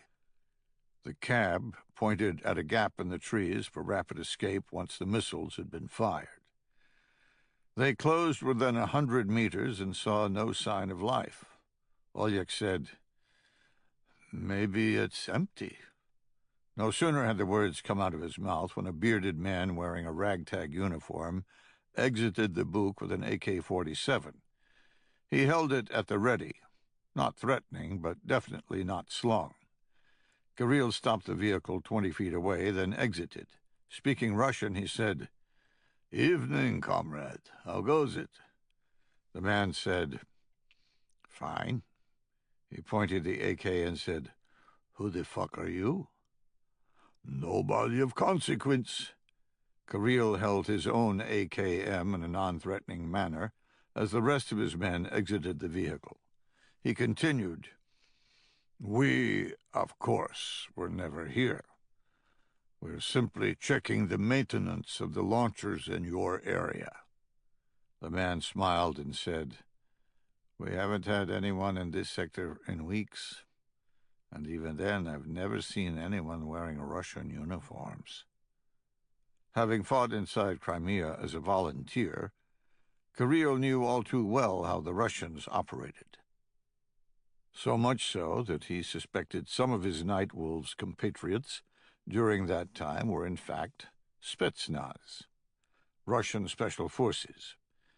He'd fought with the men whom the press would later label the Little Green Men, Russian specialists in the dark arts who eschewed wearing a uniform to project the image of a spontaneous uprising. In this case, wearing a uniform was necessary to defuse the rebels manning the Buk, even if it looked odd. Kirill said, "Times are changing, especially here, where the revolution is complete."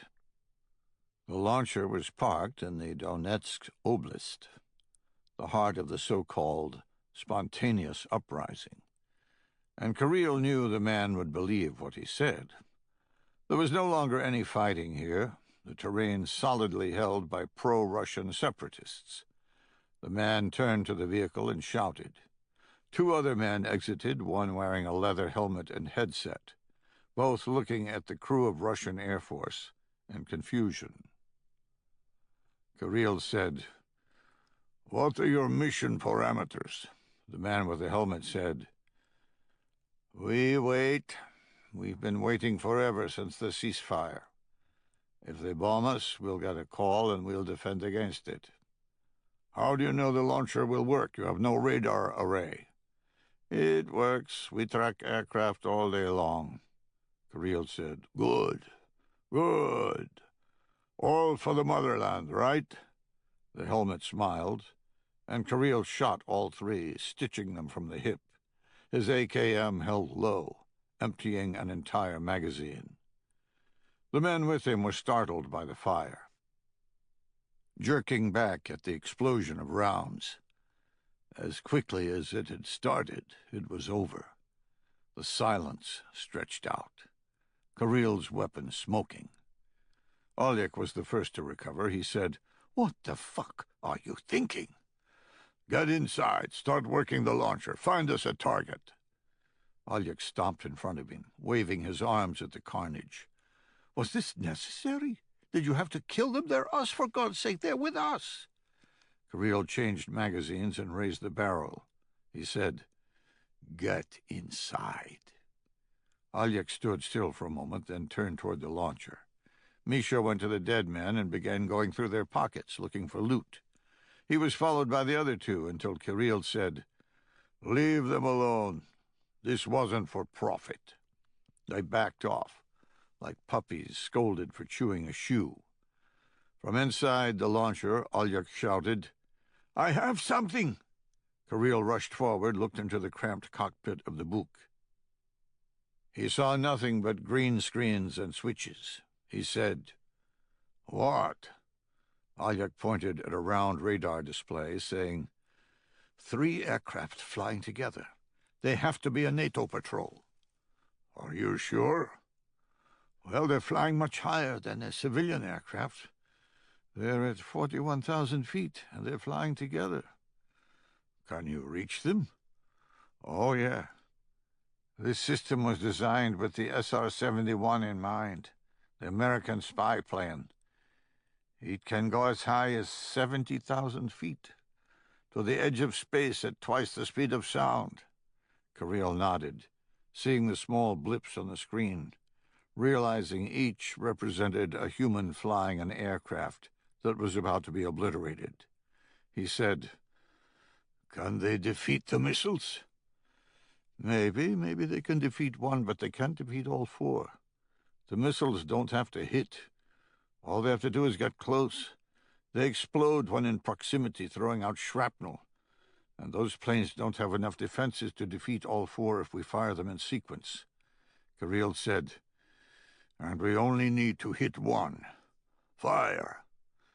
"I have to have help. Swiftly, because they're moving at top speed. Once I painted them, they knew they were being tracked." Kirill yelled outside for Misha, and within 2 minutes, Alyek had instructed him on the sequence required. Both looked at Kirill. He said again, "Fire! Kill those bastards!" Alyek initiated the warm-up of the missiles, selecting the middle dash and locking the target.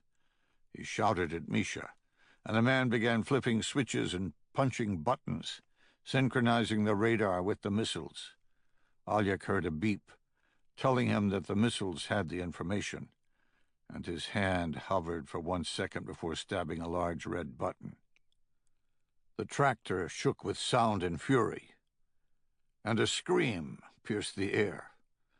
Kirill turned to leap out, and Alyek grabbed his arm, saying, "No! Whoever it is was caught in the blast of the missile. Wait!" 3 seconds later, the second missile left. 3 more, and another one launched. 12 seconds after Alyek had pressed the button, the final missile shot into space. Kirill jumped outside and saw one of his men at the rear of the vehicle, burned beyond recognition, his arms locked in a rictus crucifixion. Another, Alyek, was farther away, in the front of the vehicle, crouched down with his hands on his ears. Kirill looked upward, seeing the contrails of the 4 missiles stretching out into the bright blue sky, like the most expensive fireworks on Earth. He saw a pulse of light, then 2 more. He whispered, "For the motherland." Chapter 27. Kurt Hale watched Vice President Hannister go through his document line by line. He glanced at George Wolfe, who only shrugged. Too late now. It was the official roll-up of the Greece investigation, encapsulating the fact that the task force was in the clear and could begin operating again, along with a little bit of information he'd hoped would be overlooked, back when it was only the National Security Advisor reading it. With the flashpoint of Belarus, he'd known that Alexander Palmer would be preoccupied, and that he'd take the report and file it with 100 others from 1,000 different feeds that just weren't that important right now. Information he had to take in, but that really belonged in yesterday's news cycle. Because of the classification of Project Prometheus, all reports were delivered on hard copy, so Kurt had delivered the final one himself. He expected to drop it off, maybe have a word or two, and be on his way. And that would have happened if Vice President Hannister hadn't appeared in Palmer's office, just down the corridor from the Oval Office. He'd popped in, getting halfway through a question before he'd noticed Kurt and had paused. He'd asked what they were doing in the White House, as if Kurt and George were supposed to be operational somewhere. Kurt told him, and he'd asked for the report. Palmer had given it to him, and the vice president had asked all in the room to follow him to his office down the hall. Now Kurt and George waited on him to finish, with Alexander Palmer fidgeting on the opposite couch, wanting to get back to work. Kurt understood why. Palmer was President Warren's right-hand man. Every president had a different take on who was influential in their administration, with some leaning on their chief of staff and others looking to their vice president. President Warren listened to Alexander Palmer, and with Russia threatening to upset the current world order, Palmer had little time to waste. As much as he wanted to tell Hannister he had to leave, he couldn't. Hannister was, at the end of the day, the vice president, even if he was completely out of his depth. Hannister had been put on the ticket for domestic reasons. A former professor of economics at Brown, he was an expert at a plethora of things that mattered little when the guns began to fire. An analytical man who would be happy studying unemployment figures and taxation rates for decades, when it came to national security, he was lost. And he would be the first to say so. But the man was scary smart, and could digest prodigious amounts of information, which meant he'd probably find the hidden Easter egg Kurt had hoped Palmer would miss. But then again, maybe he'd get lucky. He did not. He looked up from the report and said, "You sent a task force member over to Slovakia?" Palmer quit fidgeting, looking at Kurt. "Shit, here we go." Kurt said, "Well, yes and no. Currently there is no task force, and Knuckles, the man you're seeing there, was asked to help out Pike on a Grolier Recovery Services operation. He just asked if he could take some leave and help, because I require the men to get permission for accountability purposes. I put it in the report because, yes, he's gone, but it's not Project Prometheus. I was just covering the bases, making sure everyone is informed." Palmer said, Wait, what the hell is Pike doing? That's never been reported." Kurt said, "Pike's a civilian. When you put the task force on ice, I couldn't tell him not to make a living. What he's doing is completely outside the scope of Prometheus. Knuckles is active duty. I felt it prudent to inform you." Hannister said, "Does it have anything to do with Belarus?" Kurt said, "Of course not. Jesus, come on, sir. I wouldn't do something like that." Palmer said, "Why Slovakia? What's going on?"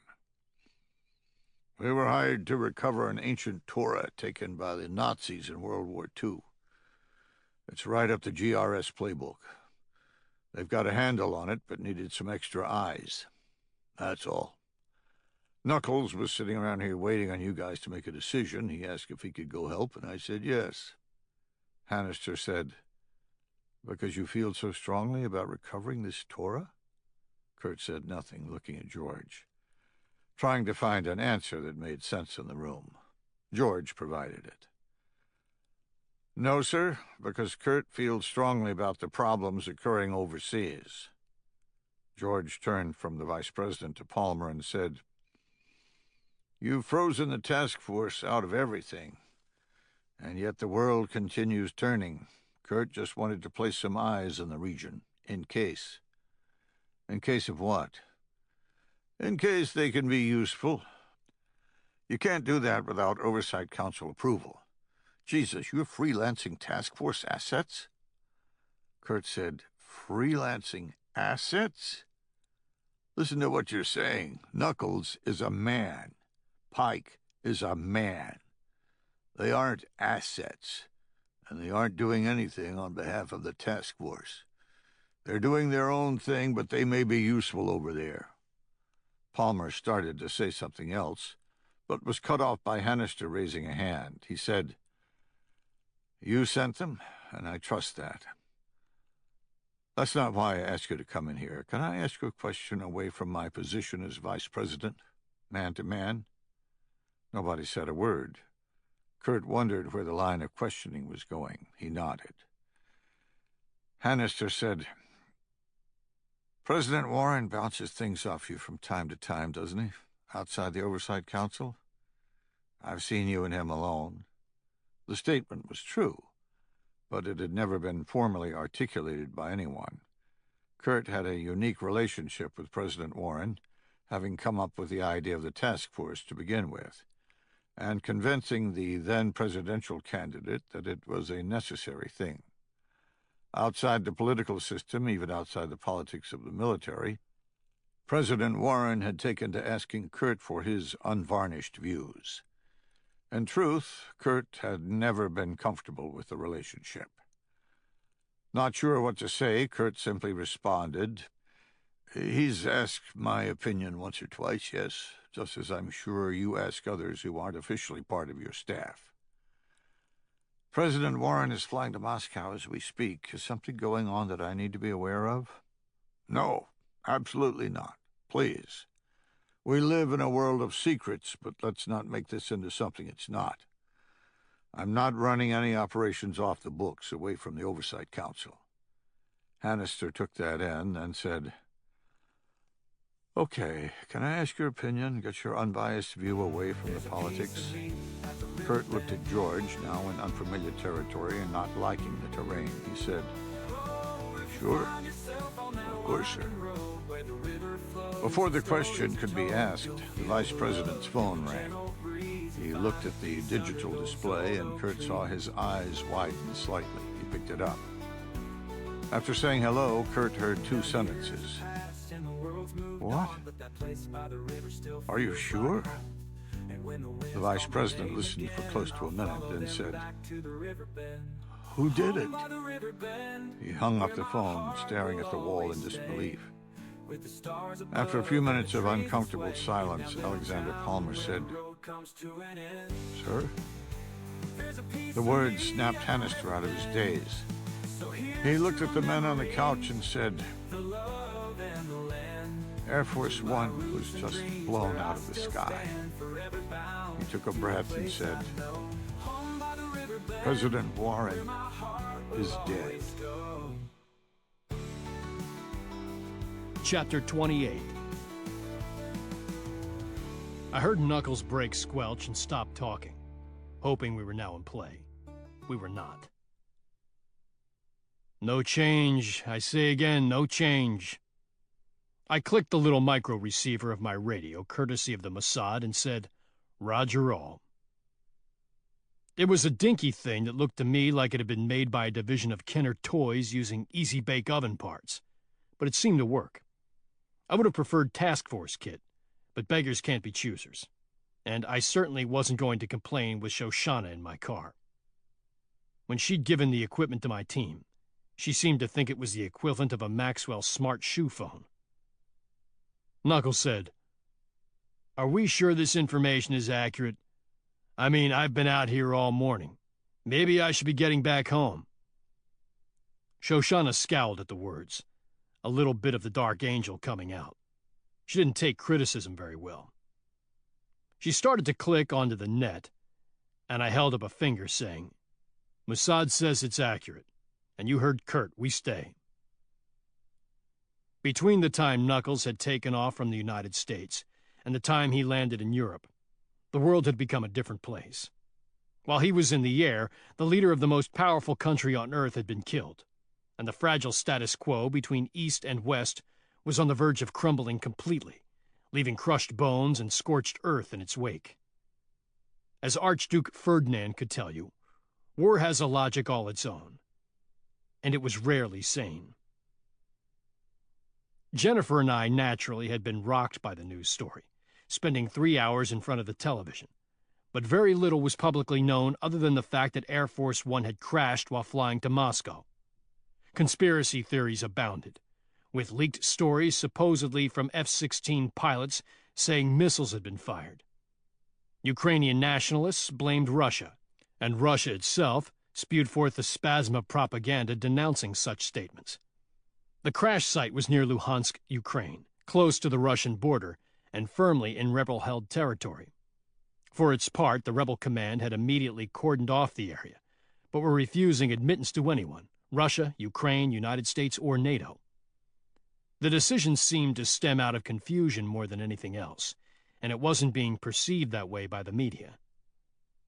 It had taken some effort, and a million redials, until I eventually got Kurt on the line and asked if I needed to come home. I was spoiling for a fight, asking for what wasn't being said in the open press.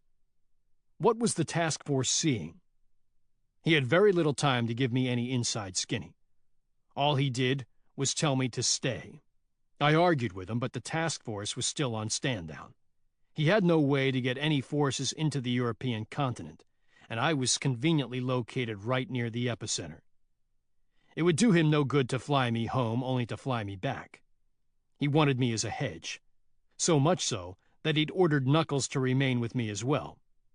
Against orders, he'd established a task force duty desk manned 24/7, and had directed me to check in with them daily, in his words, just in case. I'd asked him if creating the cell was smart, given the stand-down, and he'd cryptically replied, "I have the ear of those who matter, it'll be okay." Knuckles had landed, and in between taxiing to the gate and exiting the aircraft, he'd learned what had happened. He had immediately set about buying a ticket back home, convinced he was going to miss out on a deployment somewhere, until I'd relayed Kurt's orders. He obeyed, but sure didn't like it. He came over the radio again, saying, "How do we know these pictures are accurate? Who's vetting this stuff?" Shoshana scowled again, saying off the radio, "I need to finish showing you how to use the camera. Tell him to shut up." I chuckled and clicked the microphone. "Shoshana says shut up and continue the mission. I have to learn to work some tech kit. Tell that devil she can get her own ass down here. Oh wait, she's worthless for this mission, I forgot." That was enough. She clicked on and said, "The information is straight from Mossad. It is more accurate than anything you would get from your government, and much better than the stick-figure pictures you had me use in Jordan." I waited on a response, but didn't hear one. Knuckles wouldn't admit it, but he was afraid of her, and honestly, she was right. While Jennifer and I had been glued to the television in Poland, Aaron had met a contact somewhere secret, and had been given the location of the safe house, blueprints, and very clear photos of Mikhail Yolson and Simon Migunov. Both were Israeli citizens, and Simon having dual citizenship in Russia. And one had worked with the Mossad, so it was an easy task to get biometric data. Knuckles' comment about the photos was a little harsh, because they were exponentially better than the ones we usually had for positive ID. Some grainy picture of a terrorist with a beard, half turned away from the camera, and the photo looking like it had been taken in 1960. When Aaron returned with the information, he'd seemed surprised we were still in Wrocław. I told him we were his for the time being, but we might be called away at any moment. He'd known that was the best assurance he'd get, and we'd set out for Bratislava, passing through the Czech Republic, then swinging through Vienna, Austria to pick up Knuckles. The total trip took a little over 6 hours, once again mildly surprising that we could travel through so many different countries in less time than it took to drive across the state of Texas. We'd arrived in the early evening and immediately conducted a reconnaissance of the safe house Simone was supposedly using, formulating a surveillance plan for the following day. I wasn't sure what to expect, but while the opulence of the place wasn't a surprise, the location sure was. A 3-story building made of modern steel and glass set on the side of a hill overlooking the city. It fit the profile of a man who supposedly ran one of the largest organized crime syndicates in the world. But the neighbors next door were not who I would have expected from a master criminal. He had plopped himself right in the middle of some of the tightest security in Slovakia. The house was situated in rich man's land, so to speak, and sprinkled in among the neighborhood were the mansions of diplomats and elites of other countries, all bristling with cameras. About a half a mile away was the home of the U.S. Chief of Mission, right where I wanted to set up, located just around a bend on the winding road that led past the target. It would have been the perfect spot for me to wait, but the surveillance cameras on the building bulged out like warts on a frog and forced me to edge closer than I wanted. Jennifer and Aaron were parked on the same road, but on the other side of the target house, effectively preventing anyone from leaving without getting picked up by one of us. We had 2 cars each, depending on who left first. If it were Simone, then Aaron and Shoshana would take the follow. If it were Mikhail, it would be Jennifer and me. Knuckles was in the center, acting as the trigger for any activity. In our haste to complete the reconnaissance and get established, we hadn't had time to learn the special tech kit the Mossad had provided, so Aaron was in the car with Jennifer showing her the ropes, and I had the little demon with me. Shoshana was getting antsy to get back to her car, and wanted to finish my instructions before someone began stirring in the house. When Knuckles didn't come back on with a witty retort to her comment about the photo, she said, "Okay, look here, Nephilim. The key thing is to make sure the autofocus is on the face. It's got to be clear. If the lens focuses on bricks or trees behind or in front, we get nothing." In truth, while we had a box built on the target, we weren't sure if we were going to penetrate the house or some other establishment, so we'd opted to develop the situation by following either Mikhail or Simone. To help, the Mossad had provided something I'd never seen before, and I had to admit it was pretty ingenious. A remote lip reader. Something that really was straight out of Get Smart. Basically, it was nothing more than a very small, very powerful lens that could be hidden in clothing. A cable from the lens went to a small tablet with a 7-inch screen, where the camera software resided. You manipulated the zoom of the lens through the tablet, focusing on the faces of whoever was having a conversation, and then hit record. Software in the tablet translated the movements of the lips into words, or so the Israelis said. Internally, I figured it would work, since teaching someone to read lips couldn't be any more difficult than programming a computer to do the same. It was a pretty unique twist on facial recognition software, and eliminated the problems of distance or ambient noise encountered with acoustic microphones, like being separated from the target through glass. But it did have the one drawback that you did have to see the subject's face. I said, "Can this thing recognize different languages?" "Lip reading is going to be based on the language they're speaking." "No. Well, yes, but not mobile. You have to set it to a language. It's set for Yiddish right now, for a real-time read. If it encounters another language, we just need to ship the digits back to headquarters, and they can manipulate the algorithm." "What does Mikhail speak?" "Hebrew, English, Yiddish, Russian, Spanish, and German." "Jesus. He speaks all those languages?" "Yes, he is very smart." She spat the words out as if they were causing her mouth to burn. I didn't want her to get all fired up, so I changed the subject. "Seems simple enough. How much memory?" "Enough for 30 minutes of filming. But don't try stopping and starting to conserve space. It'll just screw up the algorithm as the computer tries to make sense of what is being said." "What's the other box for?" At her feet was a small pelican case of about 10 inches. She said, "It's part of the system, but it's not something we'll use here. I don't have time to train you on that." I didn't press. Instead, I said, "Let me test it on you. I don't speak Yiddish." My mouth dropped and she laughed, saying, "You are so gullible. We're too close together for it to work, I think." "Let's try." I pulled back as far as I could, then got a focus on her lips.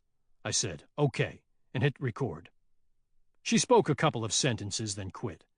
I stopped the recording, letting the computer do its little dance, and then, like magic, the video played with what looked like closed captioning from a television sports show.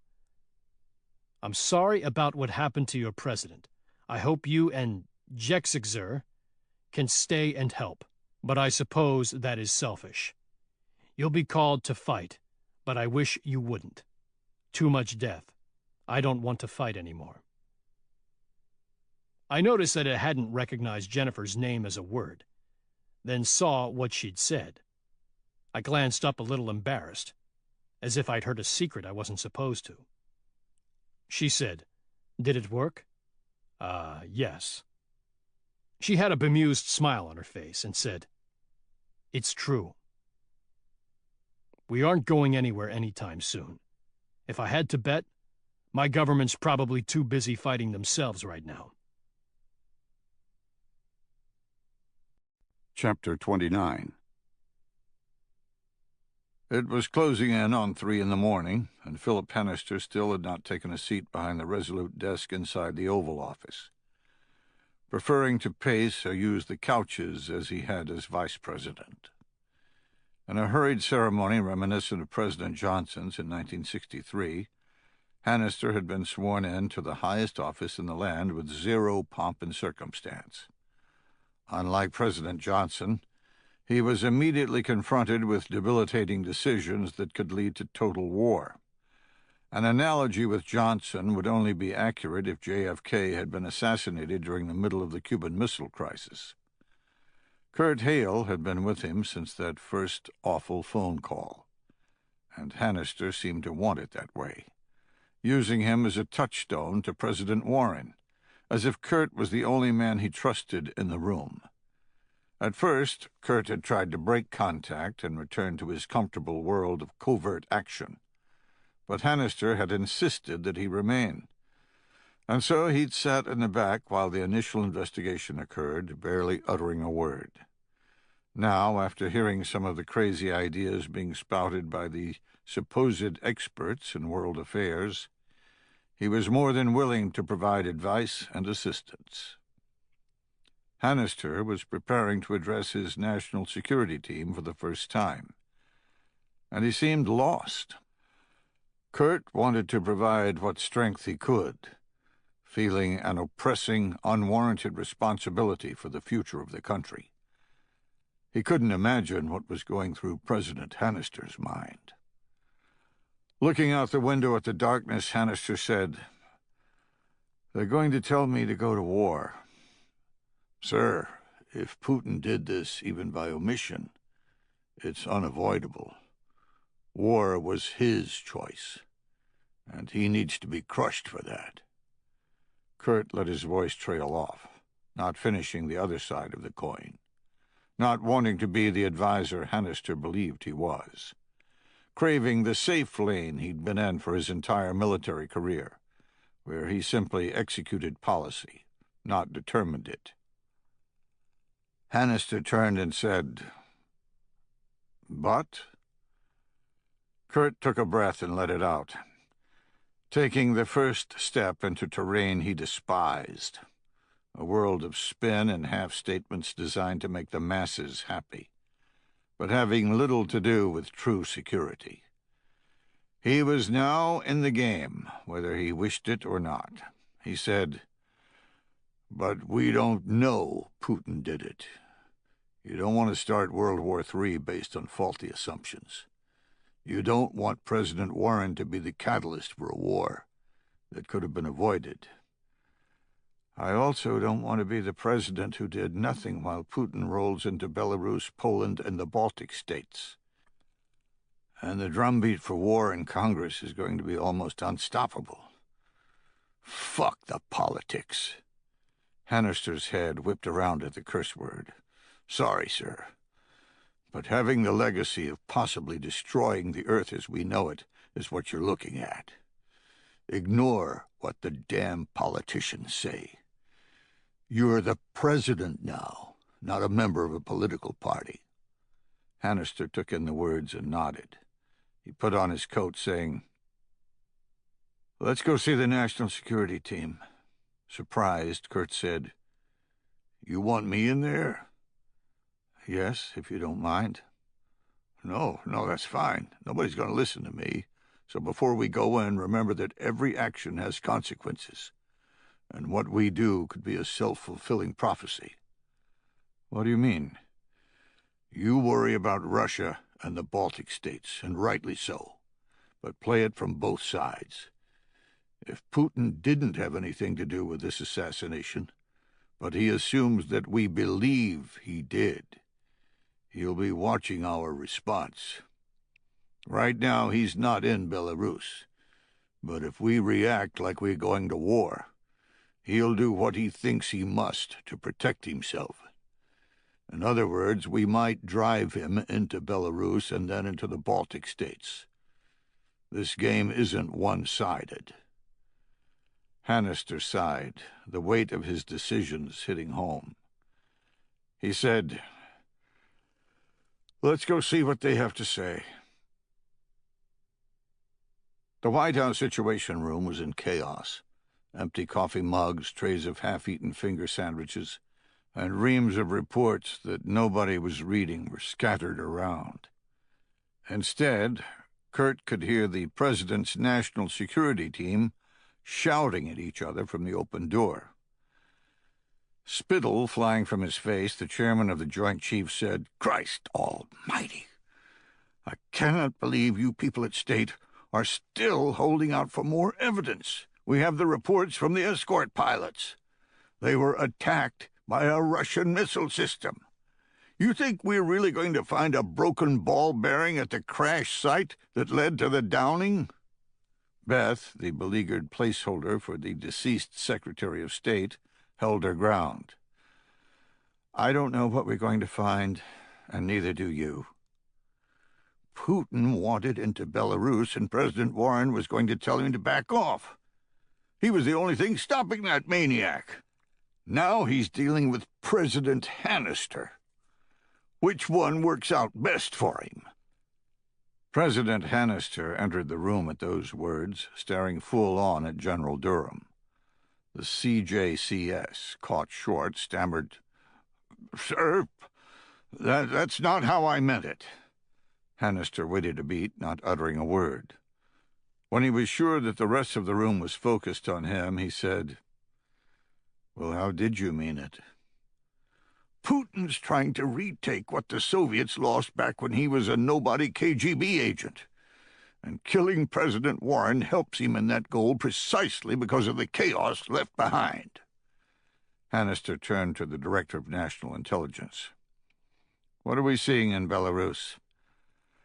"He hasn't entered yet. Russia has stopped all movement to the border, but they're still saying they're going in, and all intercepts we have point in that direction." General Durham said, "He's going to cover this up as some sort of misfire, then he's rolling in. If we don't get on war footing right now, we'll be too late. But if I do, I might push him into undertaking exactly what we don't want." General Durham took a controlled breath and said, "Sir, you can what-if this to death, looking for the easy out. But the bottom line is that we're an ocean away. We have to start mobilizing now. We've already wasted the entire day." Alexander Palmer said, "What about options short of full-scale war?" Hannister said, "Such as?" Palmer turned to the Secretary of Defense and said, "Can't we surgically retaliate?" "You mean kill Putin with a missile?" "Well, yeah, tit for tat. Yes, we could do that. It won't be a drone strike. It'll be more like a dozen Tomahawk cruise missiles, but it can be done." General Durham looked at Hannister and said, "Sir, you'd have to rescind Executive Order 12333 because it forbids assassinations." Kurt finally spoke. "Have you people lost your minds? You're actually talking about assassinating a head of state? And you think that'll stop a war?" General Durham said, "Who the hell are you?" The few in the room who were read on to the task force shifted uncomfortably. Hannister spoke. "He's my advisor, and he asked a good question." Palmer said, "Well, maybe we don't kill him, but react with enough force to show him we mean business." Hannister said, "So we shower him with cruise missiles, and you think he'll simply back off? Or will he be driven to go to war by a population that's incensed we just attacked them?" General Durham said, "Christ, sir, he murdered our president. That's the attack we should be talking about. Our entire country is screaming for blood. We have to do something. Hannister said, I agree. But that something had better not end with him or us crossing a nuclear threshold. I've found that pride is viewed as much more important before an action than after.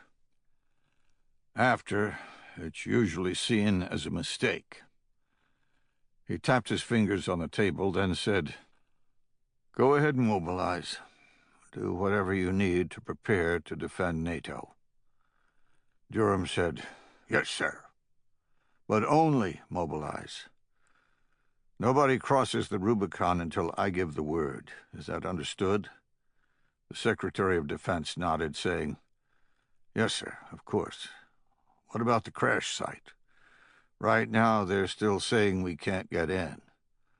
With a steel Kurt hadn't heard before, Hannister said, We're moving to the crash site whether they like it or not, immediately.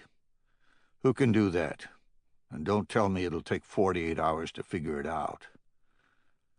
Sir, we have units deployed to the Black Sea Rotation Force in Bulgaria. Right now we have a contingent of the 2nd Marine Division training in Latvia. They have armor, they can do it. Get them rolling, and this is from me. Nobody will stand in the way of us getting to the crash site. Nobody. For the first time, General Durham smiled. President Hannister caught the look and said, But that is the only offensive action right now. Is that understood? Chastened, General Durham said, Yes, sir. Hannister took a slow look around the table, then said, Do not forget who the Commander-in-Chief is in this room. I will defend this nation if warranted. But I'm not going to war just to do something. He left the room without another word, Kurt stepping quickly to catch up. Kurt said, That was pretty good, sir. Retracing his steps to his office, Hannister said, You really think so? Because I felt completely out of my depth. Kurt chuckled and said, Yeah. You laid down enough priorities, but more important, you took control. That'll be crucial in the future. They passed the Oval Office, and Kurt did a double-take. Sir? Hannister saw what he'd done and smiled. I guess I still want to be vice president.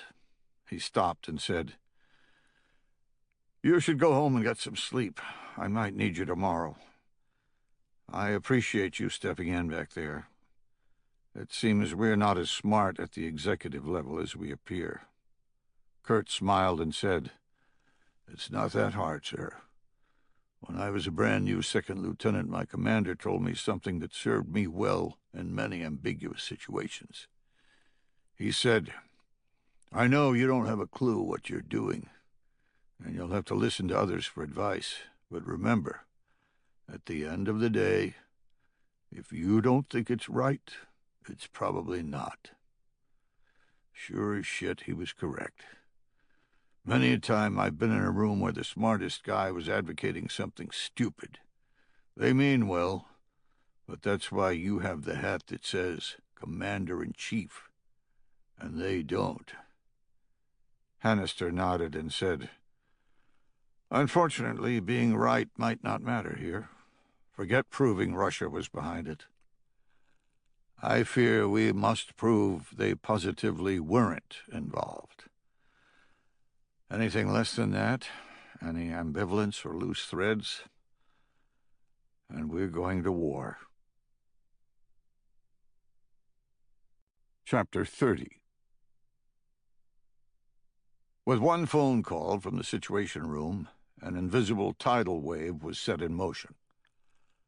A massive beast built for the Cold War, but rusting from continuous deployment to hotspots around the world, the U.S. Department of Defense began the impossible task of preparing for World War III. In the Pentagon, poor colonels and majors flailed about trying to reorient on a threat they hadn't studied in 20 years. And for some of the up-and-comers who'd been promoted below the zone, never.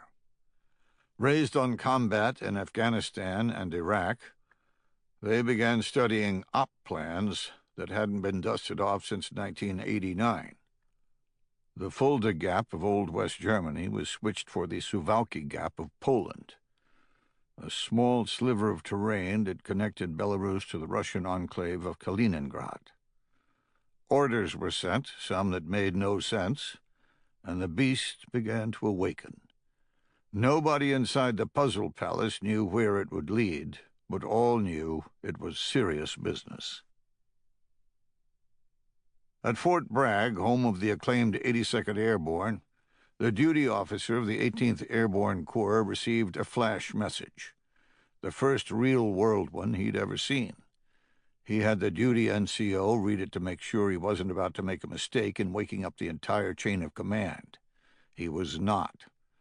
He immediately pulled down his duty book and began working the specific instructions included within. Down the road, the duty officer for the DRF Alert Battalion of the 82nd Airborne picked up the phone, sure the message was a mistake. They had no emergency deployment readiness exercises planned, he was positive, as it was a special requirement for young duty officers to penetrate the higher headquarters like Soviet spies.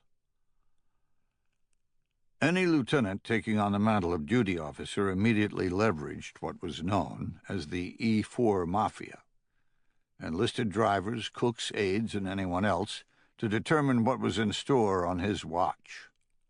No lieutenant wanted to be caught short with an EDRE while acting as the duty officer, and any EDRE that came down, supposedly a complete surprise, never were to the men filling the billet.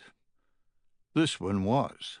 He initiated the procedures, noticing that it wasn't just the DRF-1 battalion, but the entire brigade. In fact, the DRB-2 brigade was being alerted as well, and it sank home. This wasn't an exercise. There was very little in Minot, North Dakota that would interest any enemy of the United States, with the exception of the two legs of the nuclear triad that were located on the windswept prairie.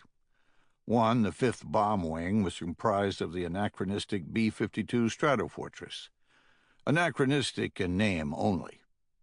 Since its creation, the mighty B-52 had been written off time and time again, and yet it was still the most potent weapon in the U.S. Air Force. Used in both Afghanistan and Iraq, the aging airframes had outlived just about any other aircraft, with the last B-52 rolling off the line in the 1960s. At the heart of their creation was the unimaginable, nuclear war. When the missiles began to fly, one of the enemy goals was to prevent the 5th from leaving the ground with their deadly payload.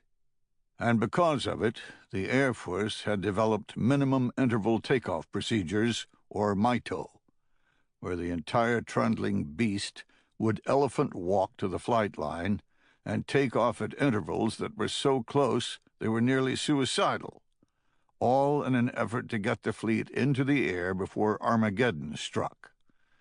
At the height of the Cold War, the wing had been tested over and over again, proving that if the worst occurred, they could be airborne with their payload before the Holocaust destroyed the base. But it had never happened for real. Until tonight. In one of the many miscommunications from a system decayed from constant small wars, the 5th Bomb Wing duty officer read the worst message he had ever seen. Missiles were inbound, and he had to initiate a real-world MITO for a unit that had long ago forgotten about the nuclear threat. At Fort Hood, Texas, the alert went a different way. It wasn't the warfighter jerked out of bed at 4 a.m. It was the logistician and mechanic. Home of the 1st Cavalry Division, its heart was armor. Its soul was heavy steel and uncompromising firepower. something that couldn't be deployed in the amount of time necessary, but having foreseen that very dilemma during the Cold War, giant stockpiles of equipment had been stored in what was then West Germany and other countries, waiting, as they said back in the day, for the balloon to go up. For the first time in history it now had, and the first into the fight would be the men and women who would break out the stockpiles of the weapons of war. M1A1 Abrams tanks and M2 Bradley fighting vehicles that had been stored for decades. The initial deployment would be spent clearing out the dry rot and getting them mission capable from a warehouse that nobody thought would be utilized after the wall fell. At Fort Hood, the command would spend its brief amount of time perfecting the skills on the combat systems they owned, using the sprawling terrain of Texas, preparing for a war in Europe with equipment they had never seen. They would fall in on war stocks that had rarely been used, and most certainly not to the extent that was being contemplated here. The Reforger exercises were a thing of the past, the last having taken place in 1993, when NATO habitually tested its muscle against the Warsaw Pact. When the Warsaw Pact disintegrated, so did the exercises, except now Reforger was happening for real. In any mobilization of this size, the scope itself took on a special meaning. President Hannister may have ordered nobody to cross the Rubicon, but there has always been a critical mass in war. Whenever enough forces were deployed, regardless of the reason, the question of defense or offense became moot. The units themselves, commanded by well-meaning men and women who only wanted to ensure survival in a fight, became a driving force on the fight itself. The planning and training for the eventual clash became a precursor, like leading a racehorse to the stall, with everyone from the lowest lieutenant to the division commander pressing for the order to attack, all knowing what happens when the gate opens. President Hannister didn't understand the complexities of the deployment, but Colonel Kurt Hale should have realized that the Rubicon had been crossed when the President issued the order for mobilization. It would be very, very hard to put the horse back in the barn after it had been primed for a race. When fully formed on the European continent, it would want to run, as it had been trained to do, and the men in the saddles would advocate for the gate to open, begging to be let go. The opposition understood this, watching warily and matching the mobilization step for step. Sitting in his estate in Slovakia, Simon Migunov saw none of this, but he was about to accomplish his end goal, slaughtering untold hundreds of thousands, so he could walk free. Chapter 31. I looked at the screen again, seeing the words from the translation on the small tablet, and wondering if I was about to step onto thin ice. I decided it was worth it. I said, "What do you mean you don't want to fight anymore? Are you talking about not fighting with me? Because I'd love that, trust me." Shoshana floated her weird glow on me, and I realized I didn't want to go where we were headed, but it was too late. She said, "No, I don't want to fight, period. I want what you have. I want to do something like you do with Jennifer, where I can use my skills for something else." "With who?" She dropped her eyes and put her hand on the door handle, saying, "I need to get out of here before you guys get committed." I grabbed her arm, preventing the door from swinging open. I said, "Hey, come on. Nobody's here with us. You want to start a business doing something else, away from Aaron? Does he know?" She looked up at me, and I saw I'd missed the entire thing. She wanted Aaron to leave their life. With her. And she had no idea how to make that happen. She quit pushing the door and said, "You and Jennifer have found something together. I yearn for the same thing. I don't want to kill people anymore. I crave a normal life." I wanted to tell her the truth, because I knew who she was, but I couldn't. I settled for reality. Do you even know what normal is? Trust me, for people like you and me, it's not that great. You'll be sick of it in a month. She closed the door and sat for a second, not saying a word. And I realized she'd picked me for the camera instruction for a reason. She wanted to talk, and of all the people she'd ever met, I was the one most like her. She thought for a moment, then shook her head violently, saying, No, I don't want to hear that. I've watched you two. You and Jennifer are connected like Aaron and me. I see it. I feel it. I want to do something like that. I want to be happy. I said, You're not now? She leaned her head back and said, I'm not sure. I'm not sure I even know what happiness is. She looked at me and said, Am I happy? Is this it? I chose my words carefully. At the end of the day, I really did care for her, and I didn't want her to feel the pain I had felt in the past.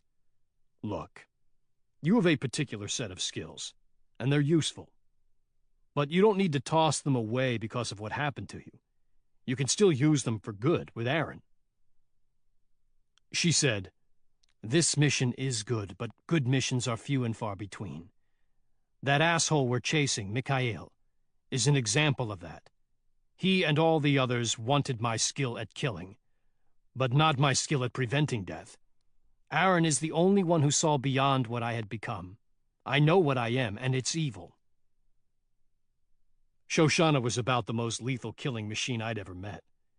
Yet she was analyzing herself in a way I never could have. And she did deserve happiness. But she'd never have it, as long as she didn't understand the skills she owned were God-given, and were neither good nor bad. They were just skills. Some people could sink a basketball from 40 feet time after time.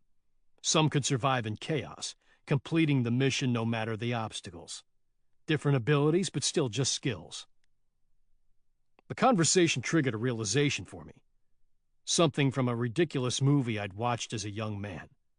I said, You're the Pumpkin King. I can't believe I haven't seen that before.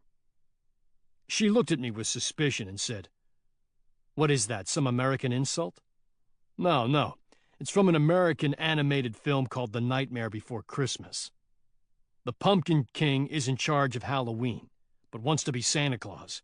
He wants to be in charge of Christmas, but he's a badass. That's you. Confused, she said, So what's that mean? I can't change? I realized I was saying exactly that.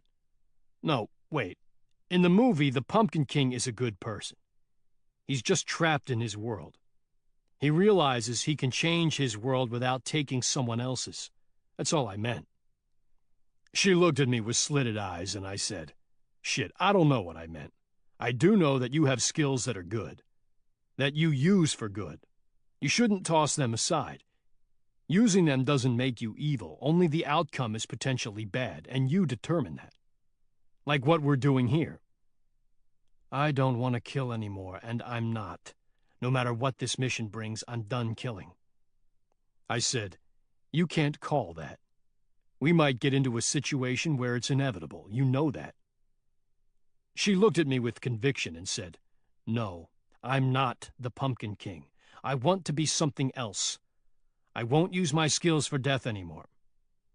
I had no idea where the little demon was going with this. It was the strangest epiphany I'd ever witnessed, and I was wondering why she was telling me and not Aaron. She shifted tack yet again and said, Do you love Jennifer? That caused a small explosion of air from my lungs. What the fuck? Are you kidding me with this? Why do you Israelis always ask that? It's a serious question. Do you love Aaron? She said, Yes, I do. He doesn't know it, but I do. And I want to be his Jennifer. I leaned my skull on the headrest, buying time, then said, Well, maybe you should tell him, dumbass. You can't be Jennifer and keep that shit bottled up. She said, I don't want to be the Pumpkin King. The words were so sad I had no answer.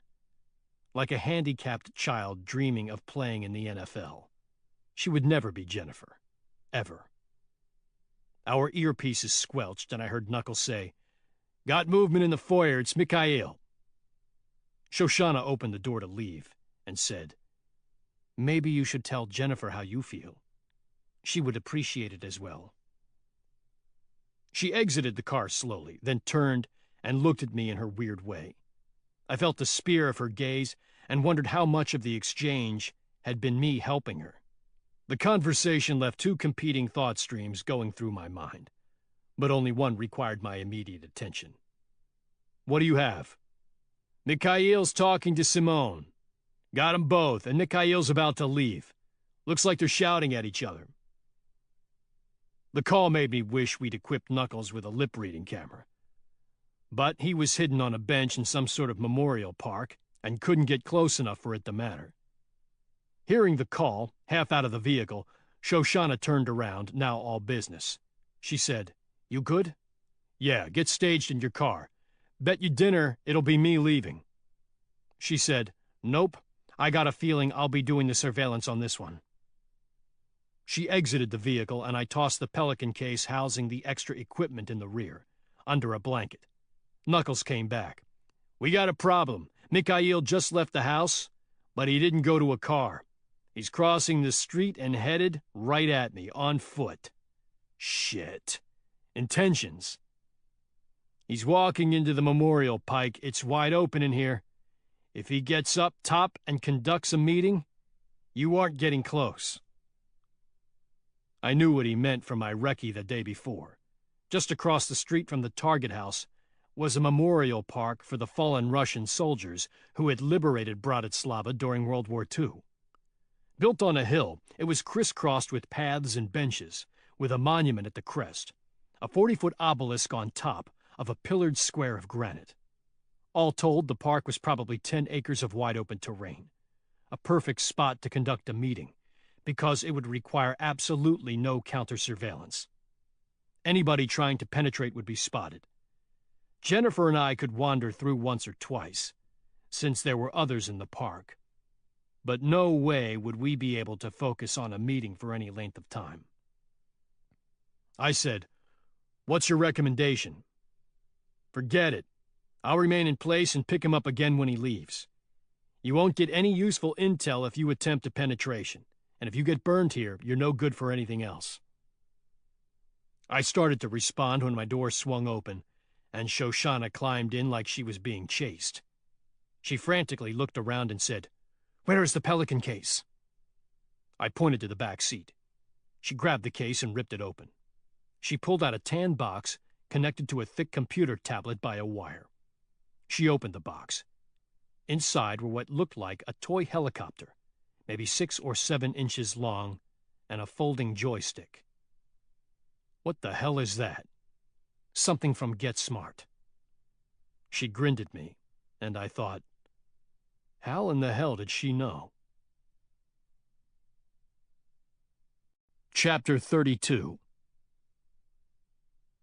Shoshana began breaking out the separate components, saying, "Give me your computer quickly." I handed her the tablet we had tested earlier, asking, "What is it?" She said, "It's the other part of the system," and she called Aaron, speaking in rushed Hebrew. She took the tablet, then manipulated it until it was slaved to the control unit. I asked, "Bluetooth?"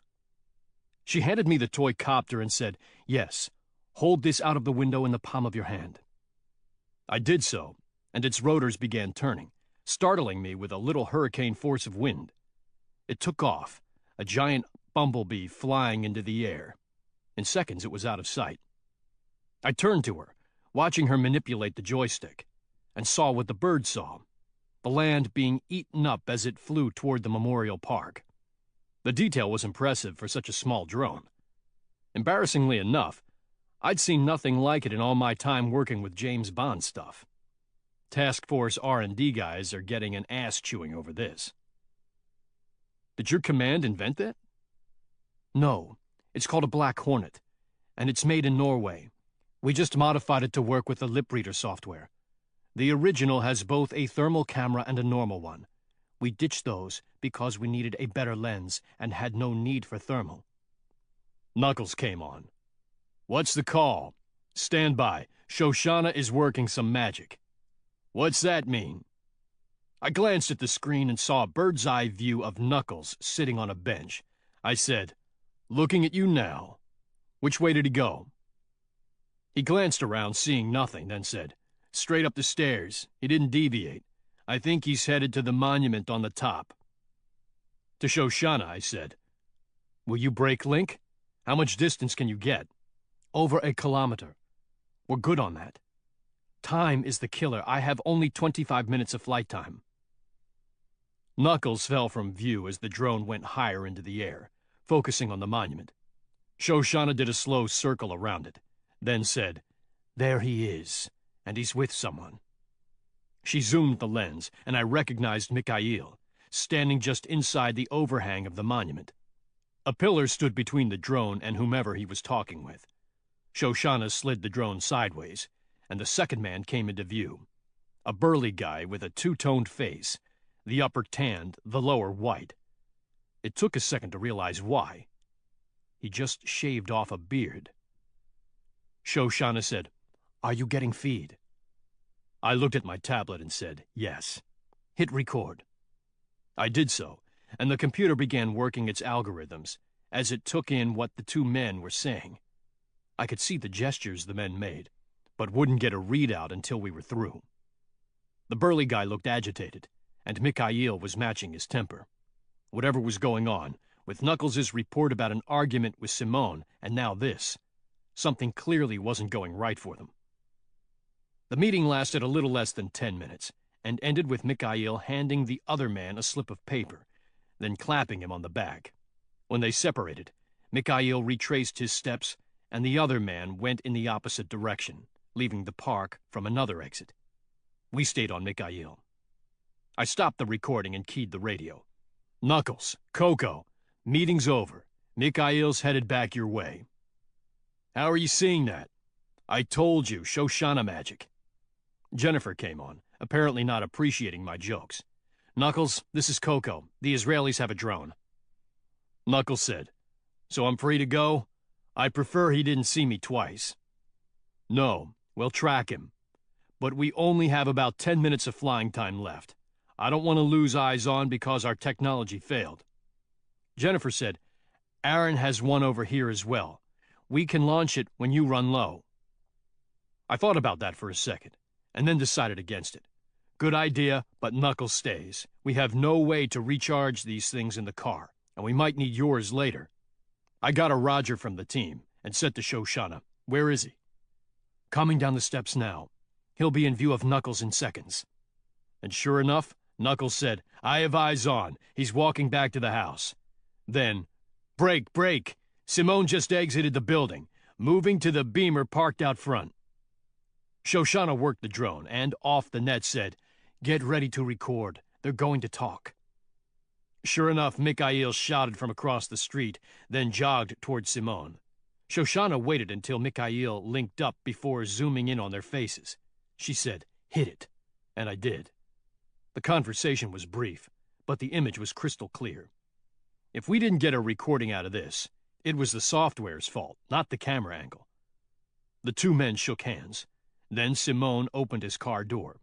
I punched the tablet to stop the recording and initiated the translation software, saying, "Get that drone back here. You've got Simone when he leaves." Looking at her tablet, she said, "Mikhail is moving to a car as well. We're both going into motion." I called it out to the other teams, telling Knuckles the bird was off, and to give a time and direction when the two targets departed. I said, "We need to get that drone back. We're about to move." I saw something hit the hood, and she said, "It's here."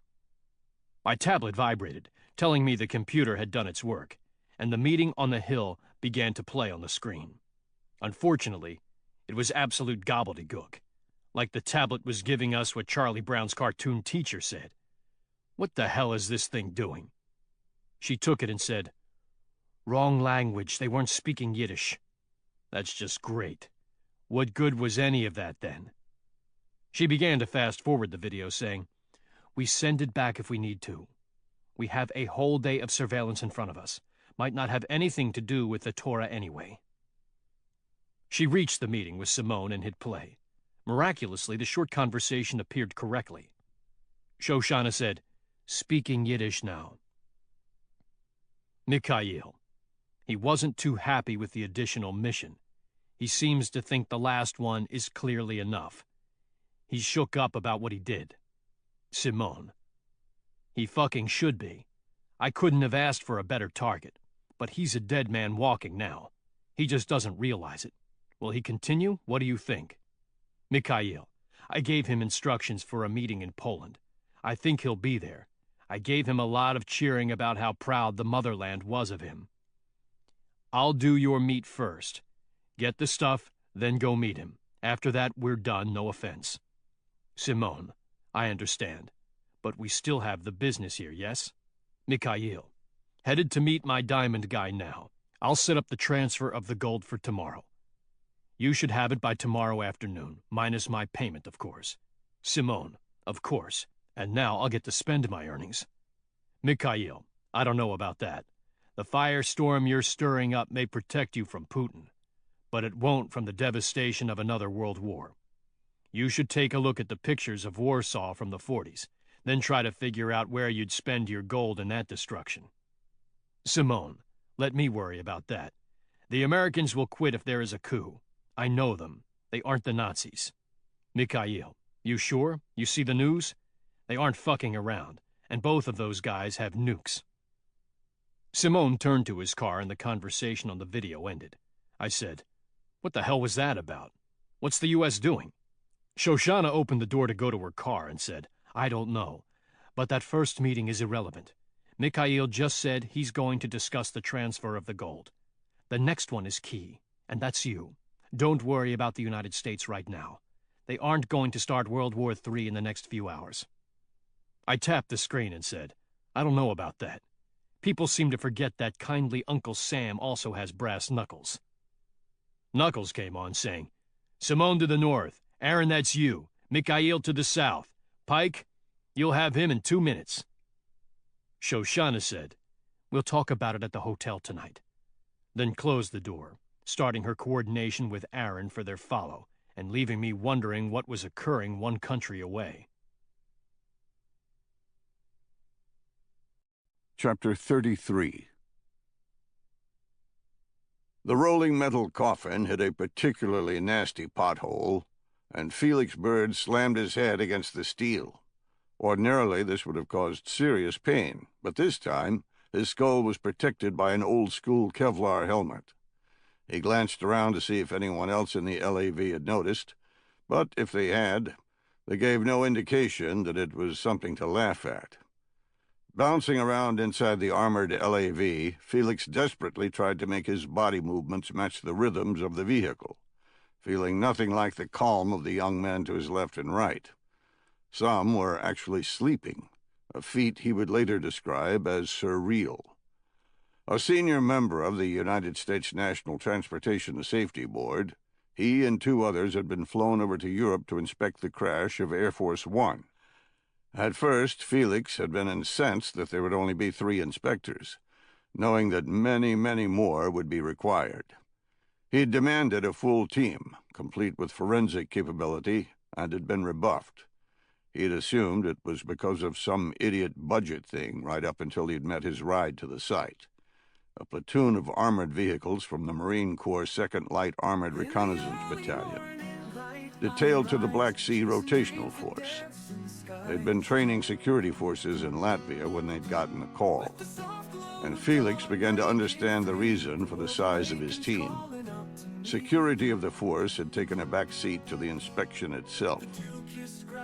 Felix had been to many, many different crash sites, but never wearing body armor. And he should have known that no budget restrictions on Earth would prevent a full investigation of the murder of the President of the United States and the destruction of the United States flagship aircraft. He was dealing with restrictions that no money could overcome. Only the young men to his left and right could do that, and the thought scared Felix to death. The Ukrainian government had given them permission to travel to the crash, but all understood that the proclamation was nothing but hollow words once they reached the east. The initial penetration across the border had been fine, but the rebels held the east, and they maintained that nobody was to enter their area. Kiev and its western puppets be damned. A test was coming one way or another. First Lieutenant Dane Raintree understood this better than the 3 NTSB members in the back.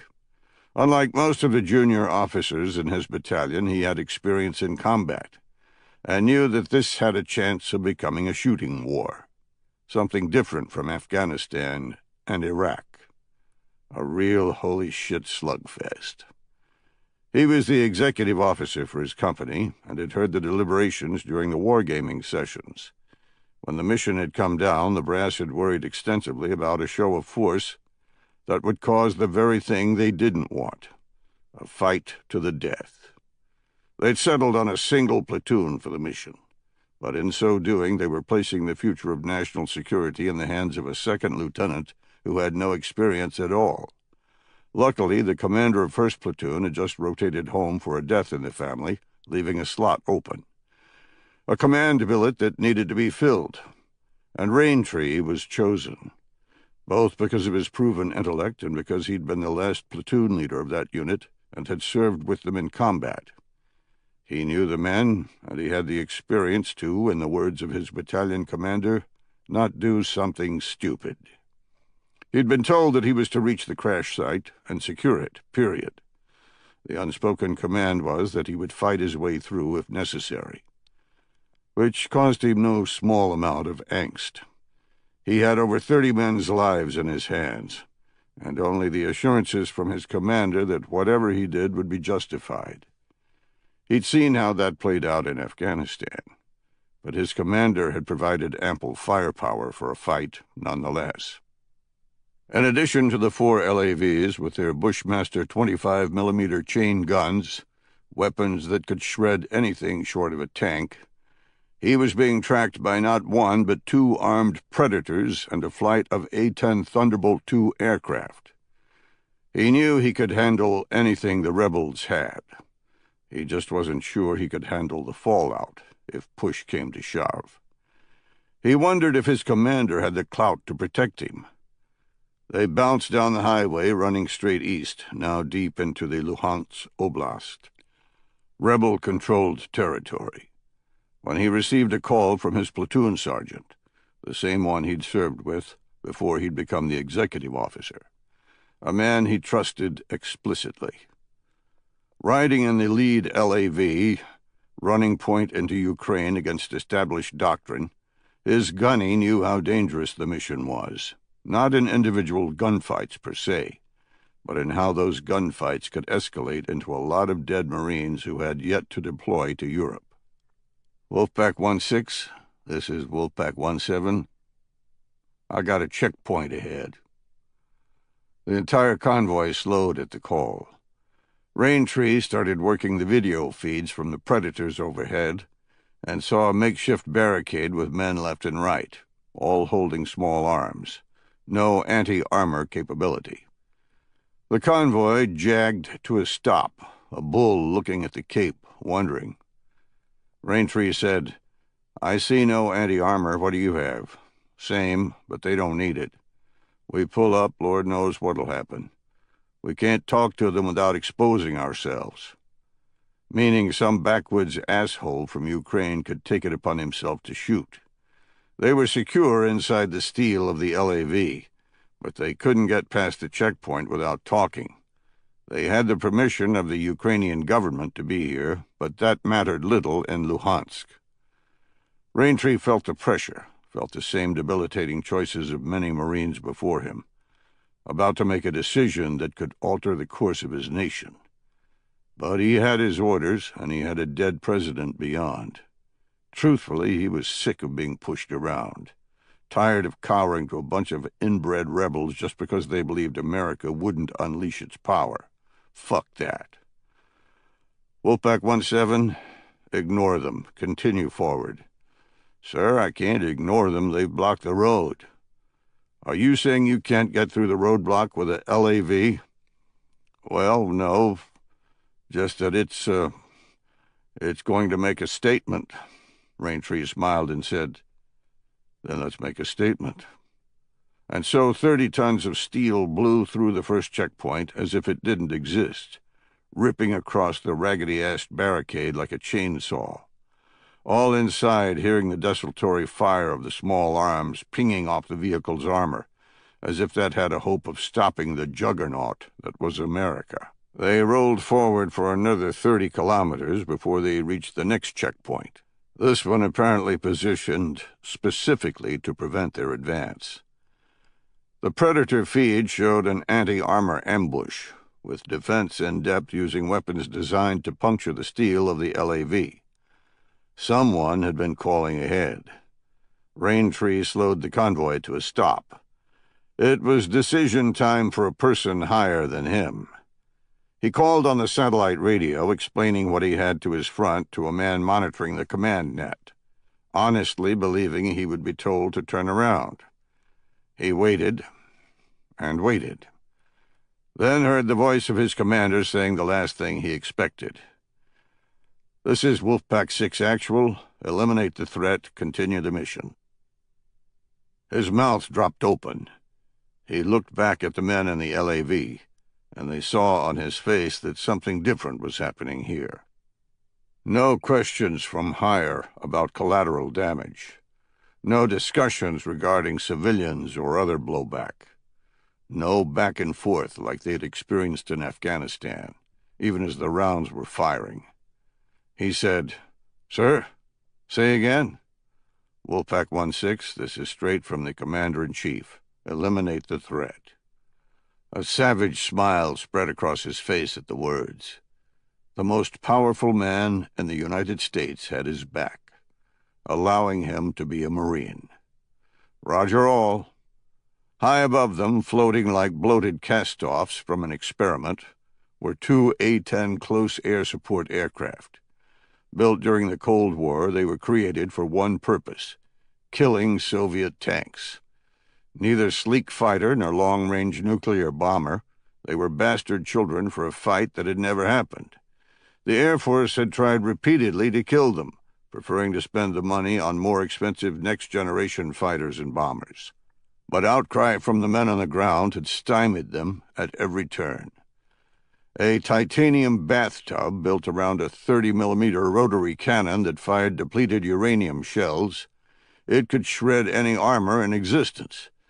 And it was built to fly low and slow, slugging it out right above the ground, and survive.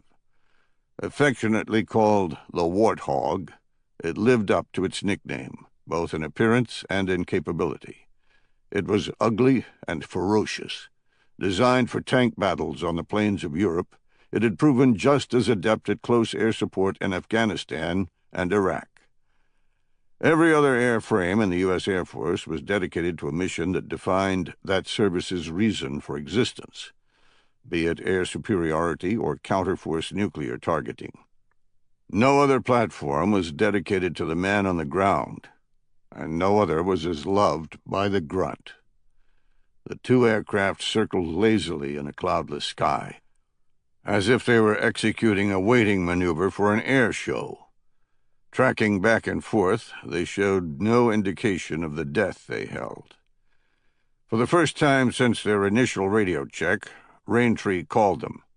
Joker, this is Wolfpack 1-6. Got a problem in front of me." "Wolfpack, this is Joker. I got him. What do you want me to do?" "Eliminate the threat." Raintree expected some questions, or at least an exclamation of surprise. What he got was a voice with all the emotion of a man talking about taking out the garbage. "Roger that. Understand, take out the threat. Hold your position, coming in north to south." Raintree said, "Roger all. Smoke those assholes." The two birds rolled out into an attack run perpendicular to the travel of the convoy, lining up their targets in a neat row. Less than 100 meters off the deck, they unleashed the guns. Sounding like God was ripping a giant piece of canvas, the rotating cannon devastated the earth, shredding man and machine alike. The screams lost in the noise of the destruction. The men on the ground, of course, couldn't pinpoint the difference when the aircraft went from lazily tracing arcs in the sky to turning into a killing machine. They couldn't be faulted for that. They had no way of knowing that American policy had had a seismic shift from just a day before. Having learned from past U.S. actions, they believed that the threat of violence alone was enough to stop the convoy from advancing. They didn't understand they were in danger until the awful sound of the guns ripped them apart, teaching a final lesson in global politics. The convoy began rolling again, and after that display, nobody came close to them. The word spread swiftly: try to stop the Americans, and you will be slaughtered. For once, the United States was serious. Further checkpoints were dismantled, with rebel formations fading into the woodline, none wanting to face the firepower that the small platoon held in the palm of their hand. Lieutenant Raintree reached the crash site an hour later. A desolate gouge in the earth 2 football fields long, the terrain littered with rubble from the aircraft, brightly colored bits of cloth flapping amid burned steel. He positioned his men into a security formation around the site as best he could, telling Felix his team had 6 hours. He called a sit-rep to his hire, then sagged in his seat, happy they'd had no fight he couldn't handle. He glanced in the rear and saw the empty body bags, reminding him of the reason he'd come.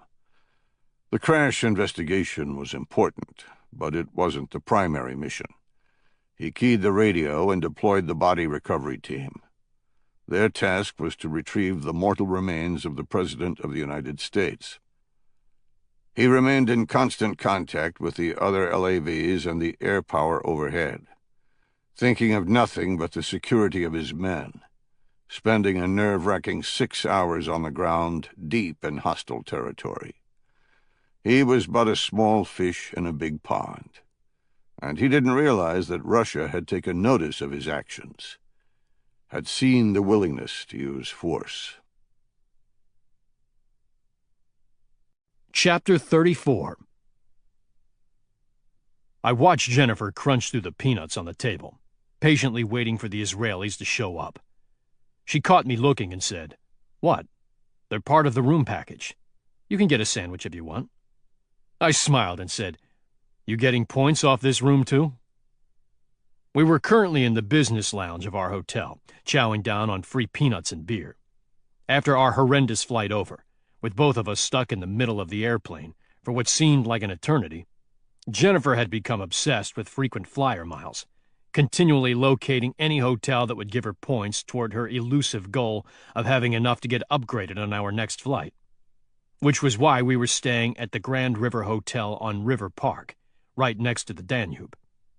She grinned and said, "You won't think it's funny when I go home in style." I saw the door to the lounge open, and Knuckles came in, freshly scrubbed from a shower. He went straight to the bar and pulled a Stella, then sauntered over. "Nice lounge. How much extra did this cost?" I just shook my head. Jennifer said, "It's not extra, it's part of the package I found." "Are the Israelis fronting the cost for this?" She slid her eyes sideways, reaching for more peanuts. "Well, no, I had to upgrade, but it's going to be worth it." He looked at me and I rolled my eyes. Knuckles said, "You have your own room?" She nodded. "You spent the night in it yet?" I saw a tiny tinge of red in her face and knew why. Outside of storing her suitcase, her room hadn't been used at all. He said, "That's what I figured. If you're going to sleep in Pike's room, why don't you cancel yours and then get the Israelis to pay for the upgrade? It'll probably be cheaper for them." Surprised that he hadn't used the revelation to poke fun at her, she considered the suggestion and said, "That's a great idea. Pike, you'll need to cancel your reservation. If I do, I'll lose all my points." "No way, not doing it." "Why? We aren't on a task force operation. We don't need to worry about the fraternization issue. Who cares what the Israelis think?" She was getting really fired up about the idea, running through her head how she was going to get points and come in cheaper. I said, "So I have to sacrifice to get you upgraded to business class?" She popped a peanut in her mouth and said, "That's not the way to look at it. We're saving Grow Your Recovery Services money. It's business." Knuckles laughed and said, Sort of like saving money on a new pair of shoes you don't need because they're on sale. She ignored him, saying, "I'll cancel your damn reservation. Just move your stuff to my room." I said, "Or what?" She arched an eyebrow and said, "Or nothing. Just that that's where I'll be sleeping from now on, by myself, if that's what your stubborn brain wishes." Knuckles gave a low whistle and said, "Game, set, match. Shoshana should have been here for that expert display of relationship manipulation." Sweet as can be, Jennifer said, "I don't know what you're talking about. As the financial person for GRS, I can't justify renting a room that's not being used." I waved my hand, cutting the conversation short and saying, "Where are Shoshana and Aaron anyway?" All they had to do was check out the delivery vehicle. "Don't know, maybe they ran into an issue. It is an armored car service after all." Aaron and Shoshana had tracked Simone all over town, where he did nothing of interest. He eventually ended up at a concert in the Slovak Radio Building, a monstrous inverted pyramid from the old Soviet days that now hosted symphony orchestras. They'd stayed there, eyes on Simone, until we'd called with our information, which caused a change of mission. I'd begun following Mikhail as soon as he'd passed. Jennifer fell in behind, picking up Knuckles on the way, and we'd begun a loose track. He'd driven down the winding roads, taking lefts and rights, and making me wonder if he was running a surveillance detection route. It was hard to tell, because the roads themselves were really just narrow lanes, and he could plausibly be using his knowledge of shortcuts to get down the hillside, which is exactly what a good surveillance detection route would look like. Forget about all that Hollywood stuff of running red lights or sharp U-turns. A good route looked normal, where the target could pick you out without you even realizing he'd done it. If he were running one here, he would be checking to see if any cars stuck with him over time and distance. As I had no idea one way or the other, I'd chosen discretion, and backed off after 2 turns, letting Jennifer pick up the follow. I'd paralleled on a side street, keeping track with Jennifer's calls, and Mikhail had finally entered a 4-lane main thoroughfare, with a tram for public transportation in the center. Jennifer pulled off him, and I intercepted, still having no idea if he was practicing tradecraft or just driving. He hit the Danube and went right, returning to the spaghetti streets. Jennifer and I flip-flopped back and forth, trying to remain inconspicuous, until he rolled up to a large outdoor promenade, making a sharp right and disappearing into an underground garage.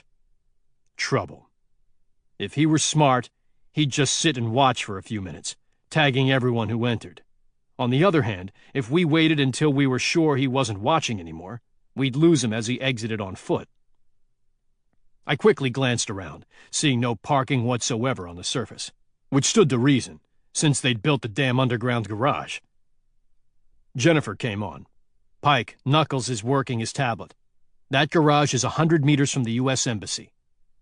She said it like it was a threat, but that, I was sure, was a coincidence. I said, "Not worried about it. Can Knuckles see foot exits from the garage on the map?" Knuckles came on. "Yeah, I can. The entrance ramp is new construction. Apparently the U.S. government made them move the entire entrance to the garage after 9/11. It used to be directly in front of the embassy. Now all exits near the embassy are blocked.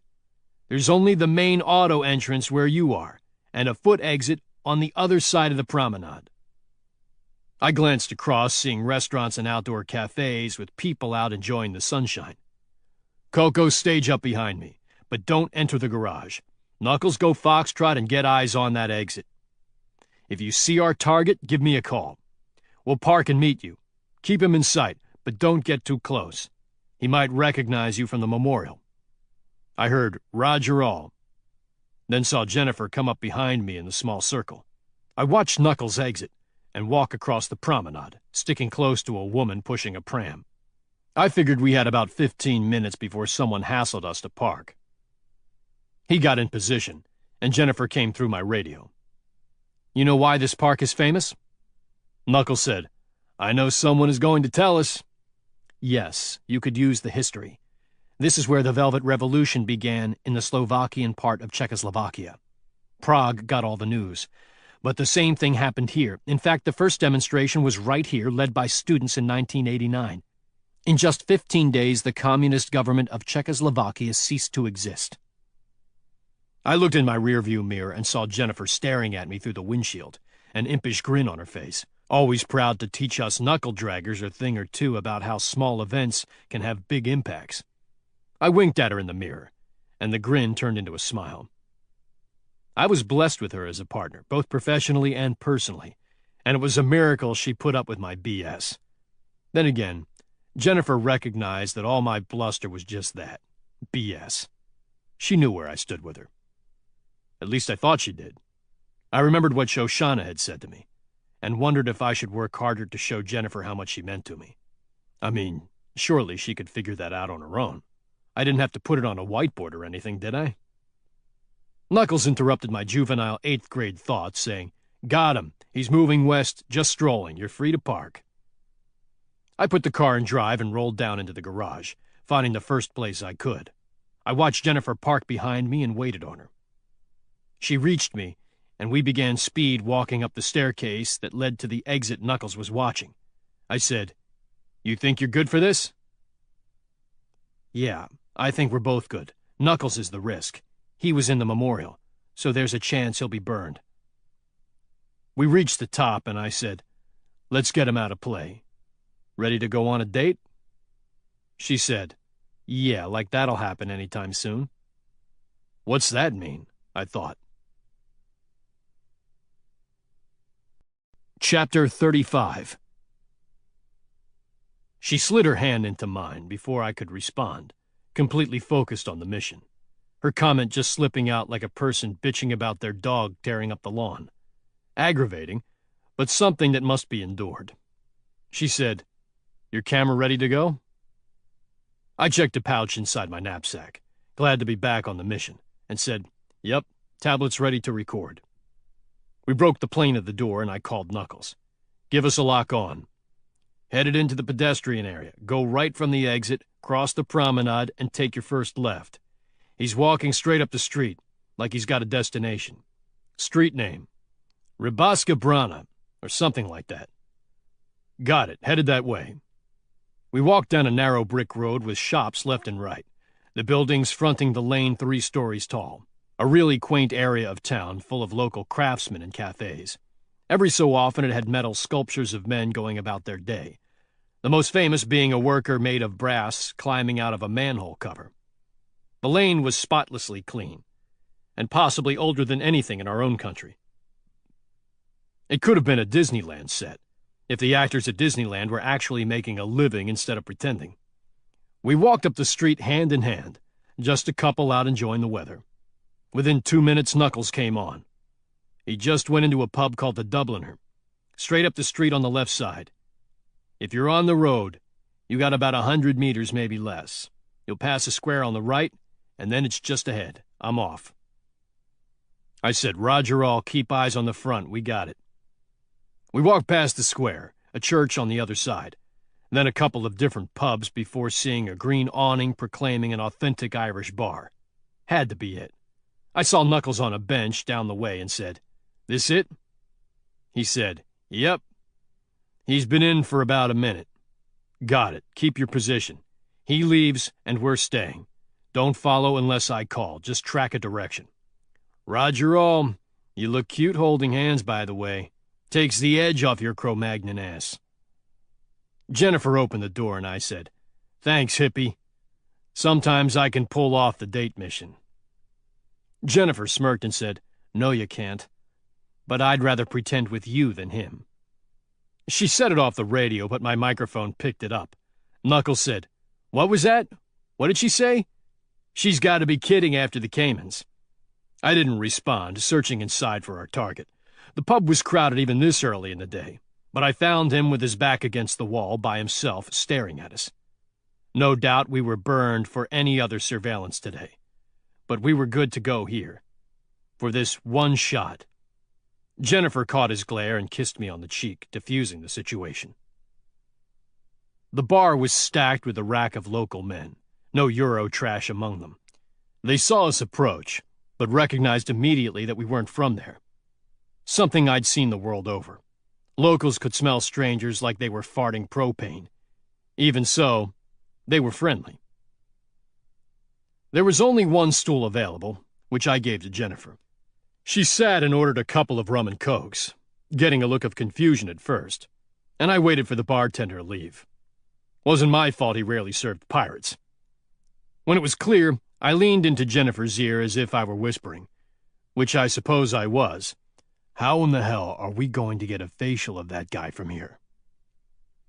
She laughed like I was a witty guy and said, "Corner of the bar behind you, 2 stools with the patrons leaving. We should move. I take one side, you take the other. We'll have crossing fields of fire for the camera." She then pointed in an exaggerated way. I turned and looked, seeing the bar take a right angle right next to where the servers picked up drinks, the 2 people standing to leave.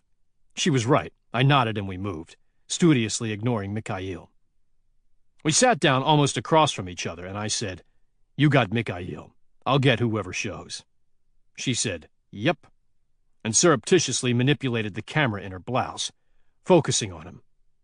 She pulled out the tablet like she was checking her mail, and we waited. But not for long. An older gentleman arrived, wearing a tie and a tweed coat, with a trimmed goatee that made him look more like a merchant than a gangster. He shook Mikhail's hand and sat across from him, his back to the door and his face looking straight at me. I glanced at Jennifer and she nodded. I reached into my backpack and hit record. Jennifer did the same, as if she were searching the web. The 2 men spoke for about 20 minutes, then shook hands and left. We made no attempt to follow, knowing we'd risked it all in this meeting. If Mikhail saw us on the street again today, he'd know he was under surveillance. We'd need to wait a few days to let the heat state die down before we could be used against him again. That didn't mean I couldn't employ Knuckles on the new man. I called him, giving a description and telling him to ignore Mikhail and pick up the new guy. He did so, and we let the computer's algorithm do its work. When it was done, I held my breath, hoping Mikhail was speaking Yiddish instead of one of the other 5 languages he knew. Jennifer's tablet cleared before mine, and she said, "It's coming in clean." 2 seconds later, my tablet began playing, and whole words scrolled across the bottom of the video instead of gobbledygook, causing me to smile. When both were complete, we had just about everything we needed for the transfer. It took a little back and forth, as each tablet only had one side of the conversation, but it was easy enough to decipher. The elderly gentleman was a diamond wholesaler, and the transfer was happening at his shop tomorrow morning. An armored car would pull up, the gold and presumably the Torah would be loaded.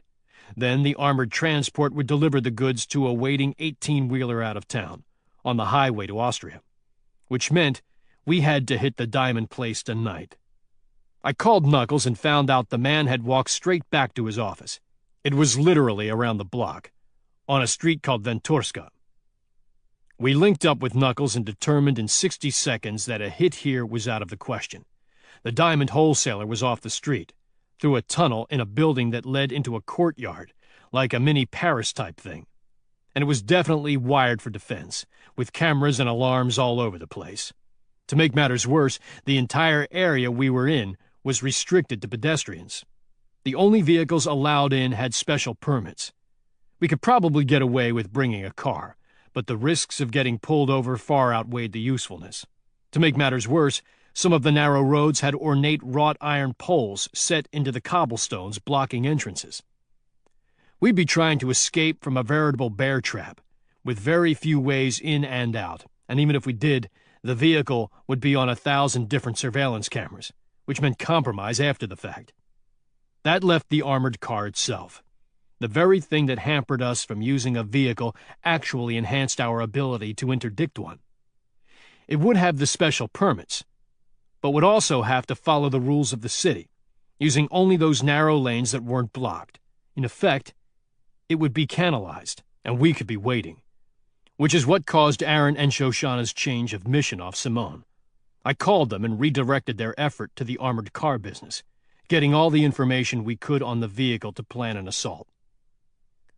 We'd completed a recce of the area, determining where the armored car would have to go, along with assault options, and had come back to the hotel with the waning light of the sun flickering off the Danube. I figured it would have taken us twice as long to do our side of the mission versus the one I'd given the Israelis, but apparently that wasn't so.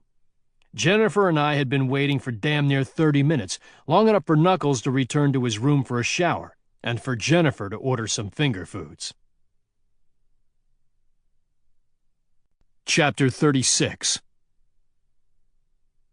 Jennifer popped another peanut and looked at her phone. She said, "Text from Shoshana. They're on the way back. They got a complete dump and she ended with something for you." "What?" She says, "Tell Pike we emplaced some more Shoshana magic." Knuckles said, "What does that mean?" I said, "How the hell would I know? She's crazy. I just hope Aaron sent the other translation back to the Mossad." Knuckles said, "You mentioned that before. Why? We got the transfer information. That conversation with Mikhail and Simone was in Yiddish. We got the translation, and it was strange.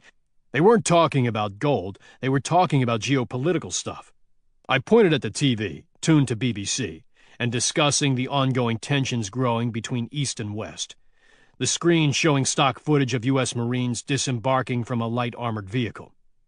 Mikhail and Simone were talking about what's going on in Ukraine. I don't know, I just got a feeling here. It's important. Much, much more important than this damn Torah." Jennifer started to give a smart aleck reply, then saw the look on my face. One she'd seen before, when the task force hadn't cooperated with what I wanted, and I'd been proven right in the end. She nodded and said, "He'll send it if you ask." As if on cue, her phone vibrated. She texted a message back while saying, "They're here, on the way up." I said, "About damn time." 3 minutes later, Aaron came through the door, Shoshana behind him, dressed in the clothes she'd purchased with Jennifer in Wrocław. She looked almost normal. Aaron said, "How are we allowed to use this place? I didn't think the lounge was included with the rooms." I said, "Jennifer did it, we're paying." Jennifer cut in saying, "No, that's not true. We need a place to plan, and I'm canceling Pike's room. He's moving in with me. All in all, it saves you guys money." Shoshana looked suspicious. She said, "Pike sleeps in your room so we can use this one?" "He is willing to sacrifice that way? Why?" I said, "I'm not sacrificing because I'm not sleeping in her room. Jennifer's trying to get a first-class upgrade, that's all. Talk to her about this." Jennifer slitted her eyes at me, and I started to backpedal. Shoshana, having no idea about anything between man and woman, said, "Wait, she sleeps in your room now, right? But you won't sleep in her room? Is this how your relationship works? You feel insulted by her demands, but it's okay if you do the same?" I felt like my head was going to explode. No, damn it, it's just stupid. I shouldn't have to move rooms. Jesus, forget about the rooms. Let's talk about the mission. I saw Jennifer glowering, but pressed ahead. "We've got a pretty good plan of attack tomorrow, with a way to isolate the car, but we'd need your intelligence to see if it's even worth it. What did you find?" We talked for the next few minutes, comparing notes. Knuckles asked specific questions about the car itself, which would be the hardest thing to penetrate. Cracking an armored car was analogous to cracking a safe, with each having a unique vulnerability, and we needed to know for sure that we were leveraging the right one. Armored cars were made precisely to prevent penetration, and standing on the street after stopping the vehicle, with our asses in the wind, wasn't the time to figure out that our plan had no chance of success.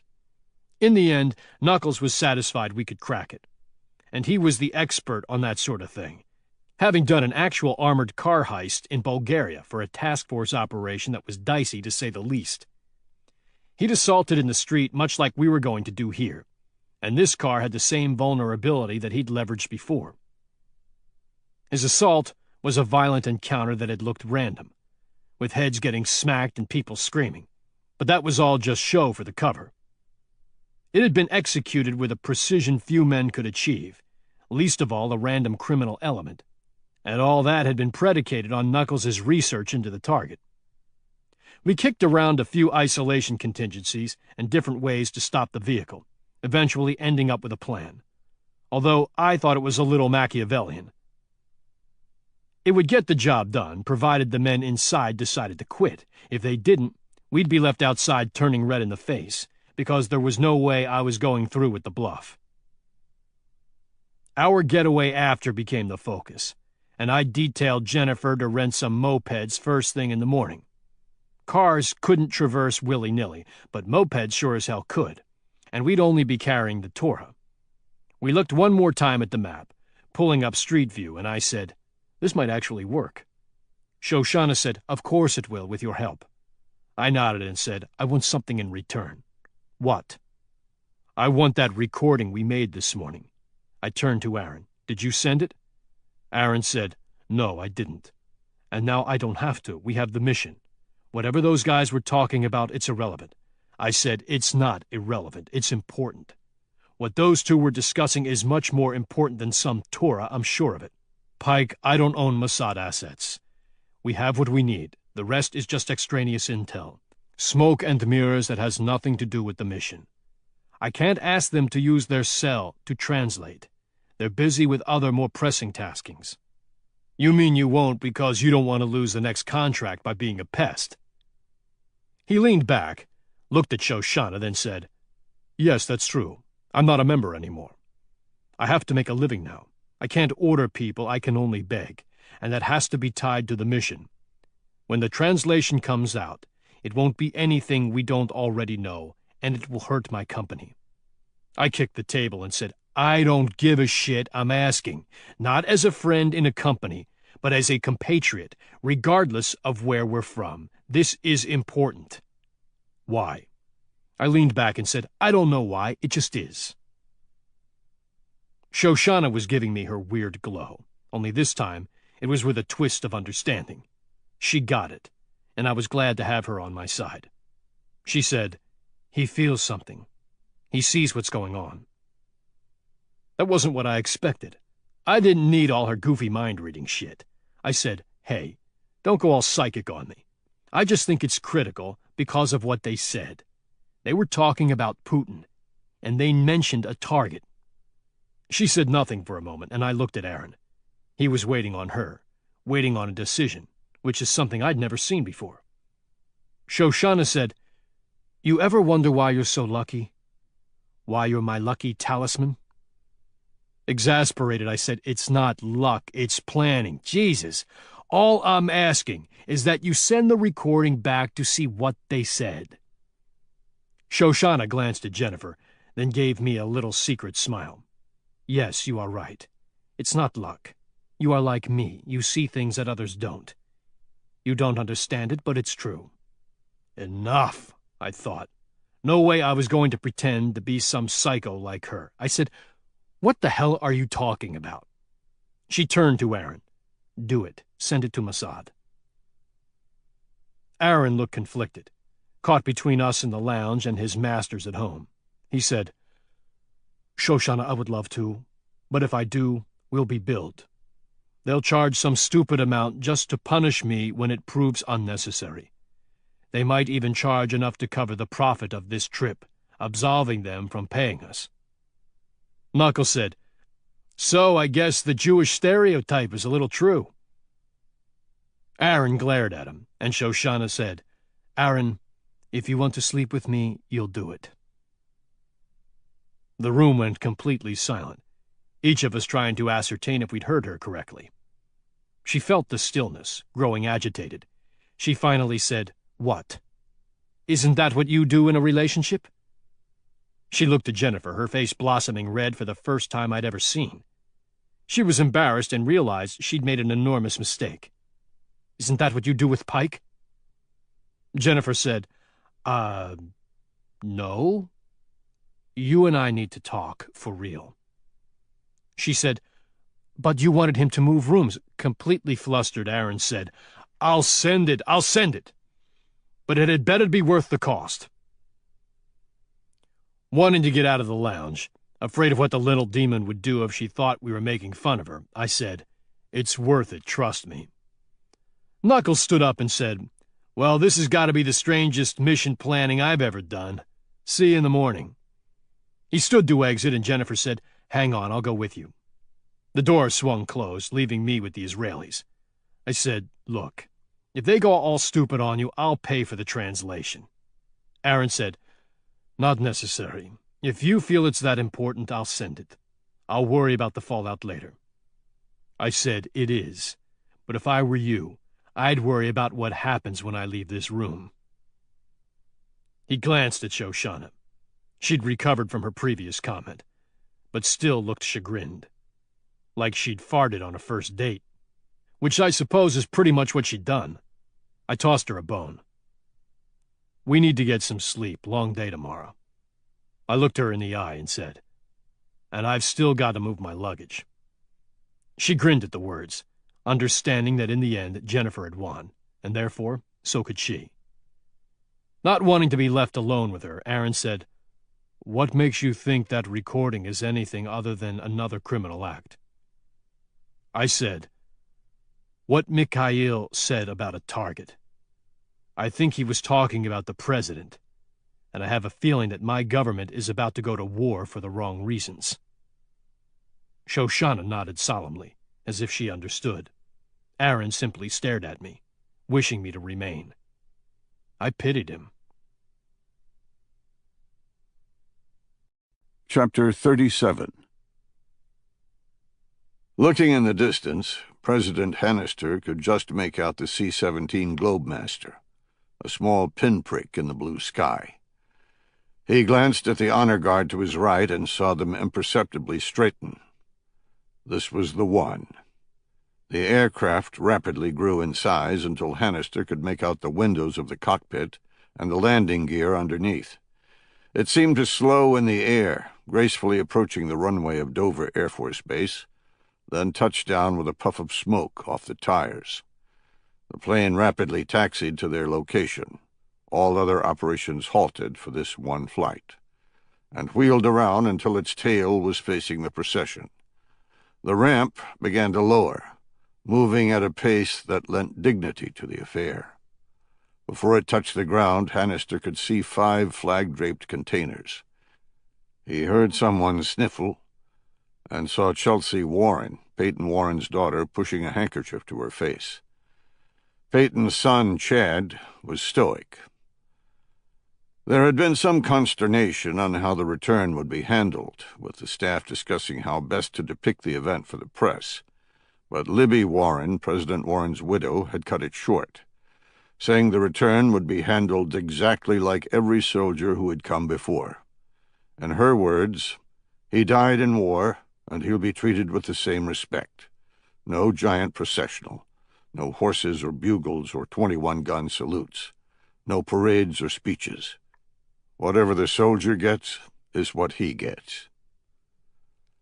And so they stood at attention on the greasy Dover tarmac, the sky blindingly bright, the wind whipping the dress hems and pant legs of the procession, watching the ramp lower.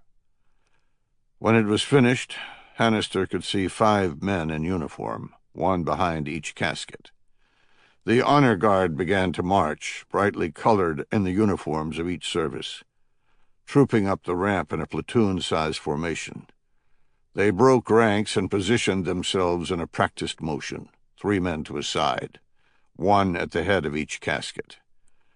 Hannister could faintly hear the commands in the wind, and all 5 caskets rose, then one by one began the train to the waiting transfer vans, passing by the families who had gathered to pay respect. The uniformed men to his left and right began to salute, and he followed suit, wishing he'd had the time for someone to show him how to do it correctly. President Warren came by first, followed by the remains of only 4 of his staff, the few who could be found and positively identified in the time allotted at the crash site. A second flight was scheduled later that day, bringing home the remains of between 12 and 18 people. Those remains would get the same dignified return, but they would be moved to the mortuary for forensic analysis to determine who they actually belonged to. The train of the dead passed by, the only noise the clicking of shoes on the asphalt, and one by one the caskets were loaded into a U.S. Air Force transport vehicle, just like every other soldier who had made this same sad trip. The salutes were dropped, and the vehicle drove away. The procession began to break up, the families of the staffers moving to the mortuary on foot, the presidential family standing still, unsure of what to do next. President Hannister went to Libby and said some words, then shook the hand of Chad and kissed Chelsea on the cheek. And that was it. Within 7 minutes, he was inside Marine One, flying back to the White House, flanked on all sides by members of his national security team, all of whom had been working nonstop. Hannister said, "Anything new?" Alexander Palmer said, "It was a rocket, positively confirmed by the NTSB team. Air Force One was attacked." Hannister looked out the window, the ground falling away as they rose, and muttered, "Christ," then said, "They found the black boxes?" "What do you mean, positively?" "Yes, sir, along with other evidence. What they found is irrefutable." "Where did the missile come from?" General Durham said, "We've gone over all the satellite footage and have a heat source inside Ukraine at the time of the incident." "So it didn't come from Russian soil?"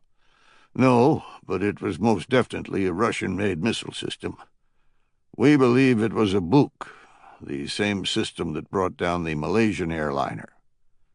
"So this could be a mistake, or do we believe it's deliberate?" The Director of National Intelligence said, "Sir, the heat signature is inside rebel-controlled territory, which is to say it's pretty much in Russian territory. They don't do anything without approval." Hannister turned to him and spoke slowly. "Be clear on what you're saying. Very, very clear. Is it your assessment that Russia deliberately attacked and killed the President of the United States?" "Sir, Russia has been on the leading edge of Ukraine and Crimea from the beginning. Every single event that has transpired there has been at the behest of Putin. Make no mistake, when he wanted a spontaneous uprising, he got it. The fact is that the rebels wouldn't even have the Buk system if it weren't for Russia, and they surely wouldn't have the training to use it by themselves." "You didn't answer my question. It's a simple yes or no. Is the intelligence community telling me this is a slam dunk? Because if they are, the end state is going to be the same as last time." The DNI paused, not wanting to use the words his predecessor had used in the run-up to invading Iraq, telling the administration that the existence of Saddam Hussein's WMD was a slam dunk. He finally said, "Nothing is 100%. But knowing what we do about the state of play in the rebel-held territories, it would be impossible for them to fire missiles without being ordered to by the Russians."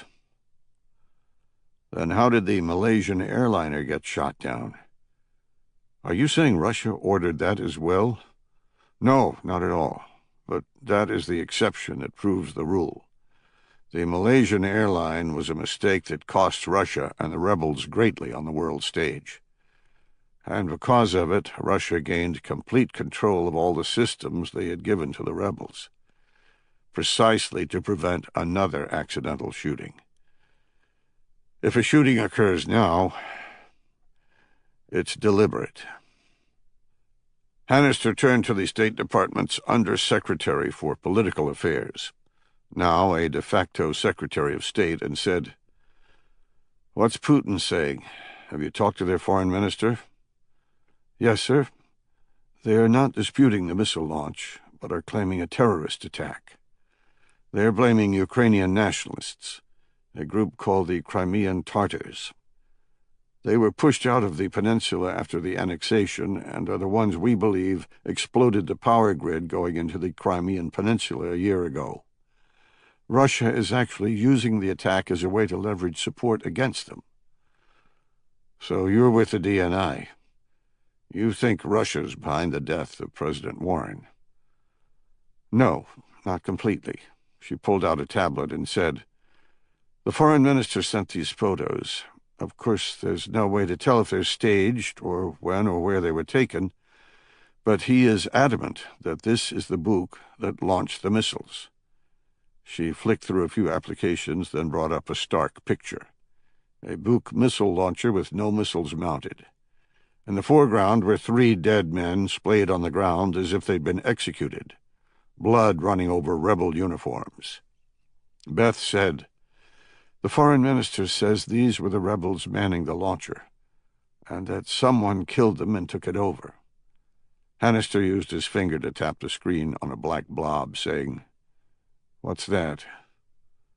"A human, someone who was caught in the backblast and literally cooked."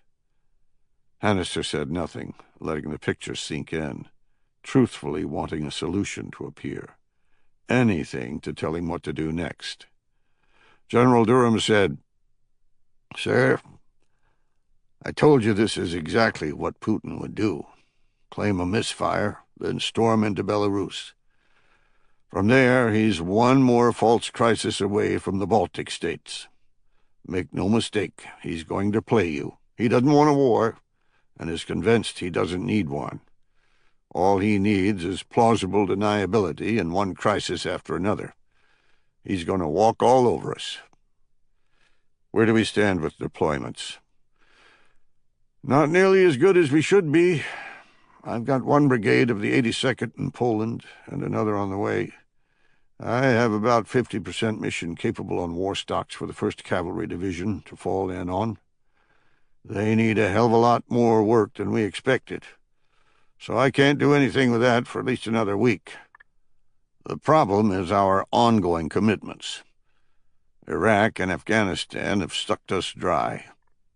Both the 173rd Airborne out of Italy and the 2nd Cav out of Germany are committed in another theater.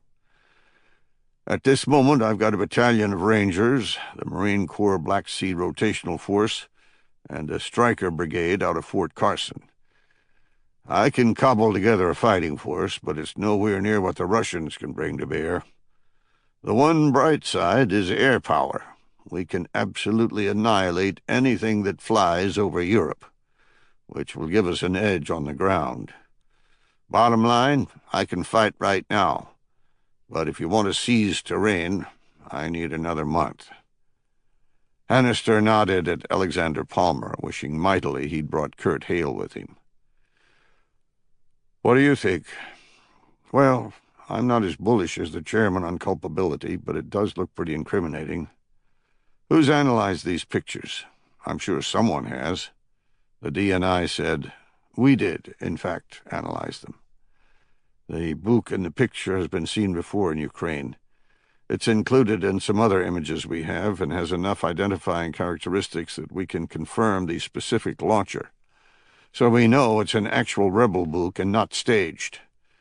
The rebel uniforms are accurate, as is the terrain surrounding the Buk. It is most likely a complete charade for our benefit, but we can't prove it through the imagery. There's nothing we can find where we could say, 'Nice try. Why is X in this photo?' It's as real as we can prove, but that doesn't disprove the setup. Remember, the Russians are expert at this sort of thing." Hannister said, "Except for the burned guy. That's a bit much." Beth from State said, Yes, I was saying that exact same thing. Why put a burned guy in the picture? The dead rebels were enough to prove what they wanted. It's just random enough to be real." General Durham said, "Oh, bullshit. Look, sir, NATO is spinning up over this, and individual countries are starting to rattle individual sabers. We need to get on top of it, show leadership, or we're going to have leadership stripped from us, just like what happened in Libya. You can't lead from behind here, you have to lead." Chapter 38. Hannister bristled at the word, saying, "And just what does that mean? Is your sole view of leadership nothing more than wielding a hammer?" General Durham took a breath. With over 37 years of service, he'd seen the good and the bad, and he was convinced he was seeing the latter now. He said, Sir, you're about to cause World War III because you're dithering. You want to fire me, then go ahead. But President Warren nominated me because I don't dance. I tell it like it is. If we don't take charge of this, mark my words, it will grow out of our control. When Hannister didn't respond, he said, "For Christ's sake, they killed our president. Surely on a personal level that means something." The outburst from General Durham was like a slap in the face. Hannister leaned forward, speaking so low that what he said was lost by the noise of the helicopter to those on the outer ring of seats. "General Durham, I appreciate your advice, and I realize I have never served in the military. But if you question my commitment to bringing President Warren's killers to justice again, I won't fire you. I'll rip out your fucking heart." Durham looked stunned, having never seen Hannister show any emotion whatsoever, least of all a penchant for violence.